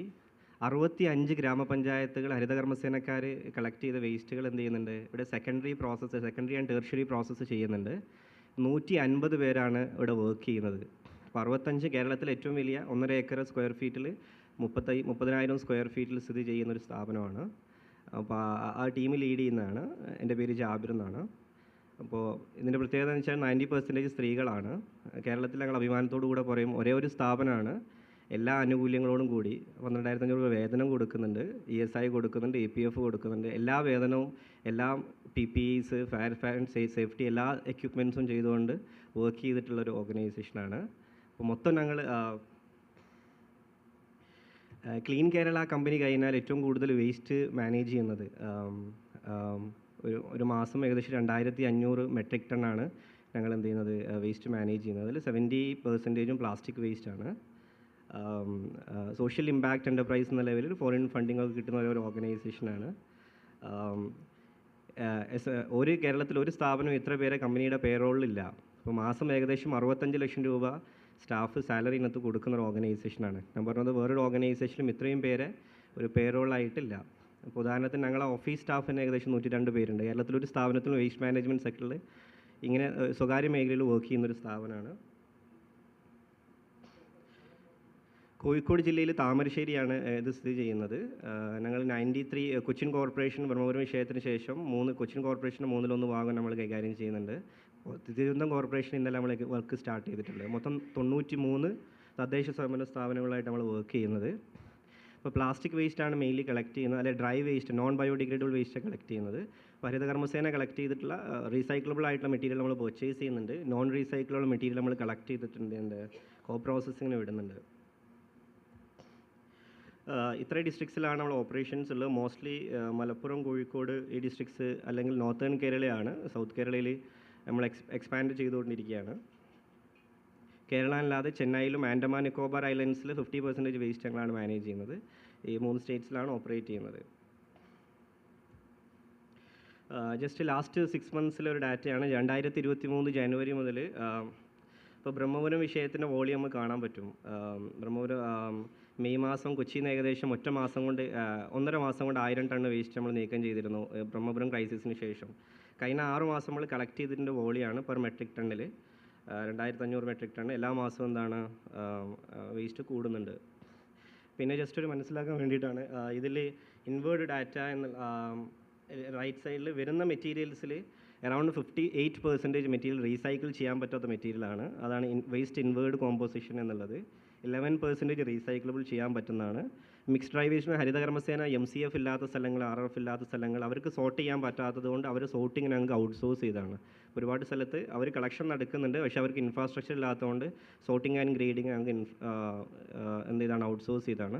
അപ്പോൾ ഇതാണ് വേസ്റ്റ് ഗ്ലാസ്. ഇതാണ് നമുക്ക് ഇൻവേർഡ് വരുന്നത്. ഔട്ട്വേർഡ് പോകുന്നത് എന്ന് വെച്ചാൽ എഗെയിൻ വരുന്ന മെറ്റീരിയൽസ് ഏകദേശം 68% കോ പ്രോസസ്സിങ്ങിലാണ്. സിമെൻറ്റ് പ്ലാന്റിലേക്കാണ് 68% പോകുന്നത്. Rigid plastics, glass, recyclable film എന്ന് പറഞ്ഞാൽ അവർ പറഞ്ഞ സോഫ്റ്റ് പ്ലാസ്റ്റിക്, ക്യാരി ബാഗ്സ് പോലുള്ള മെറ്റീരിയൽസ്. ഇതാണ് നമ്മൾ ഫാക്ടറിയുടെ മന്ത്ലി ഇൻവേർഡ് ആൻഡ് ഔട്ട്വേർഡ് ഫെസിലിറ്റിയുടെ ഒരു ഡാറ്റ എന്നുള്ളത്. ഇതാണ് നമ്മളെ ഡോക്യുമെൻറ്റേഷൻ പ്രോസസ്സ് എന്നുള്ളത്. MCF നമ്മളെ വാഹനം വെച്ച് എന്ത് ചെയ്യും, നമ്മളെ ഈ സെൻട്രലൈസ്ഡ് സോർട്ടിംഗ് ഫെസിലിറ്റിയിലേക്ക് വരും. അത് നമ്മളെ MRF എന്നോ RRF എന്നോ വിളിക്കാം. എന്നിട്ട് എന്ത് ചെയ്യും, റീസൈക്ലബിൾ ഫ്രാക്ഷൻസ് ഓതറൈസ്ഡ് റീസൈക്ലേഴ്സിന് പോകും. നോൺ റീസൈക്ലബിൾ ഫ്രാക്ഷൻസ് സിമെൻറ്റ് കിന്നിൽ കോ പ്രോസസ്സിങ്ങിന് പോകും. ഈ ഒരു വാല്യൂ ചെയിനാണ്. നമ്മൾ ട്രേസബിലിറ്റിക്ക് വേണ്ടി ഓരോരോ വാഹനം നമ്മൾ എടുക്കുന്നത് കൊണ്ട് ജിയോ ടാഗ് എന്ത് ചെയ്യും, ഓരോ ഫോട്ടോസ് എവിടെ നിന്നാണ് എടുത്തതെന്നുള്ളത് ഫോട്ടോസ് ജിയോ ടാഗ് ചെയ്യും. GPS ട്രാക്കിങ്സ് ആണ് എല്ലാ വെഹിക്കിൾസും. ഏകദേശം 28 വെഹിക്കിൾസ് ഉണ്ട്. GPS ട്രാക്ക്ഡാണ് എല്ലാ വെഹിക്കിൾസും. പുറത്തേക്ക് പോകുമ്പോൾ അല്ലെങ്കിൽ ഫെസിലിറ്റിയുടെ ഉള്ളിലേക്ക് വരുമ്പോൾ എല്ലാം വേ ബ്രിഡ്ജ് എന്ത് ചെയ്യും, ഡേറ്റ്, ടൈം, ട്രക്ക് നമ്പർ എല്ലാം വെച്ച് വേ ബ്രിഡ്ജ് നമ്മൾ പുറത്തുനിന്ന് വെയിറ്റ് എടുക്കും. പിന്നെ ഈ സെറ്റ് ഓഫ് ഡോക്യുമെൻറ്റ്സ് ഇവർ പറഞ്ഞ ഇപ്പോൾ ഇവിടെ വരാൻ കാരണം കേരളത്തിൽ ഏറ്റവും കൂടുതൽ മേ ബി EPR ക്രെഡിറ്റ് എടുത്തിട്ടുള്ള ഓർഗനൈസേഷൻ ആയിരിക്കും ഞങ്ങൾ. 2019 മുതൽ എടുക്കുന്നുണ്ട്. കഴിഞ്ഞ വർഷം ഏകദേശം കേരളത്തിൽ നിന്ന് ഒരു 3,500 മെട്രിക് ടണ്ണിൻ്റെ EPR ക്രെഡിറ്റ്സ് അങ്ങ് കിട്ടിയിട്ടുണ്ട്. തമിഴ്നാട്ടിൽ നിന്ന് ഏകദേശം 2,000 മെട്രിക് ടണ്ണിന് EPR ക്രെഡിറ്റ്സും കിട്ടിയിട്ടുണ്ട്. അപ്പോൾ എല്ലാ ട്രക്കും പുറത്തേക്ക് പോകുമ്പോൾ സിമെൻറ്റ് പ്ലാന്റ്സിലേക്ക് ഡെസ്റ്റിനേഷൻസിൽ പോകുമ്പോൾ as per GST rules E-way bill വേണം. E-way ബില്ലിൽ with vehicle number, trucks and destinations അടക്കം E-way ബിൽസ് ഉണ്ടാവും. ഡെലിവറി ചെല്ലാനുണ്ടാവും. സിമെൻറ്റ് പ്ലാന്റ്സിൽ ഇത് അൺലോഡ് ചെയ്യുമ്പോൾ ഒരു അൺലോഡിംഗ് വേ ബ്രിഡ്ജ് സ്ലിപ്പ് അവർ തരും. ഇത് ട്രാക്ക് ചെയ്യാൻ പറ്റും, ഏത് സമയത്ത് ഏത് ട്രക്ക് എവിടെ നിന്ന് വന്നു എന്നുള്ളത്. ഇത് പോകണം സിമെൻറ്റ് പ്ലാൻസ് ഒരു കോ പ്രോസസ്സിങ് സർട്ടിഫിക്കറ്റ്സ് തരും. അതിൽ ഏത് സിറ്റിയാണ്, ഏത് ഡേറ്റിനാണ്, ഏത് ട്രക്ക് നമ്പറാണെന്നുള്ളത് ചെയ്യാൻ പറ്റും. ഒരു സെറ്റ് ഓഫ് ഡോക്യുമെൻറ്റ്സ് ഉണ്ട്. ഇതാണ് തേർഡ് പാർട്ടി വന്ന് വെരിഫൈ ചെയ്തിട്ടാണ് അവർ കൊടുക്കാൻ പറ്റുമോ നോക്കുക. ഇപ്പോഴാണ് ഇത് ഞങ്ങൾ വേസ്റ്റ് പ്രോസസ്സിങ് അല്ല, PWP അല്ല, വേസ്റ്റ് പ്രോസസ്സിങ് അല്ല. വിരന്നെ വേസ്റ്റ് ജനറേറ്ററും വേസ്റ്റ് പ്രോസസ്സിങ് നമ്മളൊരു മിഡിൽ മാൻ ആണ്. മോസ്റ്റ്ലി അതാണ് നമ്മൾ RF MRF ആണ് നമ്മളിപ്പോൾ റൺ ചെയ്യുന്നത്.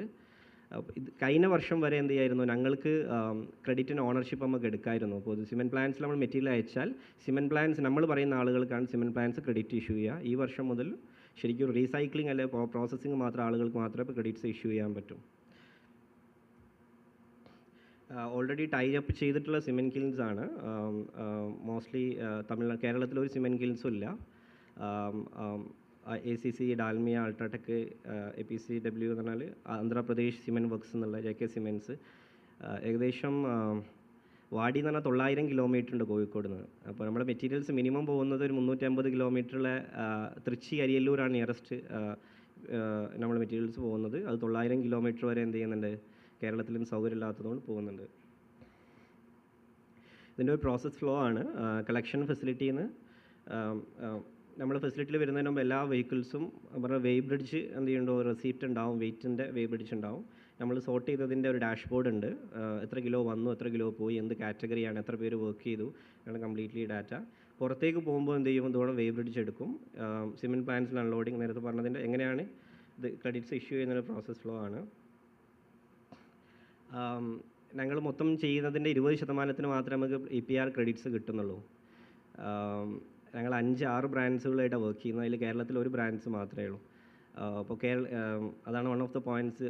സപ്ലൈ ഒരുപാട് മാർക്കറ്റിൽ ഡിമാൻഡ് വളരെ കുറവാണ്, സപ്ലൈ ഒരുപാട് കൂടുതലാണ്. അപ്പോൾ നമുക്ക് ബ്രാൻഡുകളായിട്ട് കണക്ട് ചെയ്യുക എന്നുള്ളത്, ആളുകളായിട്ട് ബ്രാൻഡായി കണക്ട് ചെയ്യുക എന്നുള്ളത് എന്തല്ല ഇത്ര ഈസി ആയിട്ടല്ല. ഇപ്പോൾ കേരളത്തിൽ ഏകദേശം എനിക്ക് തോന്നുന്നത് അറൗണ്ട് ഇന്ത്യയിൽ 30,000 ബ്രാൻഡുകൾ രജിസ്റ്റർ ചെയ്തിട്ടുണ്ട്. ഐ മീൻസ് PIBOs രജിസ്റ്റർ ചെയ്തിട്ടുണ്ട്. നമ്മൾ വർക്ക് ചെയ്യുന്നവർ 5-6 പേര് മാത്രമായിട്ടാണ് വർക്ക് ചെയ്യുന്നത്. അപ്പോൾ ബ്രാൻഡുകളെ പറഞ്ഞ് കൺവിൻസ് ചെയ്യുക, ഇത് ചെയ്യുക എന്നുള്ളതൊരു ചാലഞ്ചാണ്. രണ്ടാമത്തത് ഇത് പ്രൈസിങ് എന്നുള്ളത് 2 രൂപ 3 രൂപയൊക്കെയാണ് ഒരു കിലോന് അവർ തരുന്നത്. ശരിക്കും നമുക്ക് ഇപ്പോൾ അതൊരു രൂപയൊക്കെ ആയിട്ട് കുറഞ്ഞിട്ടുണ്ട്. ഞാൻ പറഞ്ഞ മാർക്കറ്റിൽ ഒരുപാട് ആൾക്കാർ സപ്ലൈ ചെയ്യാണ്ട് ക്രെഡിറ്റ്സ്, ഡിമാൻഡ് വളരെ കുറവാണ്. ബിക്കോസ് എല്ലാവരും രജിസ്റ്റർ ചെയ്യാത്തതുകൊണ്ട് വേരിയസ് റീസൺസ് ഉണ്ട്. അതുകൊണ്ട് നമ്മൾ മൊത്തം വേസ്റ്റ് കളക്ട് ചെയ്ത് ഡിസ്പോസ് ചെയ്ത് പ്രോപ്പർലി ഡിസ്പോസ് ചെയ്യാൻ ഹോൾ കംപ്ലയൻസ് അല്ലെ മൊത്തം പ്രോസസ്സ് എന്നുള്ളത് 10 രൂപ 15 രൂപയൊക്കെ ആണെങ്കിൽ 1 രൂപയും 2 രൂപയൊക്കെയാണ് എന്ത് ചെയ്യുന്നത്. ബിക്കോസ് മാർക്കറ്റിൽ ഒരുപാട് കൊടുക്കാനുള്ളത് കൊണ്ട് ബ്രാൻഡുകളാണ് നെഗോഷിയേറ്റ് ചെയ്യുന്നത്. പ്രൈസ് എന്നുള്ള വലിയൊരു ചാലഞ്ചാണ്. കാറ്റഗറി 2 എന്ന് പറഞ്ഞാൽ ഈ ക്യാരി ബാഗ്സുകൾ, ഇപ്പോൾ ഇവിടുത്തെ ഒരുപാട് റീസൈക്ലേഴ്സ് ഉണ്ടാവും ഇവിടെ, നിങ്ങൾ നേരത്തെ കേട്ടിട്ടുണ്ടാവും. ഇത് വാഷ് ചെയ്യണം. ഇത് ശരിക്കും പോസ്റ്റ് കൺസ്യൂമർ മുനിസിപ്പാലിറ്റി വേസ്റ്റ് ആണ്. ഇത് വാഷ് ചെയ്തിട്ട് ഗ്രാനുലേറ്റ് ചെയ്യണം. കേരളത്തിൽ വേസ്റ്റ് വാട്ടർ ട്രീറ്റ്മെൻറ്റ് ഉള്ള റീസൈക്ലേഴ്സ് എന്ന് പറഞ്ഞാൽ 1-2 പേര് മാത്രമാണ് പ്രോപ്പർലി വേസ്റ്റ് വാട്ടർ നന്നായി സീവേജോ STPO ETPO ഒക്കെ ഉള്ളത്. അപ്പോൾ ഈ കാറ്റഗറി 2 ഫിലിംസ് നമ്മൾ ക്യാരി ബാഗ്സ് അങ്ങനത്തെ പോലുള്ള മെറ്റീരിയൽസ് റീസൈക്കിൾ ചെയ്യാനുള്ള റീസൈക്ലേഴ്സ് അധികമല്ല. ഓതറൈസ്ഡ് റീസൈക്ലേഴ്സ് ഇല്ല. ചില റീസൈക്ലേഴ്സ് ഉണ്ട്, പക്ഷേ പറയാൻ പേടിയാണ്, രജിസ്റ്റർ ചെയ്യാൻ പേടിയാണ്. ബിക്കോസ് അവരുടെ കംപ്ലയൻസസും ഫോളോ ചെയ്യാത്ത ആളുകളായിരിക്കും. അതാണ് മറ്റൊരു ചാലഞ്ച്.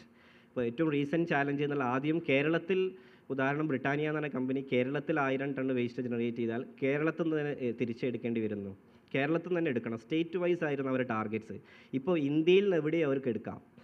ഇപ്പോൾ ഇൻഡോർ മുനിസിപ്പാലിറ്റിൻ്റെ കീഴിൽ 30 ലക്ഷം ടണ്ണിൻ്റെ ക്രെഡിറ്റ് ഉണ്ടെങ്കിൽ അവർ കേരളത്തിൽ നിന്ന് മിൽമക്ക് പോയിട്ട് എന്ത് ചെയ്യാം, മിൽമ എന്ന് പറഞ്ഞാൽ 3 സ്റ്റേറ്റ്സ് കൂടുതൽ ഓപ്പറേറ്റ് ചെയ്യുന്നതാണ്. മിൽമക്ക് പോയിട്ട് ഇൻഡോറിൽ നിന്ന് വേണേൽ ക്രെഡിറ്റ് വാങ്ങാം. ആദ്യം സ്റ്റേറ്റ് വൈസ് ആയ ടാർഗറ്റ്സ്. ഇപ്പോൾ ജിയോഗ്രഫി വൈസ് ടാർഗറ്റ്സ് ആയതുകൊണ്ട് നമ്മളെ സംബന്ധിച്ചിടത്തോളം തൊട്ടടുത്ത് റീസൈക്ലിങ്ങും കോ പ്രോസസ്സിങ്ങും ഒന്നും ഇല്ലാത്തതുകൊണ്ട് നമ്മളെ കോസ്റ്റ് ഓഫ് കളക്ഷൻ റിക്കവറി കൂടുതലാണ്. ഇപ്പോൾ ജിയോഗ്രഫി ന്യൂട്രലാണ്. ഇപ്പോൾ ഇന്ത്യയിൽ ആർക്കും എന്താണ് എവിടെ നിന്നും ക്രെഡിറ്റ് കൊടുക്കാം. അപ്പോൾ നമ്മളെ സംബന്ധിച്ചിടത്തോളം ഡിസ്അഡ്വാൻറ്റേജ് ആണ് കേരളത്തെ സംബന്ധിച്ചിടത്തോളം ഈ പുതിയൊരു റൂള്, പുതിയ ലേറ്റസ്റ്റ് അമെൻമെൻറ്റ്സ് എന്നുള്ളത്. ഞാൻ പറഞ്ഞ ഹയർ സപ്ലൈ ലെസ് ഡിമാൻഡ്സ് ആണ്. Local brands, I will show you something interesting.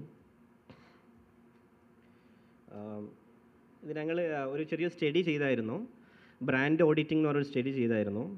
അപ്പോൾ അതിൽ പ്ലാസ്റ്റിക് എന്ന് പറയുമ്പോൾ ഞങ്ങൾ ചെയ്ത സ്റ്റഡിയിൽ 51% പേരുള്ളത്. ഇപ്പോൾ ഒരു മുറുക്ക് നമ്മൾ വാങ്ങുകയാണെങ്കിൽ, ഒരു മുറുക്കോ അല്ലെങ്കിൽ ഒരു മിക്സർ വാങ്ങുകയാണെങ്കിൽ കുടുംബശ്രീ ഉണ്ടാക്കിയ പാക്കറ്റാണ്, അതിൽ ബ്രാൻഡൊന്നും ഉണ്ടാവില്ല. അതിലൊരു ഹരിജാസ് കുടുംബശ്രീ എന്നാൽ മാത്രമേ ഉണ്ടാവും. ഇപ്പോൾ ബ്രാൻഡഡ് 100 കിലോ പ്ലാസ്റ്റിക് അല്ലെങ്കിൽ നമ്മൾ 1000 കിലോ പ്ലാസ്റ്റിക് എടുത്ത് സാമ്പിൾ ചെയ്ത് നോക്കുമ്പോൾ ബ്രാൻഡ് എഴുതിയത് 51% മാത്രമേ ബ്രാൻഡഡിലുണ്ട്. 49% പേരൊന്നുമില്ല. അത് നമ്മളെ കുടിൽ വ്യവസായം അല്ലെങ്കിൽ ഡിഫറെൻറ്റ് മെത്തേഡ്സിൽ എന്ത് ചെയ്യുന്നതാണ്, നമുക്ക് ഐഡൻറ്റിഫൈ ചെയ്യാൻ പറ്റില്ല ആരുതാണെന്നുള്ളത്.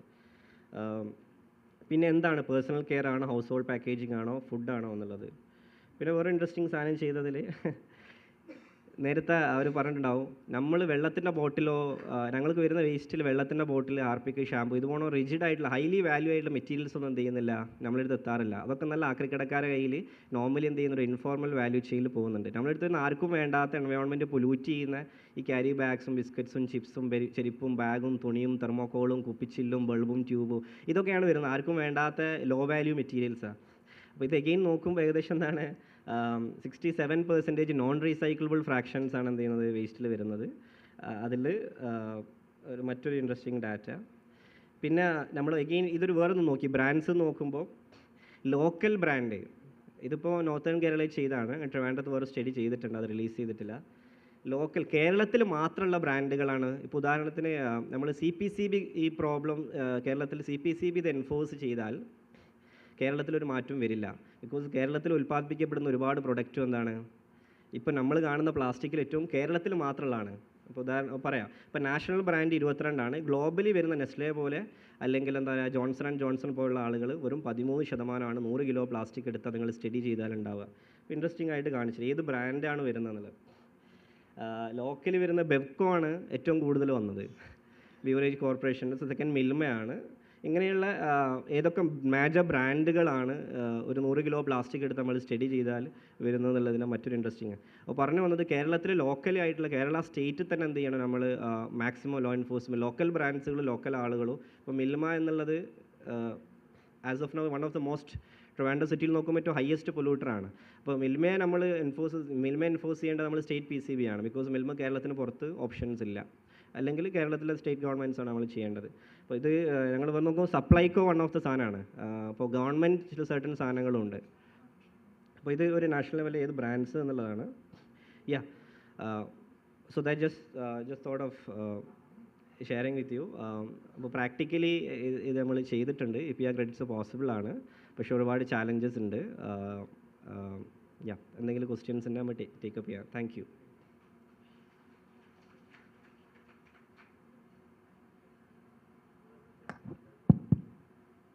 എന്തെങ്കിലും ക്വസ്റ്റ്യൻസ് ആർക്കെങ്കിലും ഒരു ക്വസ്റ്റ്യൻ? ഓക്കെ.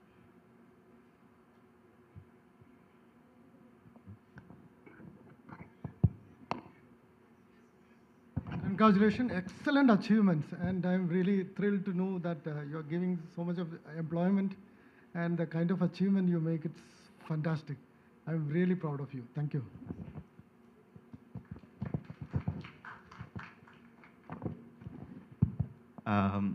ക്വസ്റ്റ്യൻസ് അധികം ഇല്ലെങ്കിൽ അടുത്ത സെഷനിലോട്ട് നമ്മൾ പോവുകയാണ്. ULB മോഡലും എങ്ങനെ EPR ഇൻറ്റഗ്രേറ്റ് ചെയ്യാം എന്നുള്ളത്. അപ്പോൾ I would request Karthik to deliver that session and then we will.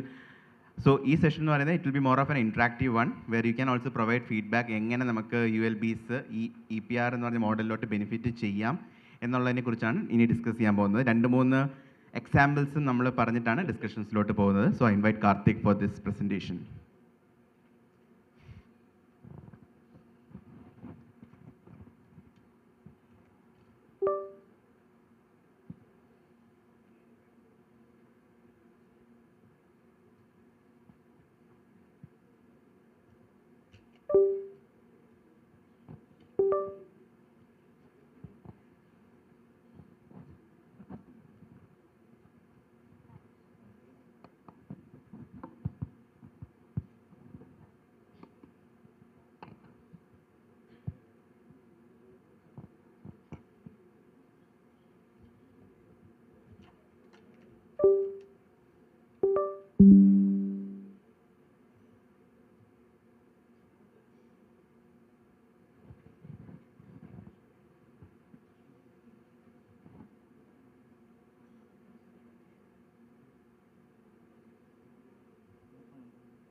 Hello everyone. Um, so after the lunch and then having a presentation, I hope that energy level is there to sustain one more important discussion that we would like to do to conclude this whole workshop. So we talked about extended producer responsibility for plastic packaging from various perspectives, like what is the policy, what's the role in Indian context, how in Kerala locally people are doing it, like with how the green worm is working that out, and what's the administrative role. I mean, it should kind of get connected after all, and it should come as a way forward that how we look EPR for Kerala. And this session is dedicated to that. And we want this to be very open discussion session where we are just using this presentation to guide a discussion that how EPR implementation it has been in different ULBs and how Kerala can kind of vision that for its EPR model also. We'll make it a mix of English and Malayalam language here, and let's keep it a very open discussion where at any point, like when we are guiding it up, you have a feedback or any thoughts, comments, just feel free to share that.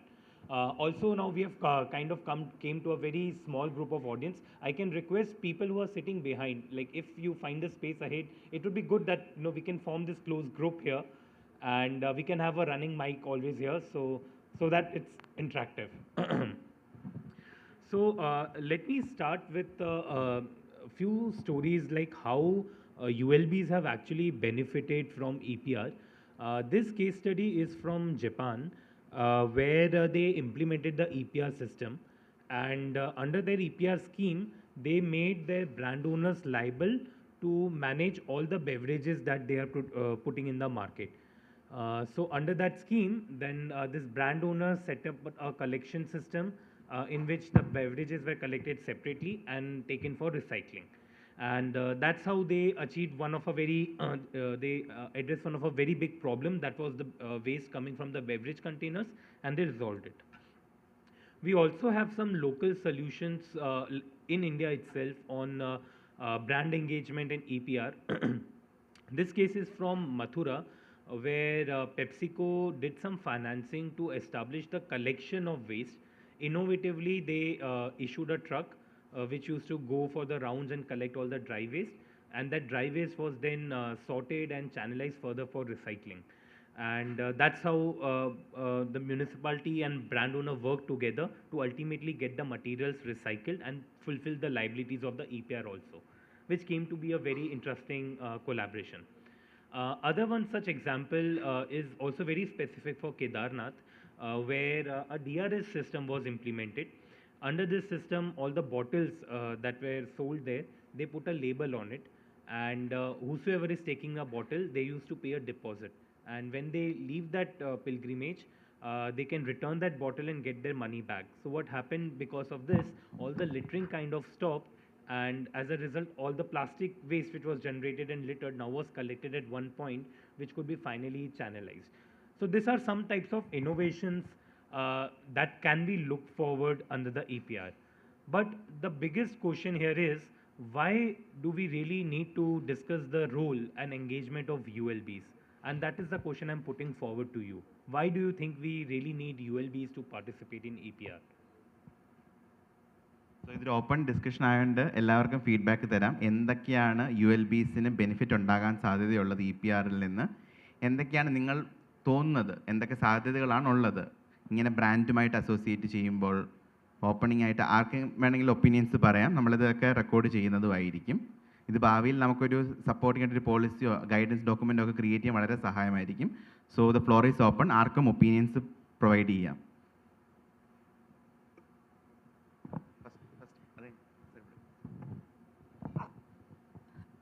I am Dr. Leela Kumari, who is working with the Solid Waste Management Project, TSC Package A.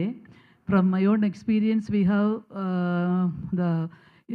the experience that most of the ULBs, citizens' engagement is very low. People's awareness is very low. Civic consciousness is also very low in the case of waste management. I think this will be helpful for promoting these three aspects in the community that can reduce wastes.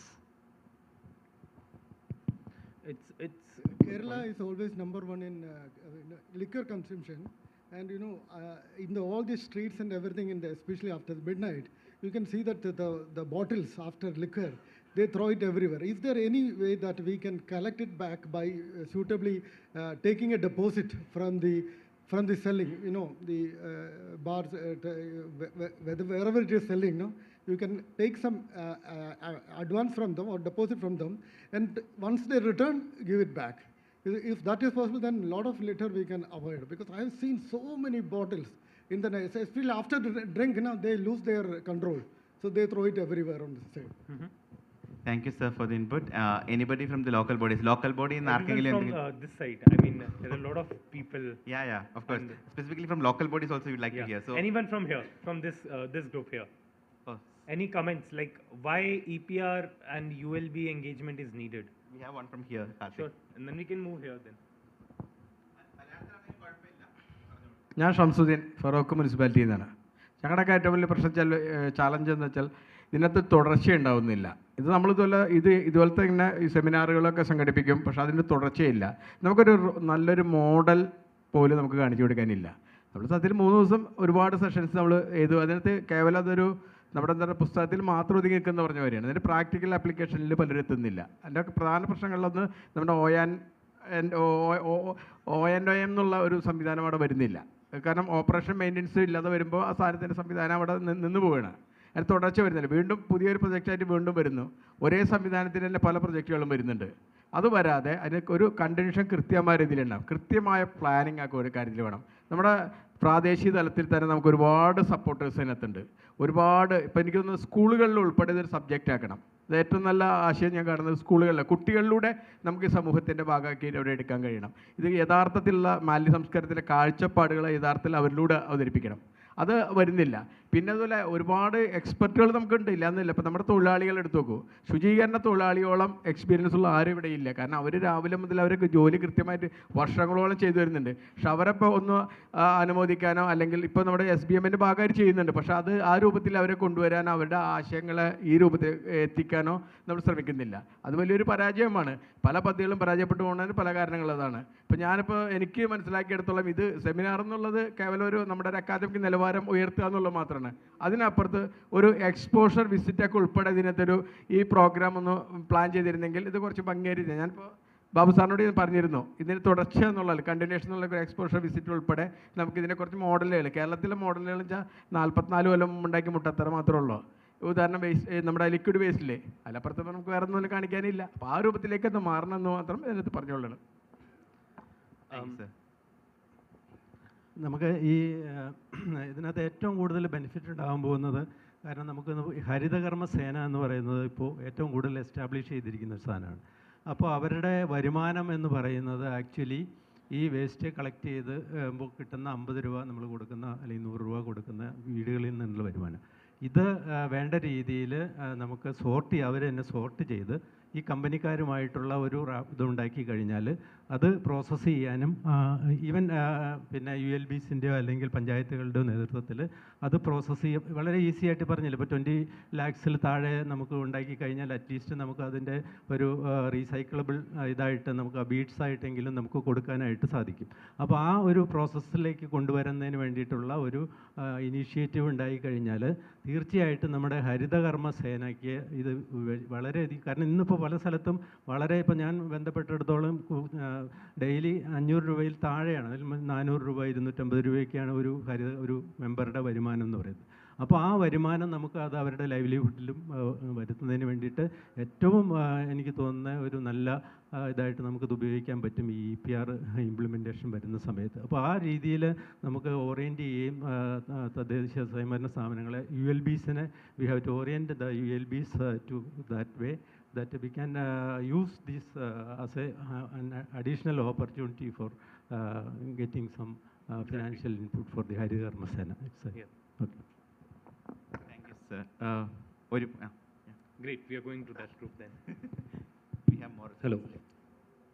Sir, നാം മനസ്സിലാക്കുന്നു ലോകത്തിൽ ഇന്ത്യക്കാരൻ്റെ per capita consumption, പ്ലാസ്റ്റിക്കിൻ്റെ consumption തുലവും കുറവാണെന്ന്.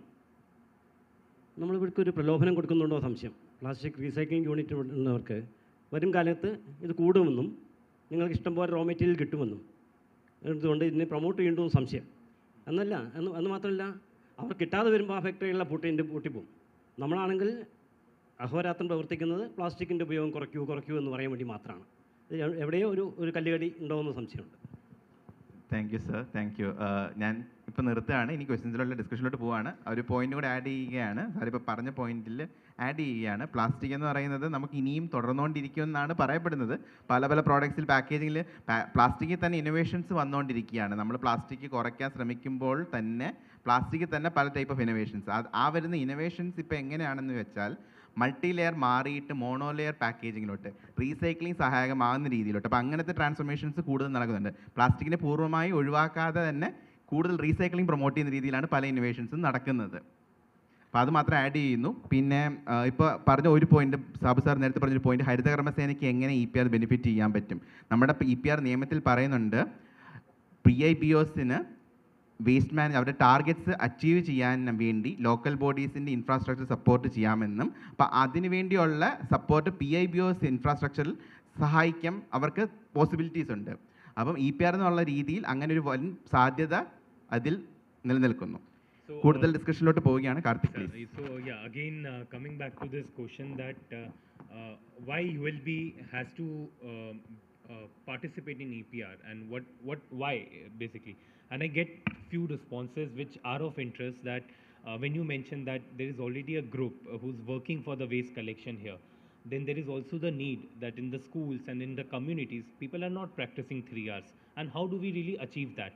And there should be some responsibility for that also going. So answer is very simple, that plastic waste management is a responsibility of ULB. ULB in their job roles are basically ensuring segregation, collection and disposal of the waste. They are also creating awareness, engaging civil societies and the groups, and also ensuring that the open burning of the waste doesn't happen. So everything, when we talk about waste management, responsibility comes to ULB, right?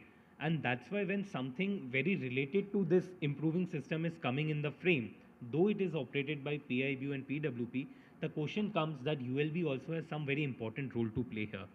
I'll just make my statement a little more concrete here. So this is how the flow of EPR looks like. When we look at the recyclable plastics, plastic is collected by waste pickers, municipal collection service, NGOs. It goes to scrap aggregators or MRF sites, and then after it is kind of baled or aggregated, it is then going to the recyclers who are generating the certificates.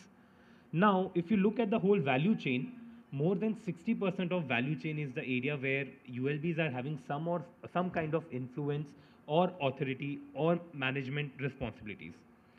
Similarly, looking for MLPs, generally MLPs are collected. Again, they go to some site where they are aggregated, and then they are sent forward for co-processing or waste to energy, from where the certificates are generated. Now, this whole generation and collection of MLPs are happening at the place where ULBs are responsible. And this is like one of the big reason why ULBs also should start looking at how they can actually benefit from EPR. When we look at the bigger dynamics here, so ULB generally have their revenue from user collection fee, but they then pay for collection and transport, sorting and treatment, and also for sale of recyclables, there is some part of revenue they get sometimes. Now with EPR coming in the picture, EPR is not one solution for all. It's not a silver bullet, but it is bringing some part of funding from the producers who are generating that waste, which can either become a revenue stream for a ULB, or it can result into some types of savings. Because if recyclers and everyone using the EPR are able to collect and manage the waste properly, ULB doesn't have to do that management, and that is the saving part, which can also be explored under the system. So for ULBs to work under EPR, with CPCB generally there is this state nodal officer who creates a login ID for the ULBs, and that is how the ULB can register on the EPR portal. And now when we look, there are two mechanisms in which ULBs can actually work. So the first thing is, if there is a PWP who's profitable, working well in their constituency, and they are supporting them by providing land, shelter and everything, they can procure the EPR certificates from the PWP. It can be an agreement or it can be some price deal, but they can procure it. So ULBs can get the certificate from them. The other option is that ULB can register themselves as a PWP. Then they can generate the certificates with the same modality how PWPs are generating, and then they can transfer that certificates to PIBOs. So what you are seeing here are these two mechanisms that is approved by CPCB in which way ULBs can engage. One, they procure the certificates, or secondly, they generate the certificates. But what's most important thing here is that ultimately they have to sell that certificates to PIBOs. The transfer of certificates has to happen to PIBO. So when we look at this, what type of relationships ULB can actually establish with PIBOs? So the first thing is that they can directly invite a PIBO and have some type of agreements with them. And the second way is either working with some PRO like producer organizations or waste management associations who can facilitate that whole discussion part with the PIBO front. So what we are looking here are three models in which it can work. The first are model of agreements in which ULBs can invite PIBOs to come to the ULB. There can be an assessment of how much credits ULB can generate in a year, and based on that there could be a fixed pricing that they could give, or they could invest for 15 or 20 years in some infrastructure, and in exchange whatever credits are generated, that is given to a PIBO. The other models are that they could ask them to directly have a take back scheme for a particular product, like PIBO can arrange for the reverse logistics for some particular material stream, or there could be some other financial models that can be explored there. And then there is also one way of deposit refund systems, where a PIBO comes, they establish the DRS system, they collect whatever material they put in the market, and then they can get it recycled. So these are some of the options, what I'm saying, where PIBO engagement can be basically can be done, and a relationship between a PIBO and ULB can be made.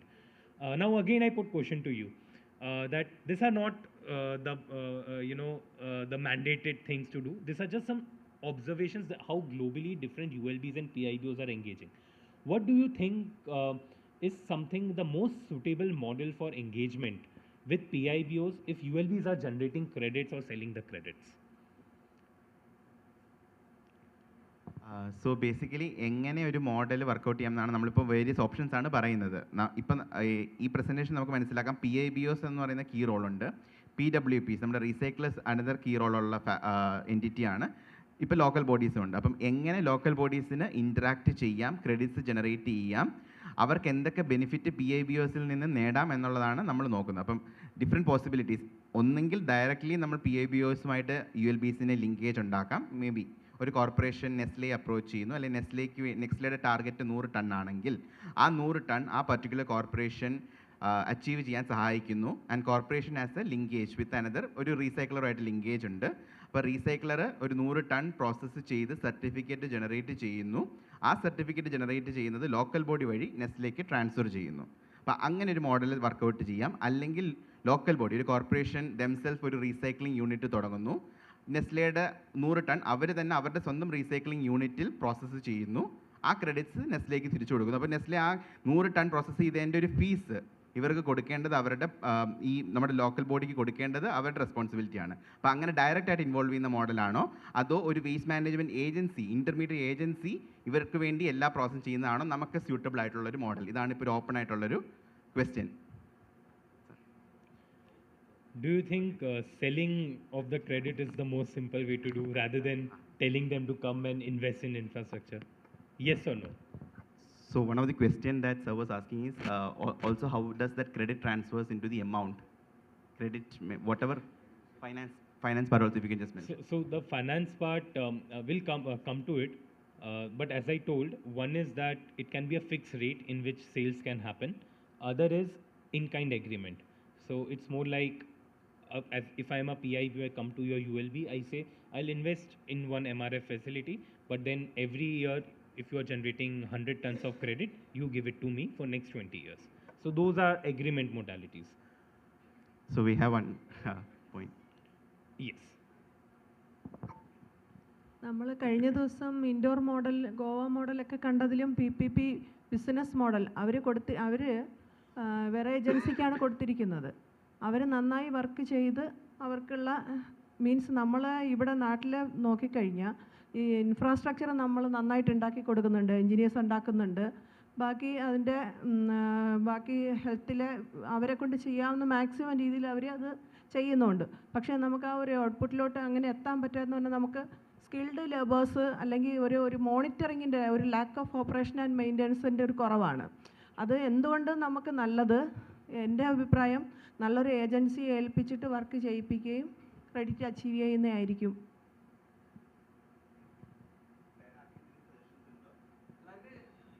നേരിട്ട് ചെയ്യണതിന് കുറച്ചുകൂടി എഫക്റ്റീവാണെന്ന് എനിക്ക് തോന്നുന്നത്. അവിടെ ഒരു risk എടുക്കണം, നേരിട്ട് ചെയ്യണം സത്യത്തിൽ. കാരണം മൂന്നാമത്തെ ഏജൻസി വരുമ്പോഴാണ് ഇടപെടലുകൾ വരുന്നത്. So just to get a... So they were telling it could be a direct engagement, or so one opinion was it could be direct engagement with ULB or via third party who monitors all the operations. So let's put it this way. Like let's say how many people are in favor that ULB should generate certificate and just sell it at some good price to PIBOs? How many people feel that's the direct best linkage between ULB and the brand owner? Directly sell it to a brand owner. Sorry. So how many people support that idea? That directly sell it to the brand owner or a PIBO. You generate the certificate, your responsibility. Once you have that certificate on your portal, you sell it to a PIBO and get some revenue. How many people feel that that's the most easy way and right way of doing EPR? ഇതൊരു open discussion ആണ്. ഇത് ഈ model നമ്മൾ ഇപ്പം implement ചെയ്യാൻ Even I feel that's a പോകുന്ന right way. Even I feel that's a right way. അതേ ഉള്ളൂ.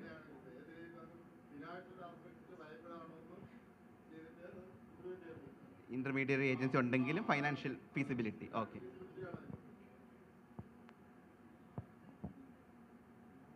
ഇത് പിന്നെ PIBOs പിന്നെ ഇവർ PWP-യുമായിട്ട് സർട്ടിഫിക്കറ്റ് ഇഷ്യൂ വാങ്ങി കഴിഞ്ഞാലും ഈ സാധനം കളക്ട് ചെയ്യുന്നത് നഗരസഭയിലെ ഹരിതകർമ്മസേന അംഗങ്ങളാണ്, അല്ലാതെ ആരല്ല. ഇവർ നേരിട്ട് കളക്ട് ചെയ്യുന്നില്ല.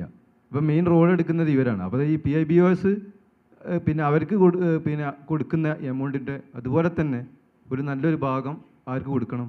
കളക്ട് ചെയ്യുന്ന ULBസിന് കൊടുക്കണം. എന്നാലേ ഇത് സക്സസ് ആയി കൊണ്ടുവരാൻ കഴിയുള്ളൂ. So I'll just ask, so I got some points that, okay, some people feel that directly selling to PIBO is a good solution. How many of you feel that it's ULB should not get involved? It's better to outsource everything. Let recycler, we'll support recycler, let them generate credit and do everything and clean our thing, and we will save on some cost. How many people feel that's the best way? Okay. Good. There are few responses. It's also one of the good way. Like, you know, why to have some extra headache or responsibility when system can work on its own? So I think we have a mixture of opinion. You can Yes. please proceed. I'll just quickly turn on this thing that ULBs basically how they can work with PWPs in the second scenario that we were talking about. If ULB is becoming themselves as a PWP, they can generate the EPR certificate and then they can sell it to a PIBO. But the other way here is that they can also support PWPs in their constituency or in their area. That they say that, okay, they invite some PWPs to set up their recovery facilities. They do all the recycling and everything. They generate the EPR credit and ULB just facilitates that. In return, the benefit of ULB would be that they would be saving on some money because that waste is now managed very properly by the recycler itself. So if MLP was not getting recycled earlier and was a problem, maybe a PWP facility can take the responsibility of MLP and engage in the EPR and clean that thing from our ULB. So some possible engagement models. So these are some models that we are working at GIZ level to see that, you know, how it can fit the needs of different ULB. The first model that we say is basically a decentralized revenue generation model.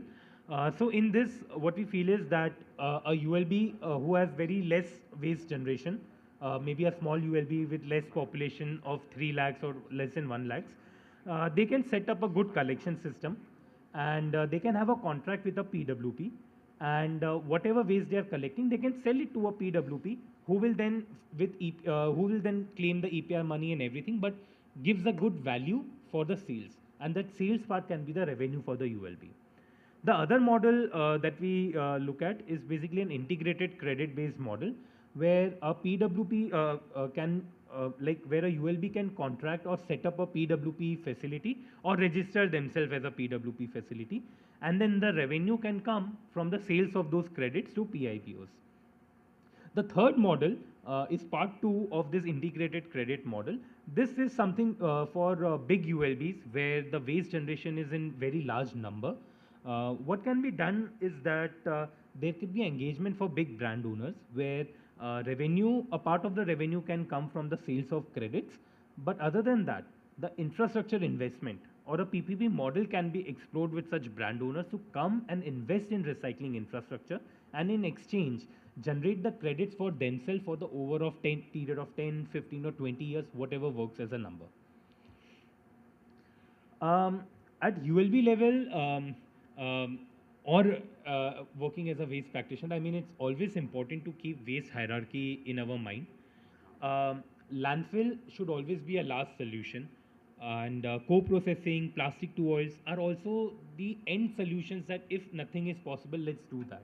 But our priority should always be recycling, promoting reuse, and promoting the redesign of such packaging and waste so that it doesn't become the waste for us. And with this, I'll leave some open thoughts to you to think that how Kerala EPR model can look like, what makes sense, and let's have some 15 minutes of good discussion where I would request everyone to actually contribute in some or other way. So you can speak, or in case if you have some thought, you can also write in paper and give it to us. We'll be happy to look at them later. Over to Vivek to take the discussion. So ഇപ്പോൾ നമ്മൾ different models different concepts ideas ഒക്കെ share ചെയ്തു. അപ്പം ഇനി വേണ്ടത് നിങ്ങളുടെ സൈഡിൽ നിന്നുള്ള ഫീഡ്ബാക്കുകൾ, തോട്ട്സ് എന്തൊക്കെയാണ് നമുക്ക് ഫീസിബിൾ ആയിട്ടുള്ളത്. ഒപ്പീനിയൻ പബ്ലിക് എക്സ്പ്രസ് ചെയ്യാൻ താല്പര്യമില്ലാത്തവർ ഒരു പേപ്പറിൽ നമുക്ക് എഴുതി തന്നാലും മതി. നമ്മൾ ഈ ഇൻപുട്സ് എല്ലാം കൺസോളിഡേറ്റ് ചെയ്യാനാണ് ഉദ്ദേശിക്കുന്നത്. കാരണം ഇത് വളരെ റിലേറ്റീവ്ലി ന്യൂ ആയിട്ടുള്ളൊരു കോൺസെപ്റ്റാണ്.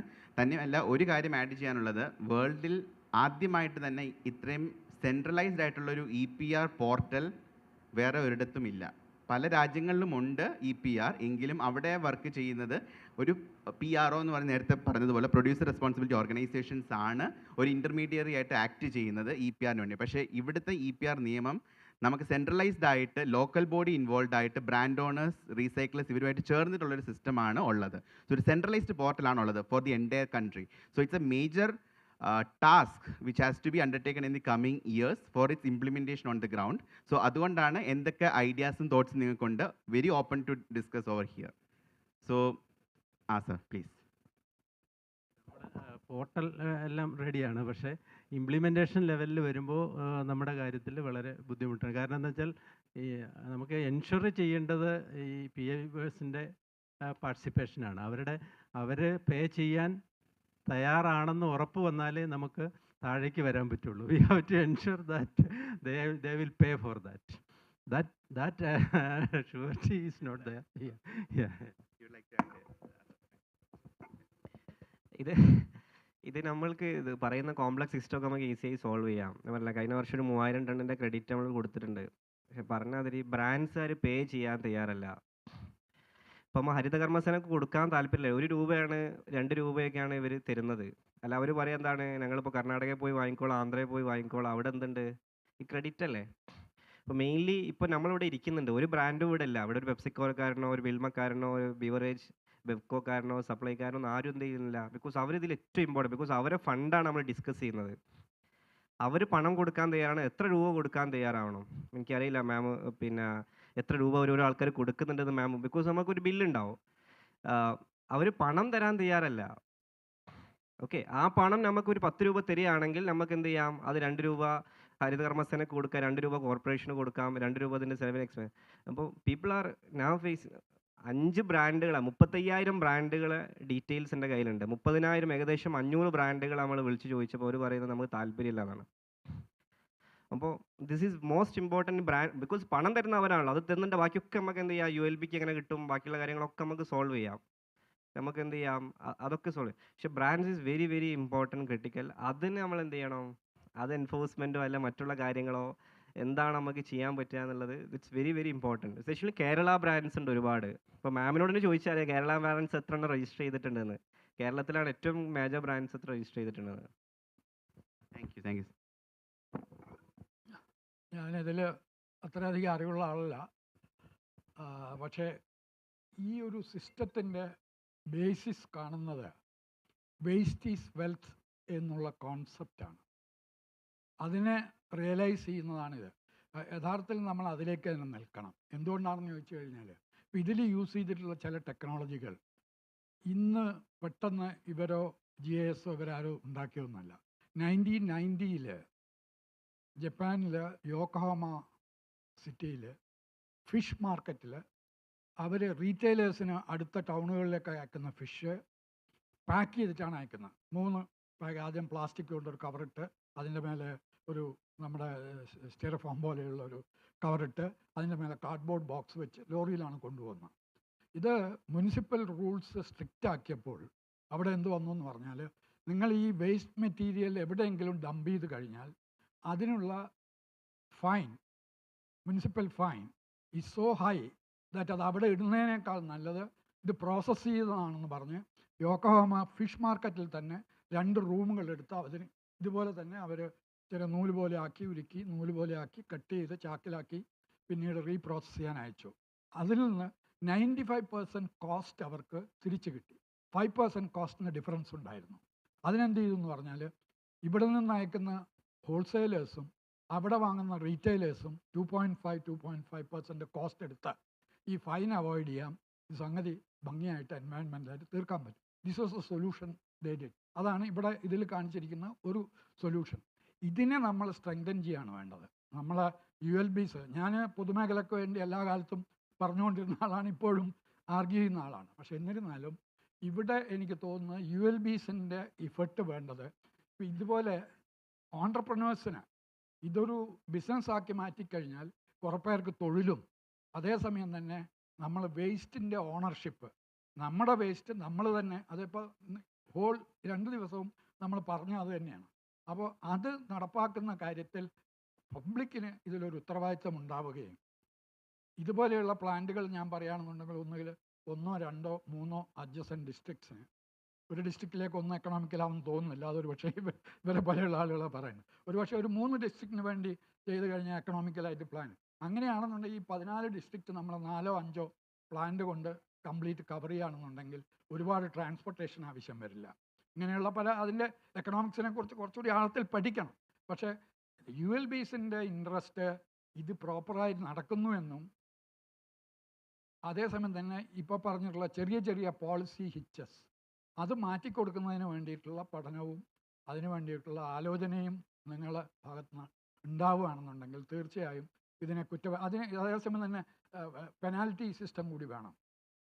ഇത് അവർ നടപ്പാക്കുമ്പോൾ തന്നെ അത് ഏറ്റെടുത്തിട്ട് നടപ്പാക്കിയില്ലെങ്കിൽ, അതിനൊരു പെനാൽറ്റി ഇല്ലെങ്കിൽ അവർക്കത് കൊണ്ടുപോകുന്ന അവർ ട്രൈ ചെയ്തു പറ്റിയില്ല എന്നുള്ളത് പോരാ. പിന്നെ ഇതുപോലെയുള്ള കൺസൾട്ടൻസിക്കും സ്ഥാപനങ്ങൾക്കും എനിക്ക് ചെയ്യാൻ പറ്റും എനിക്ക് തോന്നുന്നത്, ഒരുപക്ഷെ ഇതിനെക്കുറിച്ച് ആഴത്തിലുള്ള പഠനങ്ങൾ, സർവേകൾ, ഈ ഡാറ്റകളൊക്കെ വെച്ചിട്ട് നമുക്ക് കാലാകാലങ്ങളിൽ ഈ കോൺസെപ്റ്റിനെ മാറ്റേണ്ടിയും വരും. ഇപ്പോൾ നമുക്ക് പബ്ലിക് സെക്ടറിൽ തന്നെ, അതായത് ഓരോ ULBയും ഇത് ഏറ്റെടുക്കുകയാണെന്നുണ്ടെങ്കിൽ പല ബുദ്ധിമുട്ടുണ്ടാകും. കാരണം പണ്ട് നമ്മൾ ഈ ബയോഗ്യാസ് പ്ലാന്റ് വെച്ചിട്ട് ഇലക്ട്രിസിറ്റി പ്രൊഡ്യൂസ് ചെയ്യുന്ന പഞ്ചായത്തുകളൊക്കെ ട്രൈ ചെയ്തു. അതിൽ പലതിനും വന്നെന്താണെന്ന് വെച്ചാൽ 1 കൊല്ലം 2 കൊല്ലം കഴിഞ്ഞപ്പോൾ അതിന് സ്റ്റാർട്ടിങ്ങിന് ആവശ്യമായ ഫ്യൂവൽ വാങ്ങാനുള്ള കാശില്ലാത്തത് കൊണ്ട് ഈ പരിപാടി നിന്നുപോയതും പല പഞ്ചായത്തുകളും മുനിസിപ്പാലിറ്റികളും അവരുടെ വണ്ടിക്ക് വേണ്ടിയുള്ള പെട്രോളൊക്കെ ഇട്ട് കുറച്ച് മാസങ്ങളോളം ഇതൊക്കെ ഒപ്പിക്കുകയും, പക്ഷേ എല്ലാ കാലത്തും നിങ്ങൾക്ക് ചെയ്യാൻ പറ്റില്ല. അപ്പോൾ ഇതുപോലെയുള്ള ഒരുപാട് പ്രശ്നങ്ങൾ ULBയുടെ സൈഡിൽ പ്രാക്ടിക്കൽ പ്രോബ്ലം വരുമ്പോൾ അതിന് ഗവൺമെൻറ്റിൻ്റെ സാങ്ഷൻസ് വേണം, അതിന് ഒരുപാട് ആൻസറബിലിറ്റി ഉണ്ടാവും. അപ്പോൾ അതുകൊണ്ട് ഇത്തരം ഒരു സംഗതി ഇപ്പോൾ എനിക്ക് തോന്നുന്നത് ഇതുപോലെയുള്ള എൻ്റർപ്രൈസസിന് വിട്ടുകൊടുക്കുകയും, കാരണം വർക്കിംഗ് മോഡൽസ് കാണിച്ചിട്ടുണ്ട്. അപ്പോൾ അത് വെച്ചിട്ട് it is probably easy for others to venture. അപ്പോൾ എനിക്ക് വളരെ ഇന്ന് തോന്നിയത് ഈ 3 പ്രൊഡ്യൂസേഴ്സിൻ്റെയും റീസൈക്ലേഴ്സിൻ്റെയും ഇവരുടെയൊക്കെ പ്രസൻറ്റേഷൻ കേട്ടപ്പോൾ എനിക്ക് വളരെ ഞാൻ ഇത്രയും നടക്കും എന്ന് ഞാൻ വിചാരിച്ചിരുന്നില്ല കേരളത്തിൽ. തീർച്ചയായിട്ടും ഇത് വളരെ അഡ്വാൻസ്ഡ് ആയിട്ട് ഈ കാര്യത്തിൽ അവർ പോയിട്ടുണ്ട്. തീർച്ചയായിട്ടും അതിനെ സ്ട്രെങ്തൻ ചെയ്ത് കൊണ്ടുപോയാൽ ഒരുപക്ഷെ നമുക്ക് ഈ പ്രോസസ്സ് ഒരു പടി കൂടി മുമ്പോട്ട് കൊണ്ടുപോകാൻ പറ്റുന്നതാണ് എനിക്ക് തോന്നുന്നത്. ജസ്റ്റ് ഒരു സജഷൻ, ഇമീഡിയറ്റ്ലി പബ്ലിക് സെക്ടർ അത് ഏറ്റെടുത്ത് കഴിഞ്ഞാൽ we will find that operation maintenance problem will be practically. Thank you, sir. Thank you so much. That was really a nice opener for us. So പറഞ്ഞതിൻ്റെ കൂടെ 2-3 point കൂടെ ഞാൻ add ചെയ്യുകയാണ്. EPR പോർട്ടലുമായിട്ട് ബന്ധപ്പെട്ടും EPR സിസ്റ്റമായിട്ട് ബന്ധപ്പെട്ട് ഈ പോർട്ടലിൽ ഇപ്പോൾ ബ്രാൻഡ് ഓണേഴ്സും പ്രൊഡ്യൂസേഴ്സും ഇമ്പോർട്ടേഴ്സും ഡേറ്റ അവർ എത്രമാത്രം പ്ലാസ്റ്റിക് പ്രൊഡ്യൂസ് ചെയ്യുന്നതും മാർക്കറ്റിൽ ഇൻട്രൊഡ്യൂസ് ചെയ്യുന്നു വരുന്നുണ്ട്. ഇതിലൂടെ ഒരു ലാർജ് ഡേറ്റാബേസ് ആണ് ക്രിയേറ്റ് ചെയ്യപ്പെടുന്നത്. Right Karthik, like we are creating a big database and ഈ ഡേറ്റാബേസ് എന്ന് പറയുന്നത് this can give an input on understanding how much waste will get generate in the future. So നമ്മൾ ഇവിടുന്ന് റിപ്പോർട്ടുകൾ പലപ്പോഴും ആനുവൽ റിപ്പോർട്ടിംഗ് ഒക്കെ കൊടുക്കുമ്പോഴും ഒരു സ്റ്റേജിൽ എത്തുമ്പോൾ ഈ ഒരു ഡേറ്റാബേസിൽ വെച്ച് ക്രോസ് ചെക്ക് ചെയ്യാനുള്ള ഒരു ഓപ്ഷൻ ഭാവിയിൽ വന്നുകൊണ്ടിരിക്കുകയായിരുന്നു.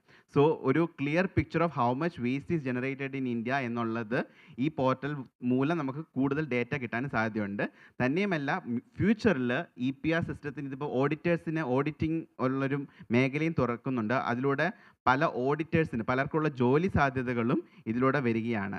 ഓഡിറ്റ് ചെയ്യുക, എങ്ങനെയാണ് എൻ്റെ പ്രോസസ്സ് നടക്കുന്നത്. അപ്പോൾ ജോലി സാധ്യതകൾക്കുള്ള പുതിയ ഓരോ മേഖലയും കൂടെ EPR system വന്നതിലൂടെ create ചെയ്യപ്പെട്ടിരിക്കുകയാണ്.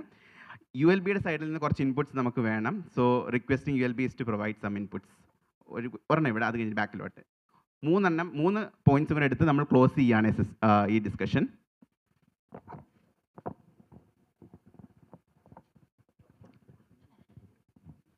Extended producers' responsibility. It is one of the important topics to be discussed now because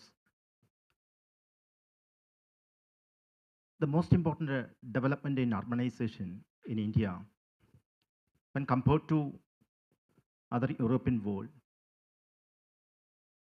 many of the countries became urbanized only after industrialization happened. As far as India is concerned, or in the Eastern countries like India, China, etc., localized development leads to urbanization. And so, one of the definitions like urbanization began to be recognized not as a problem, but as a positive that was capable of driving economic growth. In this background, extended producers' responsibility will achieve something for the future India. What I'm saying is, like an earlier statement made by our principal director, consumers' responsibility also to be recognized along with the producers' responsibility. But in order to shape a policy, we have to say something regarding the existing practices in different local bodies in Kerala. As a part of urbanization, it will reach up to 90% of the population will belong to urban side in future, near future. At this juncture, the responsibility of producers rests with the role of urban local bodies like a catalyst. We can only act as a catalyst just because different factors are there. Number one, the present strength of urban local bodies are very less, means 80s or 80s staff strength and such.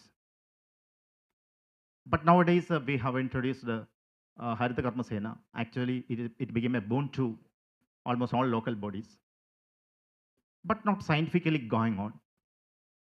More scientific studies should be practiced.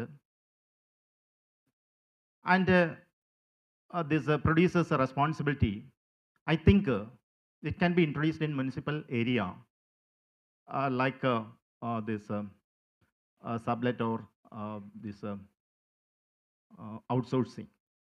That can be done, I think. Okay.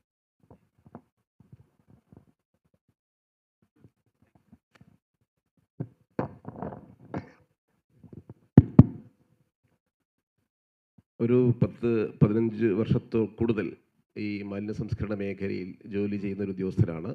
Mannarkkad നഗരസഭ clean city മാനേജറാണ്. EPR എന്ന് പറയുന്നത് ഒരു പ്രോഡക്റ്റിൻ്റെ ഉപയോഗാവസാനം brand ഓണറിനും പ്രൊഡ്യൂസറുകളും ഉത്തരവാദിത്തമാണ്. പക്ഷേ ഇന്ന് ഇതിൽ വിക്റ്റിമാവുന്നത് കേരളത്തിലെ ലോക്കൽ ബോഡികളാണ്, കേരളത്തിലെ ആരോഗ്യ പ്രവർത്തകരാണ്. അതിൽ ഏറ്റവും കൂടുതൽ ബുദ്ധിമുട്ട് അനുഭവിക്കുന്നത് ഇപ്പോൾ അടുത്ത കാലത്തായി കുറഞ്ഞ കാലഘട്ടത്തിൽ രൂപീകരിക്കപ്പെട്ട ഹരിതകർമ്മ സേനാംഗങ്ങളാണ്. അവർക്കുള്ള വരുമാനം എന്ന് പറയുന്നത് സർക്കാർ നിശ്ചയിച്ച യൂസർ ഫീസ് മാസത്തിൽ 60 രൂപ വരെയാണ് ഒരു വീട്ടിൽ നിന്ന് അവർ ശേഖരിക്കുന്ന പ്ലാസ്റ്റിക് അജൈവ വസ്തുക്കൾ ശേഖരിക്കാനുള്ള യൂസർ ഫീസ്. ഈ യൂസർ ഫീസാണ് അവരുടെ വരുമാനം. സത്യത്തിൽ EPR-ൻ്റെ എല്ലാ ബെനിഫിറ്റും കിട്ടേണ്ടത് ലോക്കൽ ബോഡിക്കാണ്. പക്ഷെ എങ്ങനെ EPR നടപ്പിലാക്കിയെന്ന് പറയുമ്പോൾ നമുക്ക് എക്സാമ്പിൾ പറയാം. ബ്രഹ്മപുരം തീപിടുത്തം, വലിയ മാലിന്യ കൂമ്പാരം, ബ്രാൻഡ് ഓണേഴ്സിൻ്റെ ഉൽപ്പന്നങ്ങളാണ് മിക്കവാറും എല്ലാ ലോക്കൽ ബോഡിയിലും കൂടിക്കിടക്കുന്നത്. അവിടെ ഏറ്റവും കൂടുതൽ അനുഭവിക്കുന്നത് തദ്ദേശ സ്വയംഭരണ സ്ഥാപനത്തിലെ ആളുകളാണ്. അപ്പോൾ EPR നടപ്പിലാക്കുമ്പോൾ സ്വാഭാവികമായിട്ടും എല്ലാ ഉൽപ്പന്നത്തിനും ഉപയോഗാവസാനം ഏത് കമ്പനി VKCയുടെ ചപ്പലാണെങ്കിൽ ആ VKCയുടെ ഉൽപ്പന്നത്തിന് ഉപയോഗാവസാനം ആ കമ്പനി അതിൻ്റെ ഡിസ്പോസൽ സംവിധാനം ചെയ്യണം. ഇത് നടപ്പിലാക്കിയാൽ നഗരസഭയ്ക്ക് യാതൊരു ബുദ്ധിമുട്ടുകളും ഉണ്ടാവില്ല. അപ്പോൾ ഹരിതകർമ്മസേനയ്ക്ക് കൃത്യമായ രീതിയിൽ വരുമാനം ഉറപ്പിക്കാൻ വേണ്ടിയുള്ള എന്തെങ്കിലും ചാനലൈസേഷൻ ഉണ്ടാവണം.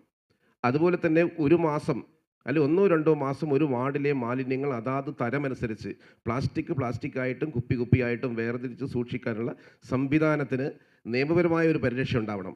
അതുപോലെ തന്നെ EPR ഉൾപ്പെടണമെങ്കിൽ തന്നെ നഗരസഭ നിയമം വെച്ച് മാത്രമേ നഗരസഭയ്ക്ക് മുന്നോട്ട് പോകാൻ കഴിയുള്ളൂ. പ്ലാസ്റ്റിക് വേസ്റ്റ് മാനേജ് റൂൾ അനുസരിച്ച് എൻഫോഴ്സ്മെൻറ്റ് അതോറിറ്റി PCB ആണ്. അപ്പം സ്വാഭാവികമായിട്ടും നമുക്ക് നിയമത്തിൻ്റെ ഭേദഗതി വേണം. ഒരു സെഗ്രിഗേഷൻ ചെയ്തില്ലെങ്കിൽ പിഴ അടിക്കാനുള്ള നിയമം നഗരസഭയ്ക്ക് വേണം. അപ്പം നിയമത്തിൽ കാലികമായ മാറ്റങ്ങൾ ഉണ്ടായാൽ മാത്രമേ സസ്റ്റൈനബിൾ ആയിട്ടുള്ള ഒരു മാലിന്യ സംസ്കരണ സംവിധാനം നമുക്ക് നമ്മുടെ ലോക്കൽ ബോഡിയിൽ ചെയ്യാൻ കഴിയുമെന്നാണ് ഞങ്ങളുടെ അഭിപ്രായം. Thank you. Thank you so much, sir. Thank you. That was really great input. ഇനി ഇൻപുട്സ് ഇല്ല എന്ന് തോന്നുന്നു. അങ്ങനെയാണെങ്കിൽ നമ്മൾ സെഷൻ ക്ലോസറിലോട്ട് എത്തിയിരിക്കുകയാണ്. സോ വളരെയധികം ഇൻപുട്സ് നമുക്ക് പല രീതിയിൽ കിട്ടിയിട്ടുണ്ട്, പല മേഖലയിൽ നിന്ന് പല ആംഗിളിൽ നിന്ന് കിട്ടിയിട്ടുണ്ട്. ഇതെല്ലാം നമ്മൾ കൺസോളിഡേറ്റ് ചെയ്യുന്നതായിരിക്കും. ഇനിയും EPR-മായി ബന്ധപ്പെട്ട് further കൺസൾട്ടേഷൻസും ഡിസ്കഷൻസും ഉണ്ടാവുന്നതായിരിക്കും. So we will invite all these stakeholders for that as well. So now we are going to the end of this session, so which will be the valedictory session as well. So I would be requesting Dr. Babu Ambat, Executive Director CED, to please do the valedictory section. Thank you, sir.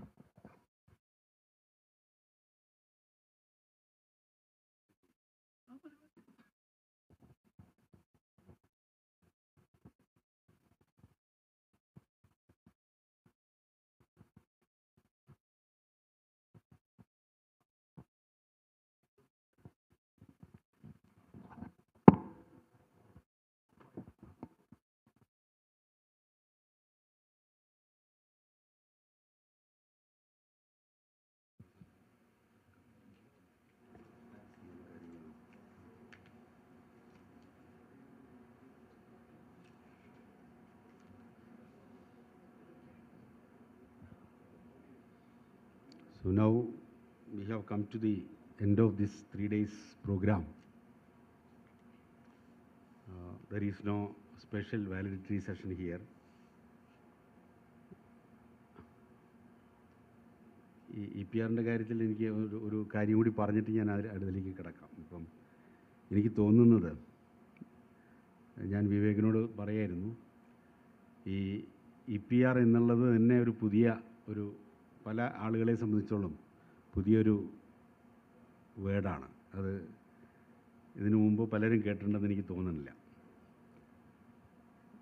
അപ്പോൾ അതിൻ്റെ ഡീറ്റെയിൽസും പലർക്കും അറിയില്ല.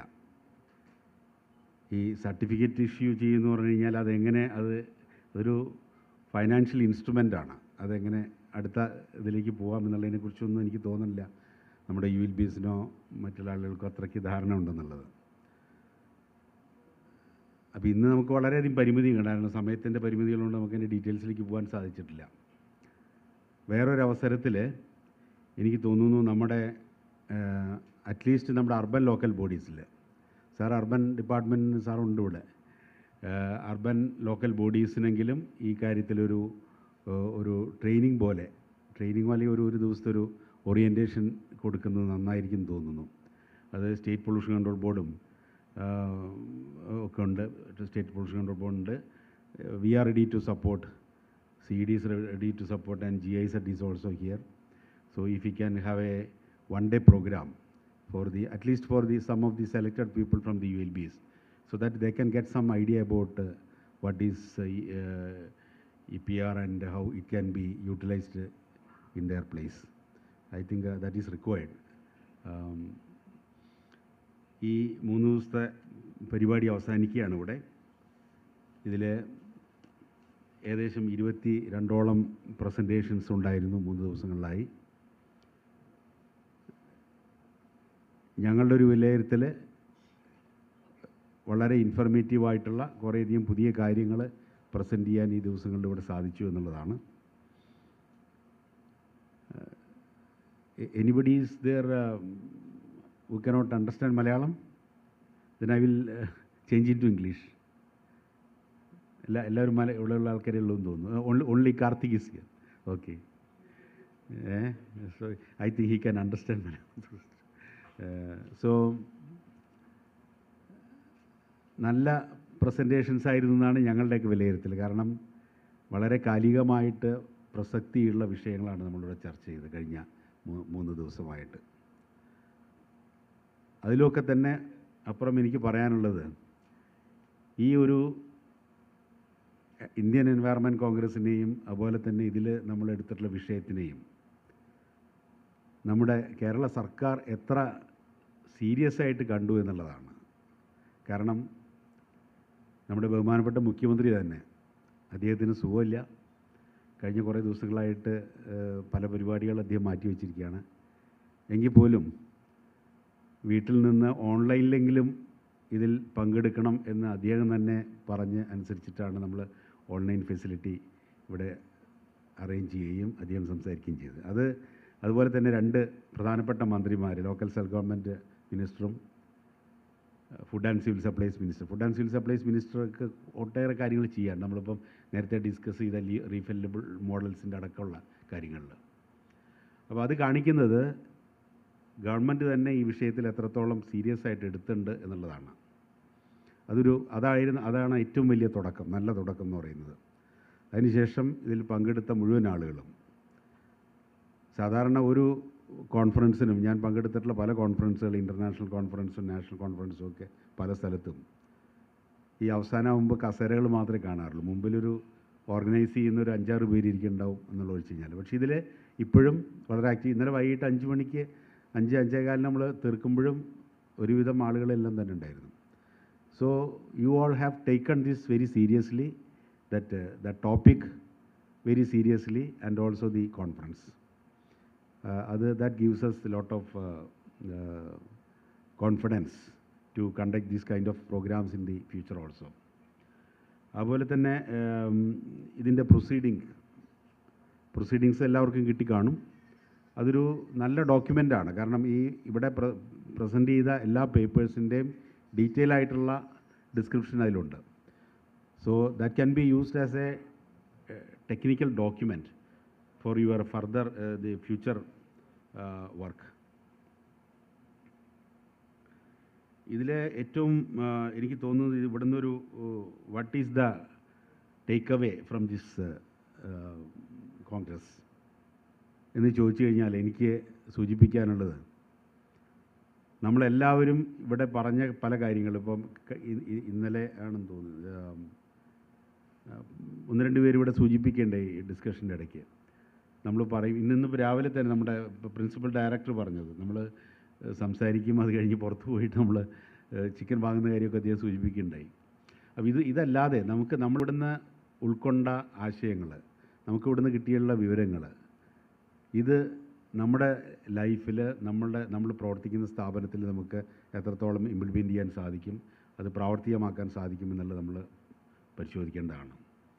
കാരണം നമ്മൾ ഓരോരുത്തരും തന്നെ ഓരോ ഇൻസ്റ്റിറ്റ്യൂഷനെ റെപ്രസെൻറ്റ് ചെയ്ത് വന്നിരിക്കുന്ന ആൾക്കാരാണ്. ഞങ്ങൾ നേരത്തെ 10-15 വർഷം മുമ്പ് തിരുവനന്തപുരത്തും മലപ്പുറത്തും സാനിറ്റേഷൻ പ്രോഗ്രാമിൻ്റെ ഭാഗമായിട്ടൊരു സംഗതി ഇംപ്ലിമെൻ്റ് ചെയ്യണ്ടായി. ഇൻസ്റ്റിറ്റ്യൂഷണൽ സാനിറ്റേഷൻ എന്ന് പറഞ്ഞു. അന്ന് നമ്മുടെ ഇപ്പോഴത്തെ additional chief secretary Shrimati Sharada Muraleedharan madam ആയിരുന്നു അന്ന് തിരുവനന്തപുരം കളക്ടർ. അവർ തിരുവനന്തപുരം കളക്ടറായിരുന്ന സമയത്ത്, അതിനുശേഷം റൂറൽ ഡെവലപ്മെൻറ്റ് കമ്മീഷണറായിരുന്ന സമയത്താണ് ഞങ്ങൾ ചെയ്തത്.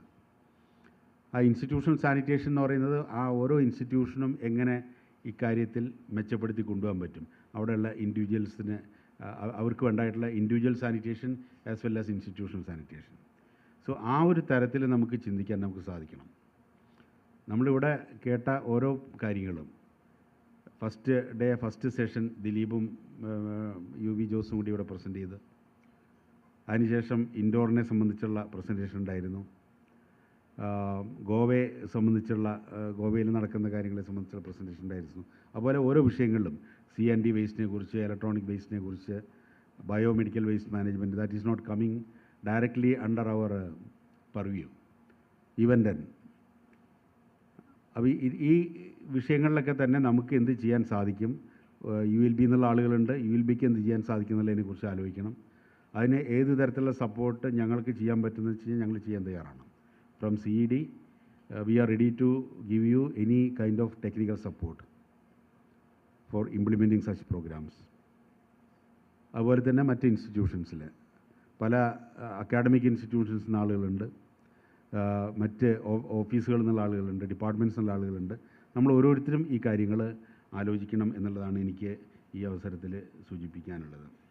ഇതുപോലെ തന്നെ ഈ 3 ദിവസം നടന്ന കാര്യങ്ങളെ സംബന്ധിച്ച് നിങ്ങളുടെ സജഷൻസ്, നിങ്ങളുടെ നിർദ്ദേശങ്ങൾ, അപ്പോൾ ഇവിടെ എല്ലാം ഡിസ്കസ് ചെയ്യാൻ പോയി കഴിഞ്ഞാൽ പലർക്കും ഇന്ന് പോകാൻ പറ്റുക, പലരും 4 മണിയുടെ ട്രെയിനിനും 5 മണിയുടെ ട്രെയിനിനൊക്കെ പോകേണ്ട ആളുകളുണ്ട്. അപ്പോൾ അതുകൊണ്ടാണ് അതിനുള്ളൊരു പ്ലാറ്റ്ഫോം ഇപ്പം ഞങ്ങൾ ചെയ്യാത്തത്. അപ്പം അതുകൊണ്ട് തന്നെ നിങ്ങൾക്ക് സാധിക്കുമെങ്കിൽ നിങ്ങളുടെ സജഷൻസ് നന്നായിരുന്നോ ചീത്തയെന്നോ നിങ്ങൾക്ക് എങ്ങനെ ഇത് ഇമ്പ്രൂവ് ചെയ്യാൻ പറ്റും അടുത്ത സമയങ്ങളിൽ. അതുപോലെ തന്നെ നിങ്ങൾക്ക് അടുത്ത വർഷം നമ്മളിത് നടത്താൻ എല്ലാ വർഷവും ചെയ്യുന്നുണ്ട്. അപ്പോൾ അതിനുള്ള ടോപ്പിക്കുകളെ സംബന്ധിച്ചുള്ള സജഷൻസ് ഇതൊക്കെ നിങ്ങൾക്ക് ഒന്ന് മെയിൽ ചെയ്യുകയാണെങ്കിൽ, CEDയുടെ മെയിൽ അഡ്രസ്സ് നിങ്ങളുടെ കയ്യിൽ എല്ലാവരും അതിൽ ആ പ്രൊസീഡിങ്സിലുണ്ട്, ബ്രോഷറിലുണ്ട്, director@cedindia.org. അതിലേക്ക് ഒന്ന് മെയിൽ ചെയ്യുകയാണെങ്കിൽ that will help us to bring more programs like this in the coming days. അപ്പോൾ അതൊന്ന് നിങ്ങളുടെ സജഷൻസും നിർദ്ദേശങ്ങളും ഒക്കെ നിങ്ങൾ തരണം. ഒന്ന് എഴുതി മെയിൽ ചെയ്ത് തന്നു കഴിഞ്ഞാൽ വളരെ ഉപകാരപ്രദമായിരിക്കുമെന്ന് എനിക്ക് തോന്നുന്നത്. ഇന്ന് എനിക്ക് തോന്നുന്നത് നമ്മൾ പ്രതീക്ഷിച്ചതിനേക്കാൾ നല്ല സെഷൻസ് ആയിരുന്നു നമുക്ക്. കാരണം നമ്മളിതിൽ കൂടുതൽ ആളുകളെ, എക്സ്പെർട്സുകളെ പ്രതീക്ഷിച്ചിരുന്നു. ഇന്ന് ഇൻഡസ്ട്രീസ് ഡയറക്ടർ പങ്കെടുക്കേണ്ടായിരുന്നു, പക്ഷേ ഇൻഡസ്ട്രീസ് ഡയറക്ടർ നല്ലൊരാളെ നമുക്ക് ഇതിനെക്കുറിച്ച് വളരെ ഇൻഡെപ്ത് പറയാൻ കഴിയുന്ന മിസ്റ്റർ ഷാനിനെ പോലൊരാളെ അവിടെ നിന്ന് അയച്ചിരുന്നു. അതുപോലെ തന്നെ ഞങ്ങൾ പ്രതീക്ഷിച്ച അർബൻ ഡയറക്ടറാണ്. Urban director he was here day before yesterday, but he has some meeting in Delhi, so that is why he told that he will not be attending this session. നമ്മുടെ environment ഡയറക്ടർക്കും ഇതുപോലൊരു meeting ഉള്ളതുകൊണ്ട് അദ്ദേഹത്തിന് പങ്കെടുക്കാൻ പറ്റിയില്ല. അപ്പോൾ അങ്ങനെ ഇതിൽ പങ്കെടുക്കേണ്ട 2-3 പേര് ഉണ്ടായിരുന്നില്ല. എങ്കിൽ പോലും എനിക്ക് തോന്നുന്നു ഇന്നത്തെ സെഷൻ വളരെ യൂസ്ഫുള്ളായിരുന്നു. പ്രത്യേകിച്ച് ഈ EPR എന്ന് പറയുന്നത് എനിക്ക് പോലും കഴിഞ്ഞൊരു 5-6 മാസമായിട്ടിങ്ങനെ ഈ വിവേകിൻ്റെ കൂടെ നടന്നിട്ടാണ് EPR എന്താണെന്ന് മനസ്സിലായി തുടങ്ങി. കാരണം ഇത് കേട്ടിട്ടുണ്ടെന്നല്ലാതെ അത്ര ഒരു ധാരണ ഉണ്ടായിരുന്നില്ല. അപ്പോൾ അത് ഒരു പുതിയ വിഷയമാണ്. അത് വളരെ നന്നായിട്ട് ഇന്ന് എനിക്ക് തോന്നുന്നു എല്ലാവരും സംസാരിച്ചു. ഓരോ ഡിപ്പാർട്ട്മെൻറ്റിനും ചെയ്യാൻ കഴിയുന്ന കാര്യങ്ങൾ, പ്രത്യേകിച്ച് എനിക്ക് തോന്നുന്നു ഇൻഡസ്ട്രീസ് ഡിപ്പാർട്ട്മെൻറ്റ്, ഞാൻ മിസ്റ്റർ ഷാനോട് പറയായിരുന്നു, നമുക്ക് കുറേയധികം കാര്യങ്ങൾ ഇൻഡസ്ട്രീസ് ഡിപ്പാർട്ട്മെൻറ്റിന് ഇതുമാത്രമല്ല. കഴിഞ്ഞ ദിവസം ഞാനവിടെ ഇൻഡസ്ട്രീസ് ഡയറക്ടറുടെ അടുത്ത് ചെന്ന് കഴിഞ്ഞപ്പോഴാണ് അദ്ദേഹമാണ് ഈ കേരളത്തിൻ്റെ ഇൻഡസ്ട്രിയൽ പോളിസിയുടെ ഒരു കോപ്പി എനിക്ക് തന്നത്. അപ്പോൾ ആ ഇൻഡസ്ട്രിയൽ പോളിസിയിൽ ഇതുവരെ ഇല്ലാത്തൊരു ഐറ്റം അതിലുണ്ട്, റീസൈക്ലിംഗ് ഇൻഡസ്ട്രീസിന്, അല്ലേ? റീസൈക്ലിംഗ് ഇൻഡസ്ട്രീസിന് ഗവൺമെൻറ് സ്പെഷ്യൽ സപ്പോർട്ട് അതിൽ പറഞ്ഞിട്ടുണ്ട്. അപ്പോൾ ഇങ്ങനെയുള്ള ഒട്ടേറെ കാര്യങ്ങൾ നമുക്കറിയാത്തതുണ്ട്, നമുക്ക് ഉപയോഗിക്കാൻ കഴിയുന്ന ഒരു സംഗതിയാണത്. അപ്പോൾ ഇങ്ങനെയുള്ള കാര്യങ്ങളൊക്കെ തന്നെ നമുക്ക് പലതും മനസ്സിലാക്കാൻ സാധിക്കുന്നുണ്ട്. ഏതായാലും ഈ 3 ദിവസത്തെ പരിപാടിയിൽ പങ്കെടുത്ത മുഴുവൻ ആളുകളോടും ഉള്ള CEDക്കും GIZ അതുപോലെ തന്നെ department directorate of environment and climate change and SNSF. ഈ ഞങ്ങളെല്ലാവരുടെയും നന്ദിയും കടപ്പാടും അറിയിക്കുന്നു. അതുപോലെ തന്നെ വരുന്ന വർഷങ്ങളിലും ഞങ്ങൾ ഇതുപോലെ ഓർഗനൈസ് ചെയ്യുന്ന പ്രോഗ്രാമുകളിൽ നിങ്ങളെല്ലാവരും പങ്കെടുക്കണം, നിങ്ങളുടെ സജഷൻസ് തരണം. ഇത് ഇമ്പ്രൂവ് ചെയ്യാൻ വേണ്ടിയിട്ടുള്ള പുതിയ നിർദ്ദേശങ്ങൾ നിങ്ങളുടെ ഭാഗത്തു നിന്നുണ്ടാവണം എന്ന് മാത്രമാണ് ഈ അവസരത്തിൽ എനിക്ക് പറയാനുള്ളത്. ഇതിൻ്റെ ഞങ്ങളുടെ കൂടെ നിന്ന് ഹെൽപ്പ് ചെയ്ത പ്രത്യേകിച്ച് GIZ-ന് ഞാൻ പറഞ്ഞു കഴിഞ്ഞാൽ അതൊരു ഇതായിപ്പോവും. പക്ഷേ എങ്കിൽ പോലും ഡോക്ടർ രചന പോയോ? ഇല്ല. ഡോക്ടർ രചന, കാർത്തിക് ഇവരൊക്കെ തന്നെ ഡൽഹിയിൽ നിന്ന് 3 ദിവസം മുമ്പേ, രചന എനിക്ക് വന്നത് ഇതിൻ്റെ തലേ ദിവസം തന്നെ വന്നു. അതുപോലെ ഡോക്ടർ അക്സൽ, അദ്ദേഹം ജർമ്മനിയിൽ നിന്ന് വന്നതിൽ പങ്കെടുക്കുകയുണ്ടായി. ഫസ്റ്റ് ഡേ നമ്മുടെ കൂടെ ഉണ്ടായിരുന്നു. അപ്പോൾ GIZ-ൻ്റെ ആളുകളുണ്ടായിരുന്നു. Directorate of environment and climate ചേഞ്ചിൻ്റെ ഡയറക്ടർ ഫസ്റ്റ് ഡേ മുഴുവൻ സമയം നമ്മുടെ കൂടെ തന്നെ ഇരുന്നു. അത് മാത്രമല്ല, ഇതിന് മുമ്പുള്ള എല്ലാ ഡിസ്കഷൻസിനും ഞങ്ങൾ പോകുമ്പോഴൊക്കെ തന്നെ വളരെ ആക്റ്റീവായിട്ടുണ്ടായിരുന്നു, കൂടെ ഉണ്ടായിരുന്നു. അപ്പോൾ ഞങ്ങളെല്ലാവരും ഒരു ടീമായിട്ടാണ് വർക്ക് ചെയ്തത്. പ്രത്യേകിച്ച് ആരോടും അതിൽ നന്ദി പറയേണ്ട ആവശ്യമില്ല. എങ്കിൽ പോലും ഇവിടെ സ്മരിക്കുകയാണ്, എല്ലാവരും കൂട്ടായ പ്രവർത്തനത്തിൻ്റെ ഇത് സ്മരിക്കുന്നു. ഇതിലൊക്കെ അപ്പുറം തന്നെ എനിക്ക് പറയാനുള്ളത് ഞങ്ങളുടെ ടീമിനാണ്. കാരണം അത് പറഞ്ഞില്ലെങ്കിൽ അതൊരു ശരിയല്ല. ഇത്രയും നന്നായിട്ട് ഈ ഒരു സംഗതി ഇവിടെ ഓർഗനൈസ് ചെയ്യാൻ പറ്റിയത് ഞാൻ നേരത്തെ പറഞ്ഞ CEDയുടെ ഒരു ടീമുണ്ട്. എത്ര ബുദ്ധിമുട്ടുള്ള കാര്യങ്ങളും ചിരിച്ചുകൊണ്ട് നന്നായിട്ട് ചെയ്യാൻ കഴിയുന്ന ഒരു ടീം CEDക്കുണ്ട്. GIZ-ൻ്റെ ടീം ഞങ്ങളുടെ കൂടെ തന്നെ എപ്പോഴും അവരുണ്ടായിരുന്നു. അപ്പോൾ ഇങ്ങനെ ഒരു ടീം വർക്കാണ് നമുക്കിതിന് സാധിച്ചത്. അതുപോലെ തന്നെ നിങ്ങളുടെ എല്ലാവരുടെയും സഹകരണവും ഇതിൽ പങ്കെടുത്ത എല്ലാവരെയും ഒരിക്കൽ കൂടി ഞങ്ങളുടെ നന്ദി അറിയിച്ചുകൊണ്ട് നിർത്തുന്നു. നന്ദി.